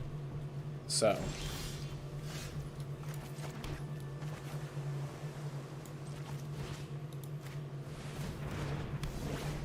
Alright. I think I just tap this down, attack with everything. Yeah, I like that. I'm not going to ice it over, but I'm going to tap it down so I could just swing in.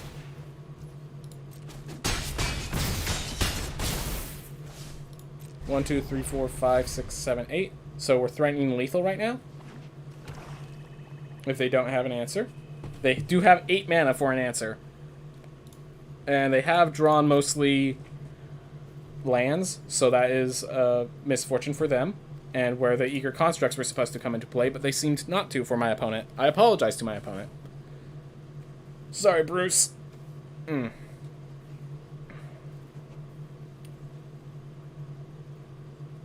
But yeah, they have to play a creature. And then I could tap it, ice over, and I still kind of threaten lethal the next turn. But yeah, ice over is great. Alright. Lion Constrictor. So there's their creature. Keep them alive. If they attack, that's a miss. Alright. So I lose my flyer. I'm going to be taking out their Constrictor, of course. Or icing it over, at the very least.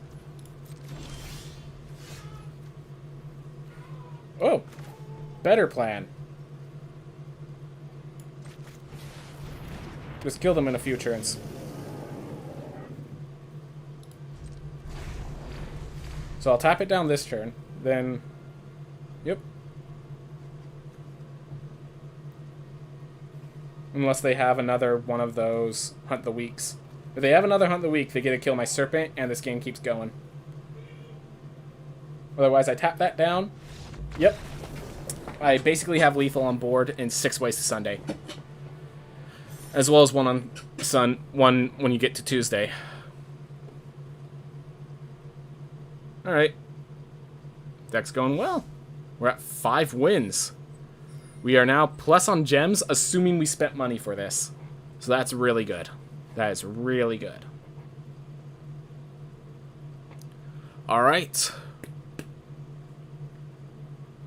Oof.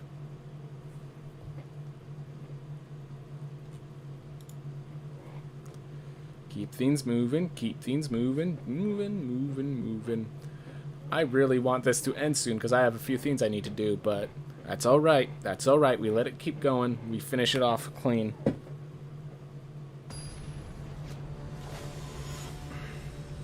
That being said, if we get another lag, I'm taking advantage of that. Alright. We have a 2-drop into a 3-drop. Into Shield Aether Thief with some. I'm gonna get the 2-1 out so that if they don't have a response, I have pressure.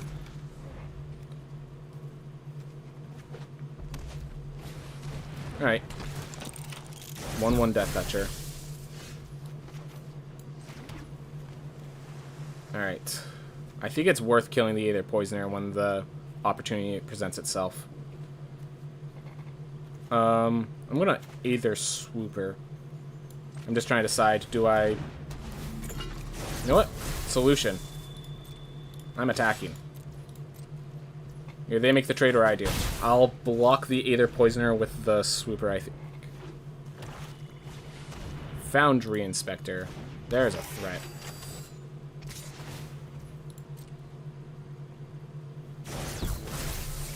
Actually, no. Why not? Why block? Why block?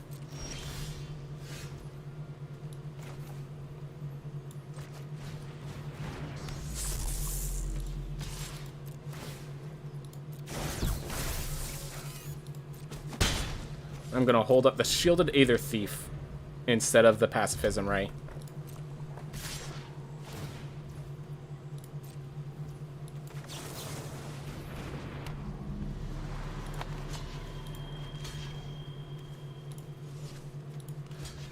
I'm gonna ice that over, I think. I have a feeling they have a combat trick. They wouldn't do this if they didn't have a combat trick. We're gonna see it.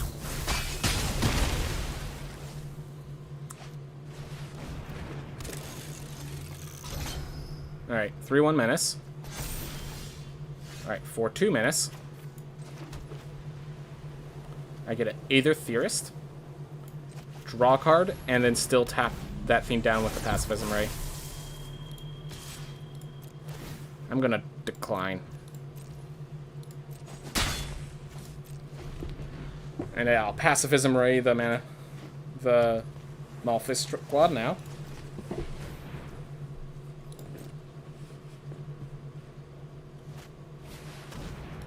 Good on them.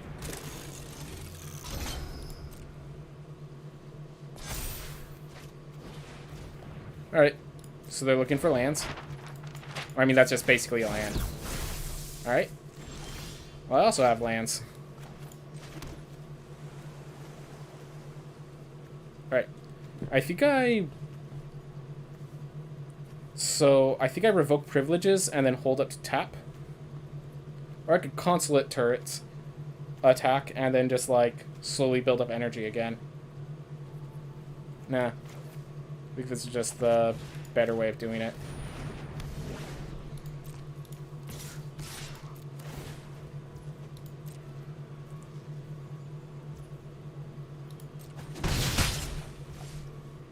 I'm gonna ice this over too. Why not?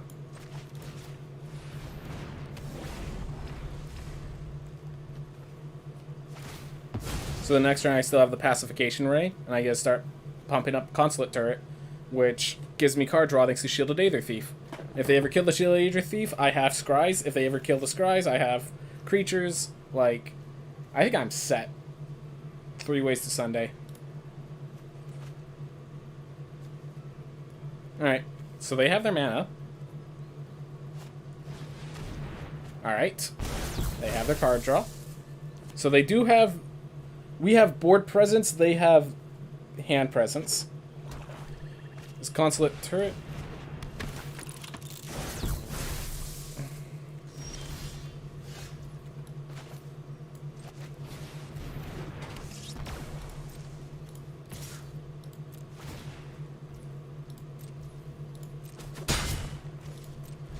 And we could just keep tapping this down until they play a bigger threat.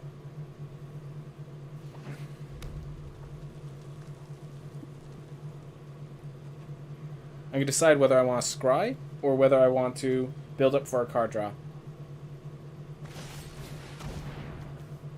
Sparks, okay. So they made that decision easy on me. Thank you. Are there any artifacts in your Foundry Inspector? Okay.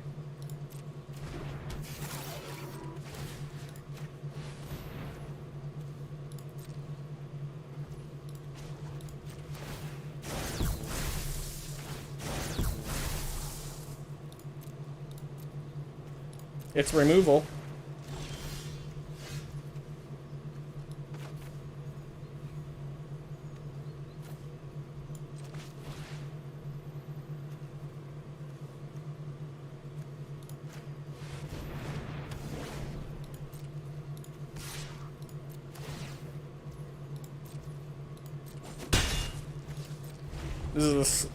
Our deck is the slowest piece of jerk that this guy's ever seen, probably.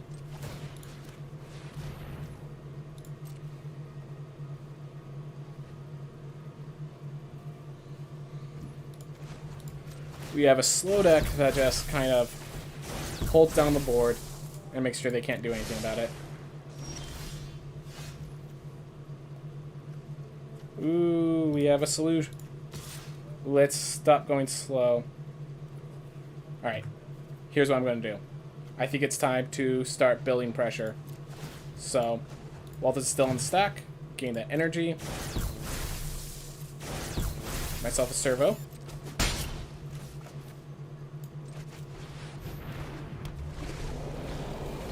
There we go. Alright.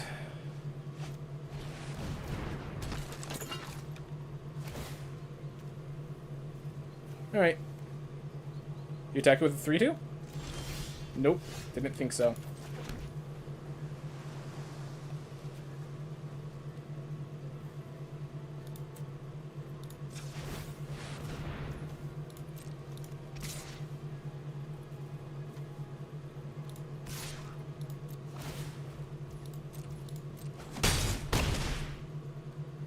And then we have a revoke privileges if we really need it. Otherwise, this Gear Seeker Serpent is lethal. Then discards a card. You return a creature or planeswalker from your graveyard to your hand. Then draw a card.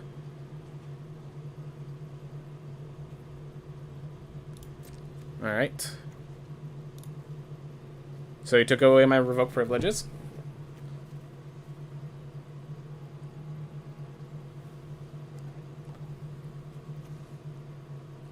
Consulate Turret can honestly be a win condition at this point, if it needs to be.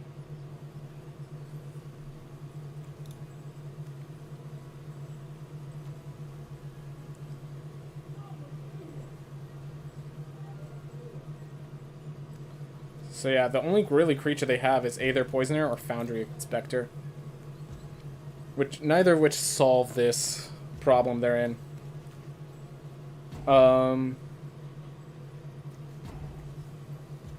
Yeah, neither of which solve this problem they're in. They should take the Poisonous among the two, but still in bad spot. I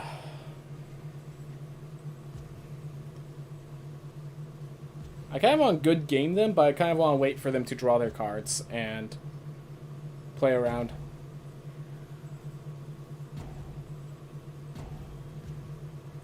Alright, if they're using timeouts, I'm probably gonna... Alright. No, I'm gonna wait it out. Actually, no. So I need to just take care of something real fast. I'll be back.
Oh, didn't even unmute my mic.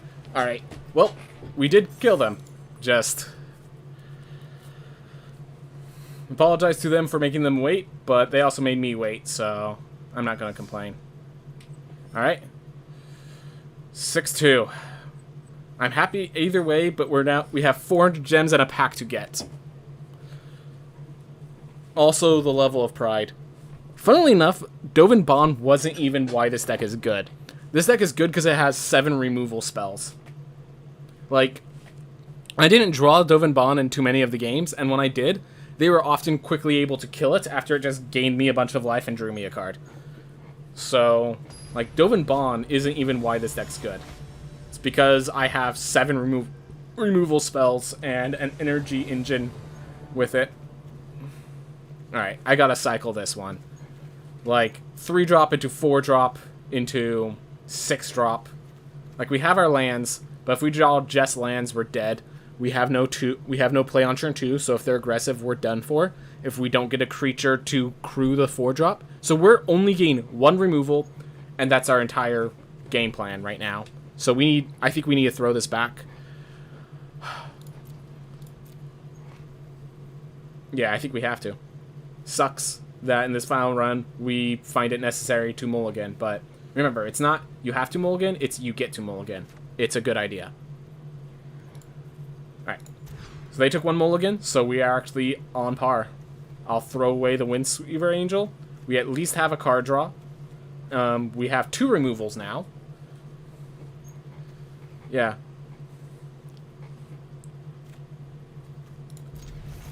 So at least we're both on the same playing field. If they're super aggressive, we have an Ice Over. If they're not super aggressive, we have an Innovator. Like, we have options. We have options. Taco. Of course, Taco being my greatest threat. Add an H to it, makes no difference.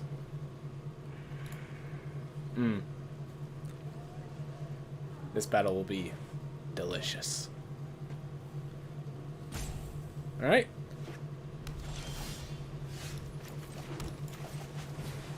Well, in case you want it dirtily.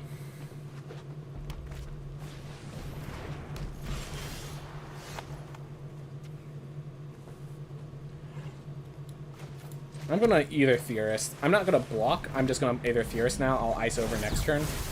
And, yeah. I think that's okay. If they want to spend resources killing either Theorist now, that's okay.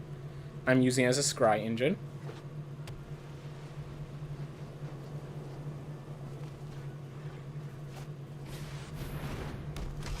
That's what needs to get tapped down. That's what needs to get iced over.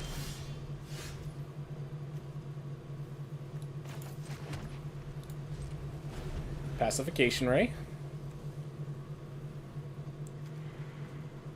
And then I think I just block and scry. I'm willing to trade 1 for 1 with the Audacious Infiltrator. Oh! Nice.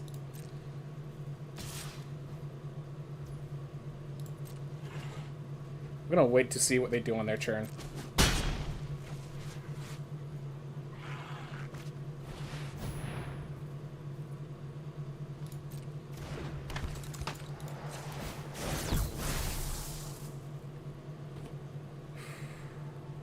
This is a win condition. This is a win condition. But I think it's our opponent has proven that they're the aggressor. So we're gonna play this like I'm dealing with the aggressor. Alright. Next turn, ice that over, block and scry. And we keep moving.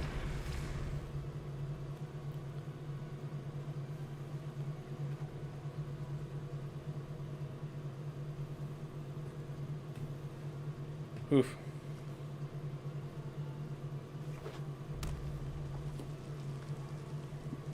But this is actually perfect. It's Boros aggro versus Azorius control.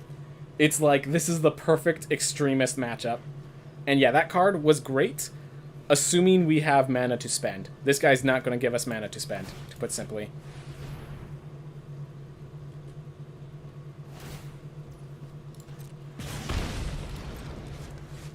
I'll block the infiltrator if you want it. Want the trade. They do not want the trade. Alright. 3/3 menace.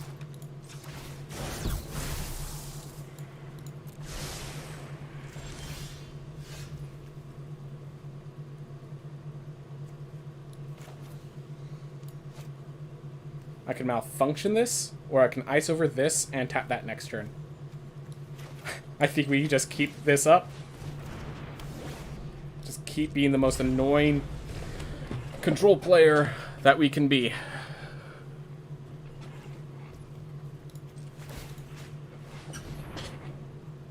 They don't have a combat trick. If they do, I'm okay with them using on my Aether Theorist.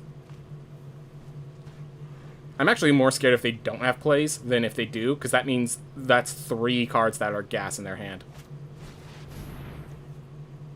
Okay, yeah, that thing needs to die, or else that will turn around the game.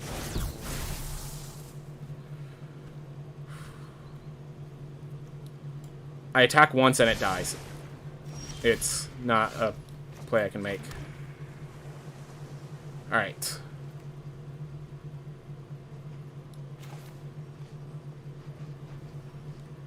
I'm going to Spire Patrol the Sweatworks Brawler now. If they ever want to trade their Masterwork Tinker for my Spire Patrol, I am happy to make that trade. But yeah, the Tinker is the biggest threat on this board, and it's not even close.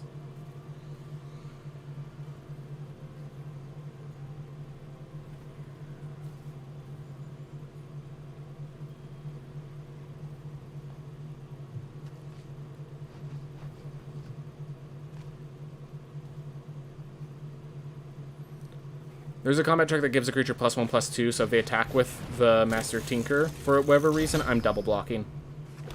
Alright. Well, nope, they're just making a bunch of Thopters, and they're gonna start blowing me out that way. Alright.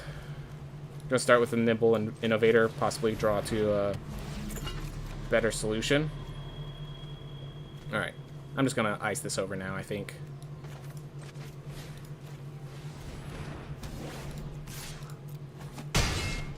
They are going to win the long game. Just nothing I can do about that. Which the fact that this single card made that change is quite daunting.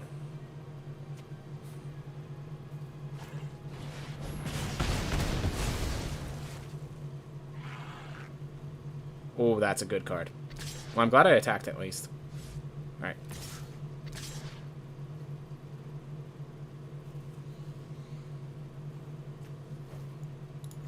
I think I just take 2 from the servo, because I need to leave this up to block the Tinker. Ooh, great.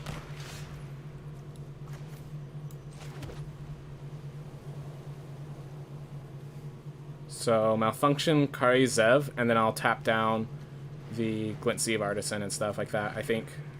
Because this card's going to keep applying pressure in a way I can't handle. And if they ever want to attack with their Master Tinker, I think we let them. So I'm going to tap down their Glint Sleeve Artisan, I think. But yeah, they're now in a good spot, and I am not. Yeah, if they attack with the Glint Sleeve Artisan, or with the Audacious Infiltrator, I can block with the Aether Theorist.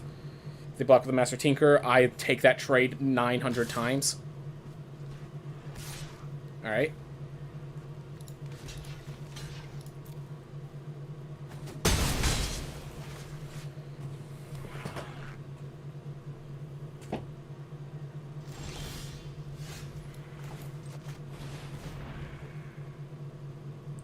Alright, so now it's just a question of can I draw playables while they draw lands? Because if that happens, I could get out of this.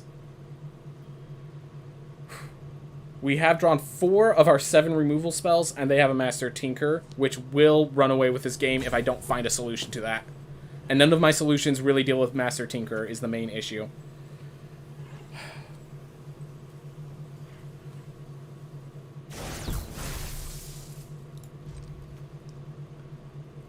Because, yeah, what they do is Master Tinker is going to be their mana sink to make all the servo tokens. And they're all 2/2s, which are bigger than my creatures. And, yep. I am currently losing this fight, and it's not even close.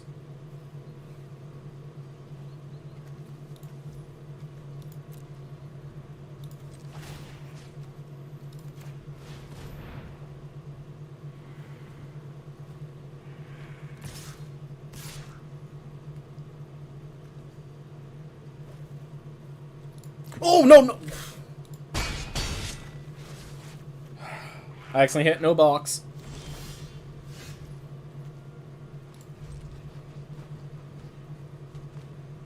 Well, they have lethal right now. I'm not sure if they see it, but they have lethal right now. I am holding up this card in my hand, which is scary, but they have lethal right now because of 2 mistakes that I made. I didn't block, and they have the mana. So they have lethal right now because I hit that no block button. So that was all my mistake. I will state I don't think I could have won anyways because I was not scrying at my upkeep because I need this creature to block. And yeah, 8 lands. I went down to 16. We drew half of our lands. Okay, half our lands and half our deck. Okay, that sounds a lot better.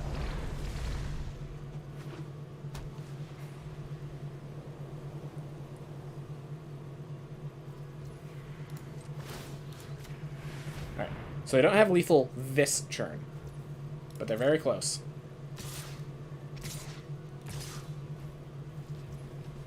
Yeah, so I was passing this so I didn't have to worry about the scry block, but I accidentally passed one prematurely, and that's where everything went wrong.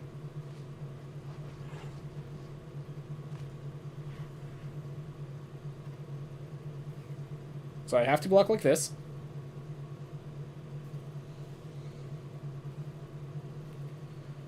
Oh well, 6 wins is still good.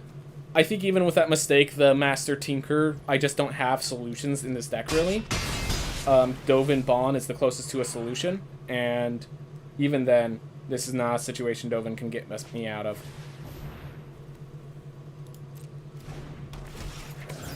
Yep. They had the aggro deck. I had the control. They aggroed. I didn't even control that well. I mean, I guess I did. You look at all these creatures tapped down. Does that even solve it? Let's see. No, that does not solve it, but it's better than the current position. Because, yeah, I can -1, gain a little life, draw a little card, and possibly put myself in a bet, possibly draw a card that helps me out of here. Your odds of winning are infinite. Dovin Bond might take an attack, which gives me an extra turn. Advantage mine.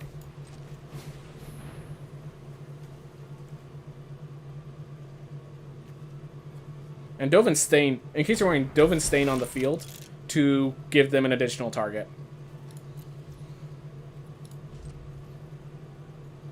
Ooh.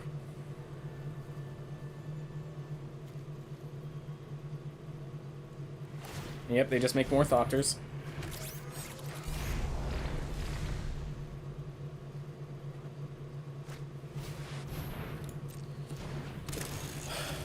Well, I think that's game.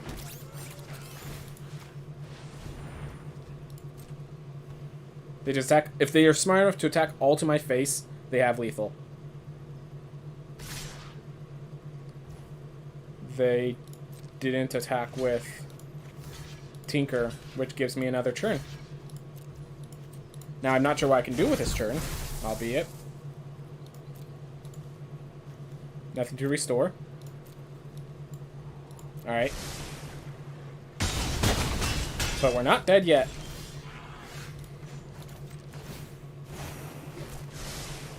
This should help.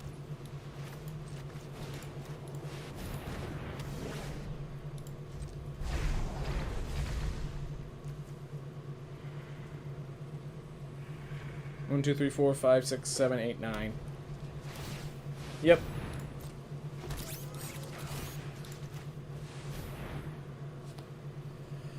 Oh well.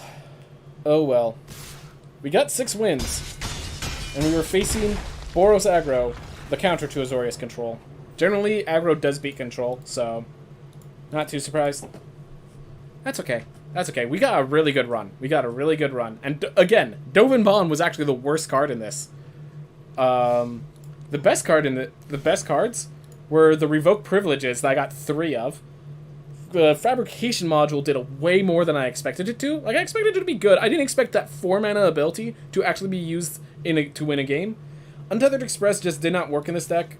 I probably could have taken that out, put in just a Authority of the Consuls to slow him down.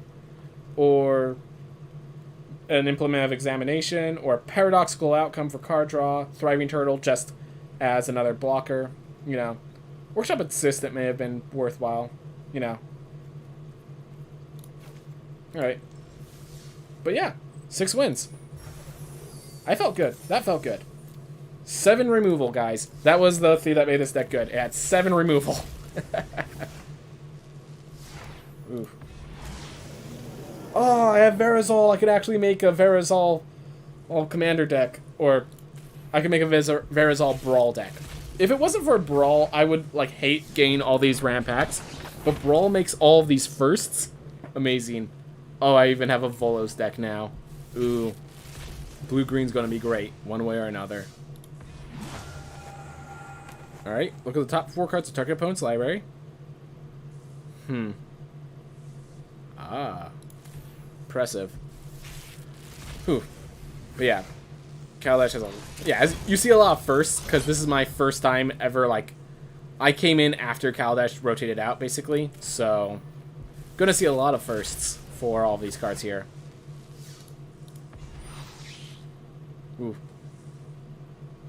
All those 4 mana, all those cards that like have a cast a spell of mana value X or less seem like they'd be really strong, and I think they've managed to prove that correct.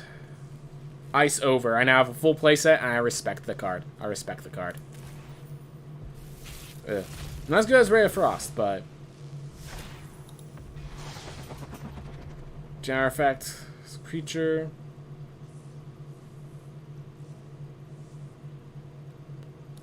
Alright. Well, we got all our packs. We did all our themes. Everyone, thank you so much for watching. I hope you all have a wonderful day. Alright, time for the raid, everyone. Time for the raid. Well, if you guys like Magic the Gathering, let's do more Magic the Gathering. Robot Jesus is doing some Magic the Gathering himself. I did not check what kind of Magic the Gathering, just that they're doing Magic the Gathering. Oh, Forgotten Realms draft.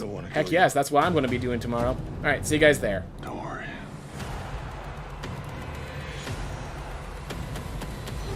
You're not going to.